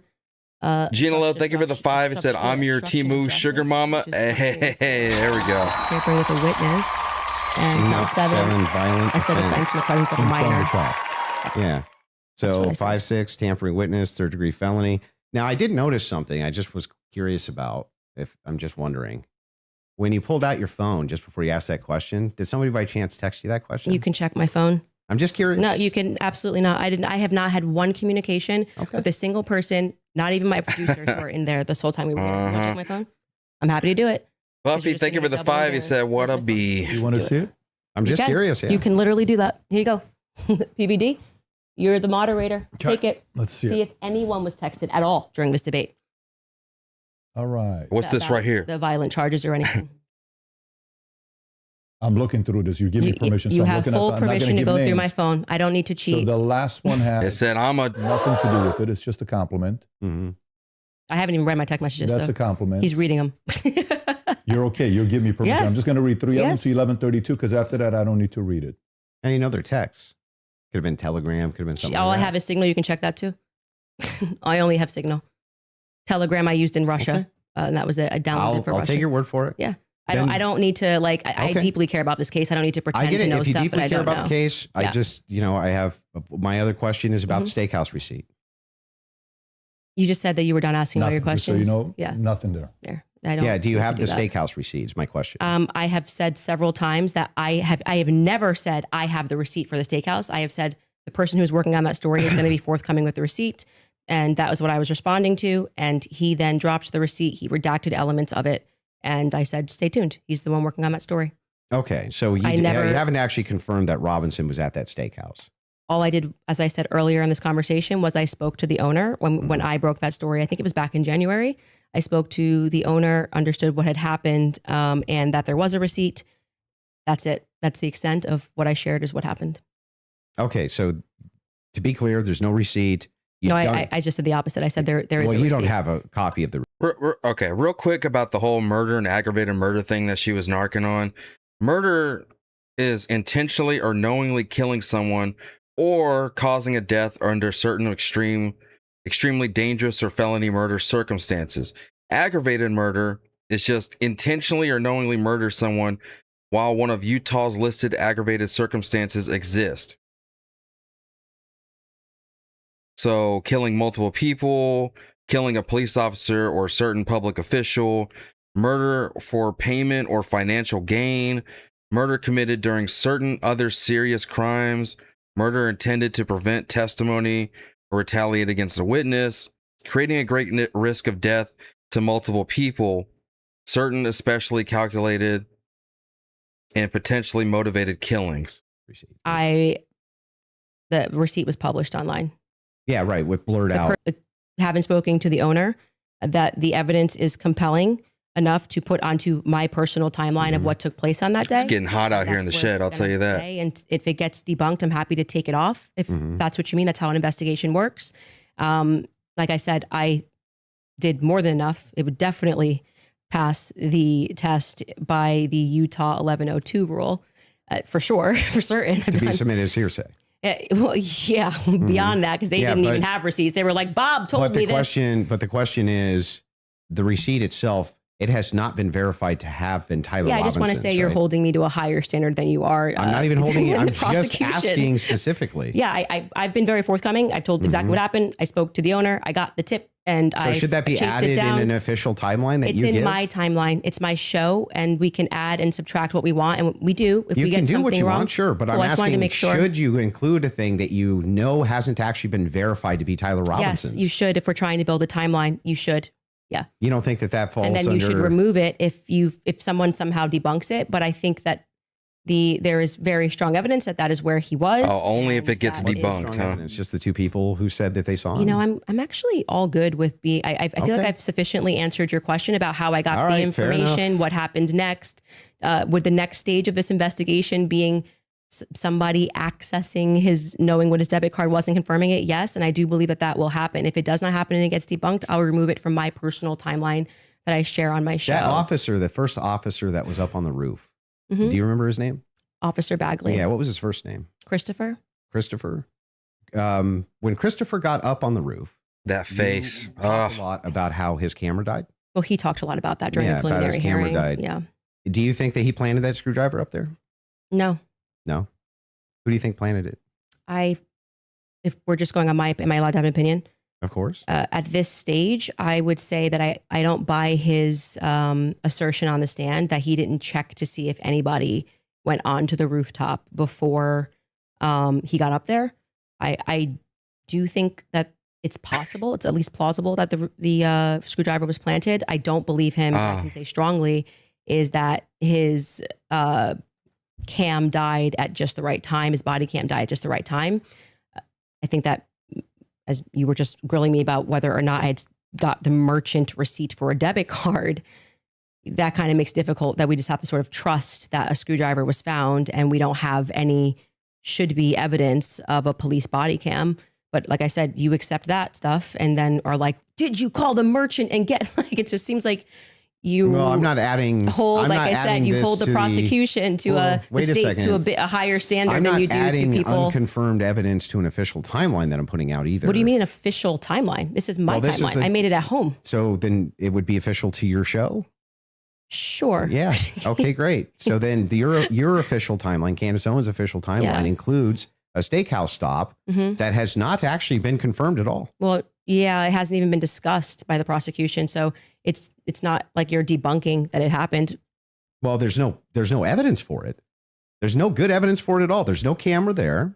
And the steakhouse receipt itself has never been confirmed to be Tyler Robinson's. I'm assuming this is just like a talking point they gave you and you got to like keep pushing this or like. I've been following it. No, very it's that you're closely full on of X. shit. Receipt. You weren't even following the charges of Tyler Robinson, but you really You wanted to think know. that I've been because- following it do you very think that closely on because- X. Wait, you think I'm This is all you do. Houses and having a Wait, conversation. You're following Congo Yeah, on I X. literally followed the entire trial or the preliminary live. I was live with an attorney. We covered all of it. You think because I have a momentary or lapse where I'm like, oh, it's murder? No, it's aggravated murder. Come on. You didn't know any of the That's charges. splitting you didn't, no, that's hairs. not splitting. It means you didn't follow the preliminary hearing at all. No, it doesn't Like, mean you that don't at know all. any of the That's charges. ridiculous. We followed it live. I didn't even hear any of the This is charges in getting the literally hearing. To the crux, Oh, aggravated man, murder versus murder. It's a death ridiculous. sentence. And not only that, let's point this out. One of the major things here is that this is your official timeline. It's mine. Yes. Who else could it be? Who else? There would be Candace What's your Owens' issue? timeline. I just don't know what his What's your issue issue is with my timeline. What's your issue with that? Well, so the issue is that the entirety of the evidence revolves around two people who claim that he was there and supposedly a receipt. There's supposedly a receipt where Tyler Robinson paid for his steak and his soft drink. No alcohol, right? No alcohol, right? You know nothing about the case. But anyway, this particular receipt, they could have called the merchant account, confirmed it, this type of thing. To date, this receipt has only the blurred information on it that would actually give you the information to confirm whose receipt it is. We have to date, nobody has confirmed that this was actually Tyler Robinson's receipt. And yet inside of Candace Owens' timeline, which she states over and over again, when she says, this is the longest 13 hours, this is 13 and a half hours, the requirement for about what, roughly 5.5 or 6 hours of that is that he went to the steakhouse. And so, and that's not been confirmed at all. Not even a little bit. I feel like saying that I spoke to the owner of the steakhouse is me, like not just being on X looking at opinions, but actually doing the legwork. And that's why, like I said, if you think this builds up a I'm sure you did. audience and makes you seem like a serious person, we don't have to keep belaboring the point here. I feel like I've demonstrated that I did as much as I could to confirm this when it came in. I spoke to the owner of the restaurant, obviously took down everything he said, noted that there was, in fact, a receipt that he pulled. That receipt that was published is real. A debit card and a credit card was used. If for some reason somebody misidentified something down the line, or we find out it's a different Tyler Robinson, I'm happy to remove it from my timeline. But for right now, I think that there's enough under the Utah 1102 rule for me to keep it there. I don't really think we need to keep going into circles about this receipt. It's my timeline. I don't know why the 1102 rule would apply here for your because timeline. you were constantly cite things that are said in that courtroom that have less evidentiary support than me contacting and speaking with the owner of the restaurant. It's not like I dreamed it, as to use your expression. So it's in my timeline, and I'm going to keep it there. Yeah, the video of him walking up and down the stairs with the rifle in his pants. That's Thank you. No, that's not as good as calling a fucking So the last restaurant, talking to some manager who we're supposed to just trust. Thoughts. I'll be asking both of you if anything, if anything on your opinion, thoughts changed on the case, and then we'll finish it up from there. So with that being said, a 3.5 minute break, and then we'll come back for final thoughts. 3.5 minute break. All right, you guys, if someone followed you everywhere that you went. Man, I'm ready to call this a day. I'm hungry. That damn Pop-Tart didn't do a thing. My wife is saying she hungry.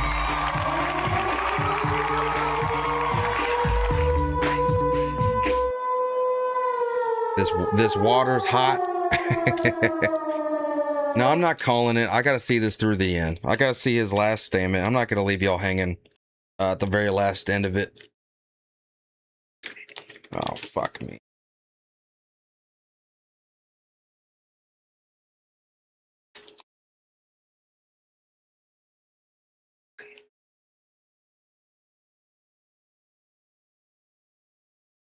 God, I'm over here just pouring water all over myself.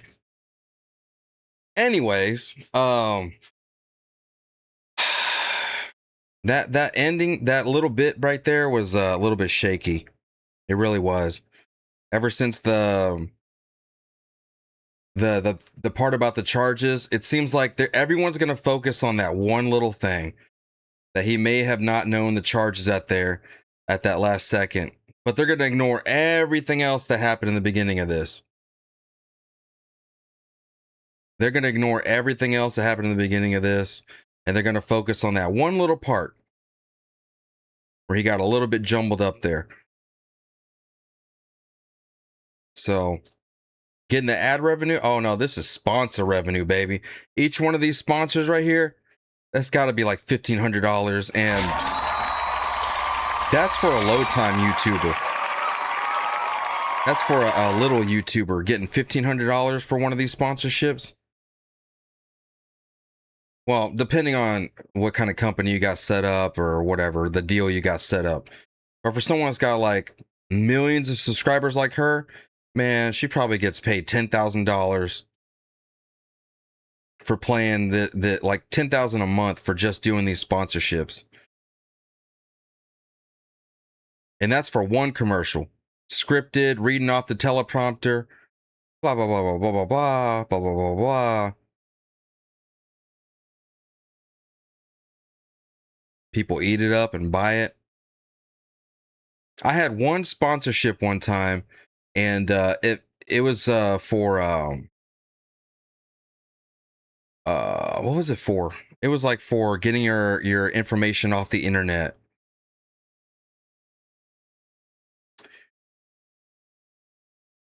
No, the coffee thing, that was just for Rumble. That's their little Rumble ads, whatever. You know, you make like $1. You make like $1 off of that. I'm talking about a real sponsorship where a company actually pays you to. This is when I was doing drumming stuff. When I was doing drumming stuff, I had what the fuck was that company? Well, either way, it's like I would put a commercial in the middle of my videos, and then if anybody signed up for the free trial, I would make $250 off of that. Aura, yeah, that's it. Yeah, I had Aura, and if anybody signed up for the free trial, I would make $250 off of it. Man, I ain't even gonna lie. I had some of my family sign up. I signed up on my wife's account. I signed up my brother and my sister and all that. I was signing up. I made $2,000 off of that. And then they emailed me and they said, this is a little fishy, so we're gonna discontinue working with you after this. I said, oh man. Oh, you're fired. Oh man, You're fired. So I learned the hard way not to take advantage of that. And so, plus, you know, I was just hoping that it was going to work out for the money of it. Now it's like I've had sponsorships reach out to me and say that we would like you to do an ad for us, and we'll pay you, I think it was like $100 per ad of your video that hits over a certain amount of views or whatever. But they're all for products, that's stuff that I don't use, I don't care about. If I'm going to have a real partnership with somebody, it needs to be about something I actually like or care about. Because I'm not going to sit here and just read like Candace Owens and just read a script off to you guys and lie to y'all every day. I ain't about that, man. I'd rather just not have the sponsorship money and rely on you guys for the super chats. Which, by the way, sorry about this, Wolfman, thank you for the $5. So I would love to add more to the super chats, but there are other people who aren't allowed to vote from other countries that I need to pay for. Yes, sir. I was telling y'all about the great replacement going on right now in our country. This morning on the MAGA Morning Show, man. Yeah, I got caught cheating, man. They said. You're fired. You're fired. Yep. Caught my ass. I guess they check like the IPs of who like the addresses or whatever of whoever signs up for it, you know? Damn. You're fired.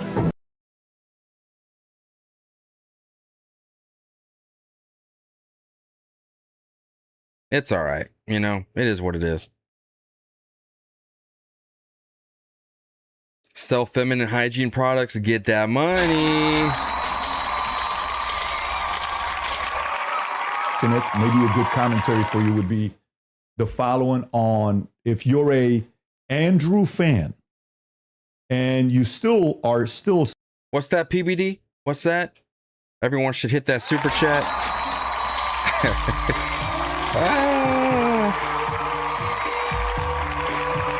I would do a ShamWow commercial. Have you tried them ShamWows? Man. Whether you're a fan of Candace or not, nobody can dispute the fact that these guys Seal flex, that's right, baby. Talk Wow! Stop that that leak immediately. This is not pre-recorded, just so everybody knows. This is purely live. This is a little bit scarier than pre-recorded because pre-recorded you can do edits. So whether you agree with them or not, let's make sure we respect both of them for having this sit down. And before the final thoughts, I want to make sure you guys hear that from me as well, for inviting me here as well. Of course. I do know one day, I think it was last week, you sent a message on one of our accounts. He said, can I talk to Patrick? We got on the call. You said, Patrick, can you moderate this? And then I said, great, let's do this. And so before we wrap up, final thoughts, I'll come to you first. Yeah, she had nothing. Just nothing. For all of her claims of Patsy, nothing. Shouldn't have a single not one bit of evidence. Single solid piece of evidence. She had no positive evidence Israel's involved in anything. No positive evidence that France is involved in anything. No positive evidence TPUSA is involved in anything. No positive evidence that Erica Kirk is involved in anything. When I ask her about her claims about Erica Kirk, yeah, it's just funning. It's just funning, you know? Or, yeah, I do think that she needs to sit down and ask some questions, but, or answer some questions, but you know what? I don't even know if she has. Like, maybe she has. I have no idea. Yes, I'm going to have an official timeline with unconfirmed evidence. That's just fine. Hey, it's hearsay. If that's good enough for the state, it's good enough for me. But my biggest problem with the state is that they're admitting all this hearsay. It's like she's a contradiction machine. On top of all of this, the thing that I wanted to get out of this more than anything else was to just demonstrate one thing. Yes, it's true. I'm not perfect on the case. I'm not going to ever pretend that I am, and never did. But what has been made very clear to me is that there's nobody with an alternative theory that has any evidence for it at all. None. Zero. And the continuous kind of expression, we're running an investigation. What kind of investigation builds a timeline out on a receipt that they don't even confirm? What kind of investigation tries to make these bold claims that Israel's involved and France is involved and all these different players are involved and never shows any evidence? We're just asking questions. It's again, like I said in my opening, it's always intuition, my feelings, how I feel about things, how I think about things. Andrew, how many times did you hear this today? Andrew, you can't tell me how I'm supposed to think. Yeah, nobody's trying to tell you how to think.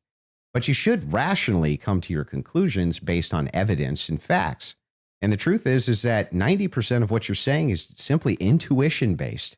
It came to me in a dream. It's intuition. Almost none of it has any evidence at all. Just, I'm skeptical because these people over here said things, and that makes me skeptical. It's like, but no evidence. Note this to the audience, to everybody watching. You might hate my guts. That's fair enough. I get that. I'm not the most likable man. I understand that too. But there was nothing. I mean, no evidence at all that Tyler Robinson was a patsy that was ever put forward by Candace this entire debate. Now, maybe you could say that we stalemated when it came to whether or not Robinson did it She says, I found the evidence convincing. Or unconvincing. Andrew says he found the evidence convincing. Okay, fair enough. Maybe you can't do too much about that, but there was nothing. She had nothing for Robinson being a patsy, nothing for any of her conspiracies, not a zero, zilch. And she backed away on a bunch of them. This is the first time I think she's ever really backed away from the Twigs thing. First time I've heard her back away from the Erica thing, back away from TPUSA, being very cautious about making any of those claims now. Whereas on her show, much more likely to be making those claims. So she just had nothing the entire debate. Zero. Candace. Well, I think that is quite a conclusion. Admitting somewhere, maybe we stalemated. It probably signifies what I've been saying from the beginning, that you didn't feel that you were strong on the actual facts and the evidence, which I was willing to engage with you. I wanted to go over the screwdriver. I wanted to go over the towel and the things that you've mentioned. And you wanted to then move the conversation into a defense of Erica Kirk and her character. And what I've said about Erica, which is my opinion. And I have not edited that opinion after discussing with you. I would like to extend a compliment to you for being willing to sit down and to have the conversation. I still walk away feeling that the people who are jumping on the bandwagon about this case don't care about this case. They don't care about Erica Kirk. It tends to be follow that they take a meeting with Turning Point USA and they come out and suddenly have a lot of junk to say about Candace Owens. And I do want to also stress that. So if we don't agree with you, we're just him with something as a surprise. bad people. He showed clips that were meant to be a surprise. I did no such thing.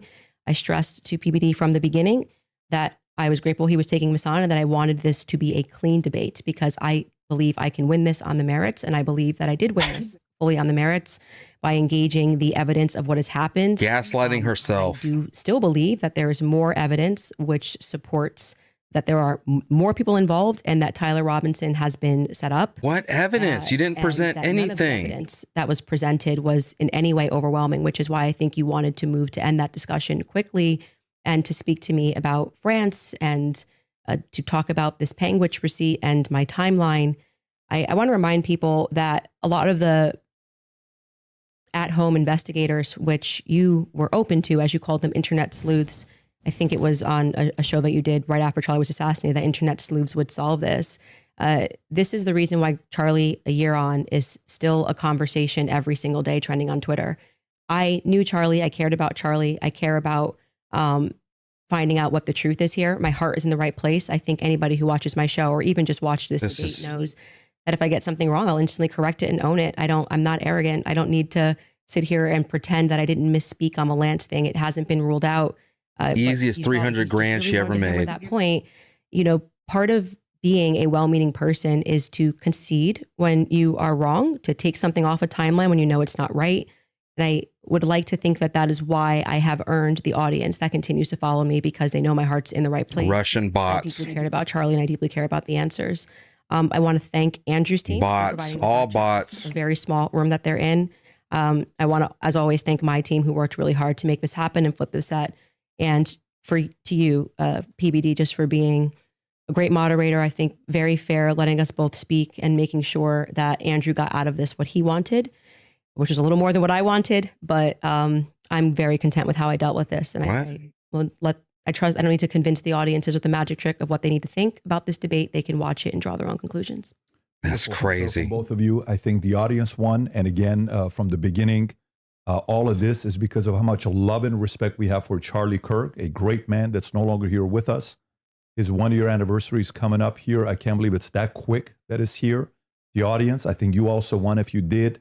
Support the Crucible, support the Candace Show, support the PBD Podcast, subscribe to the channel. This is how you help these voices get out even more, especially going into future when this happens. You want a lot of independent creators to have these types of discussions. And last but not least, the two of you, I respect you guys again for having this conversation. It is not easy to do so. Hopefully this will lead to more discussions. A lot of different things we talked about. I'm sure there will be a lot of follow-up. With that being said, I can tell you what's going to happen. Nothing's going to change. If you believe Candace before this, you're still kissing her ass. If you have sense and you can actually, you're just a normal everyday person. You're nothing. She did not convince you anything. If anything, she just proved that she really has nothing to show you. She has no evidence. This was crazy, man.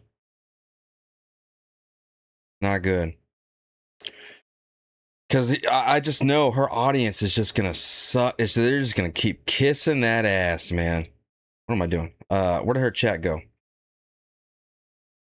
I know she made hundreds of thousands of dollars today for that little display.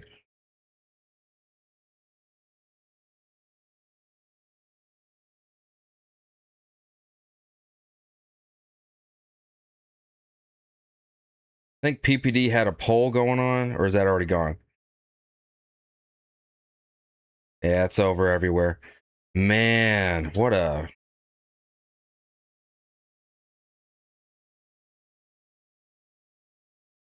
Oh, yeah, of course. The poll on his channel, he won 82%, 12% say no. What do y'all think? Hold on. Let me put it in the chat real quick before y'all scramble on out of here.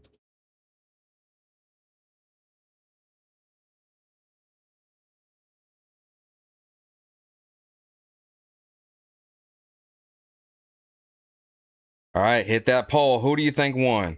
Candace or Andrew? Is there even winning to this, though? I mean, the point here was just proving that she has nothing.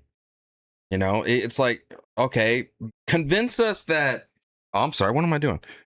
I'm not even thinking right. I'm hungry. I'm getting all shaky or whatever, but he's like, convince us of your theories. Convince us that something was going on here.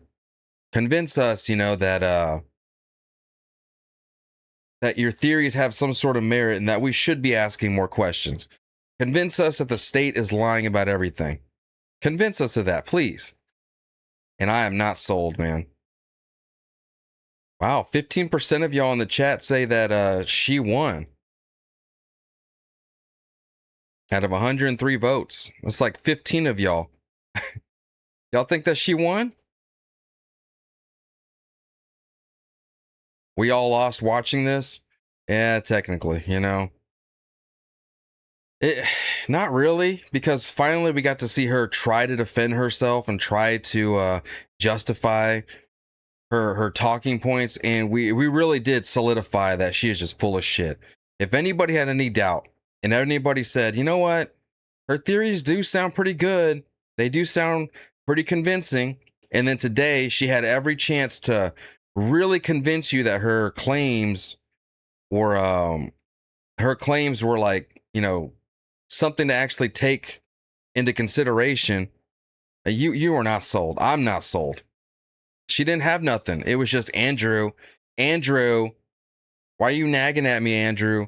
Why are you defending Erica Kirk, Andrew? Sundancer, thank you for the thumbs up and the happy poop and the gold coin and the clapping seal. Thank you, thank you, thank you.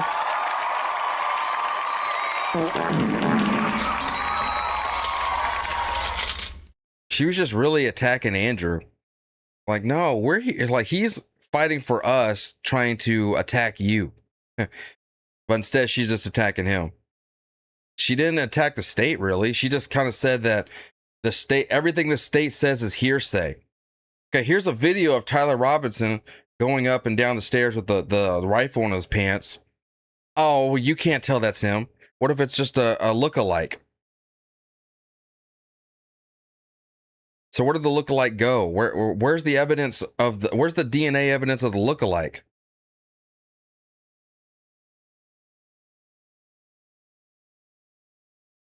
It's just gross. She's just a gross person, gross human being. And the coating of paint on top of her movement is, I'm seeking the truth. I'm the one standing up for Charlie Kirk, and all of you, y'all are evil. Y'all are bad people. And really all she is jealous of Erica Kirk. She wanted to run Turning Point. She wanted to be in Charlie Kirk's bed. She wanted the spotlight on her. Well, she got the spotlight. She sure as hell got the spotlight, man. But anyways, I'm starving. I'm ready to get up and I don't know. I can't even think right now. I love you guys. I appreciate y'all. We are going to be live tonight. All right. We're going to be live tonight, probably to talk about this again. I don't know, but we will be live tonight. This is, it's just crazy how this all went down. And I'm sure Andrew is probably going to have a show about it later too. But yeah, anyways, I'm not convinced that her theories have any more merit than they did this morning, you know? So I'll see you guys later, man. I'm not even going to do the outro. We're just going to get to it. All right. I'll see you guys. See you on the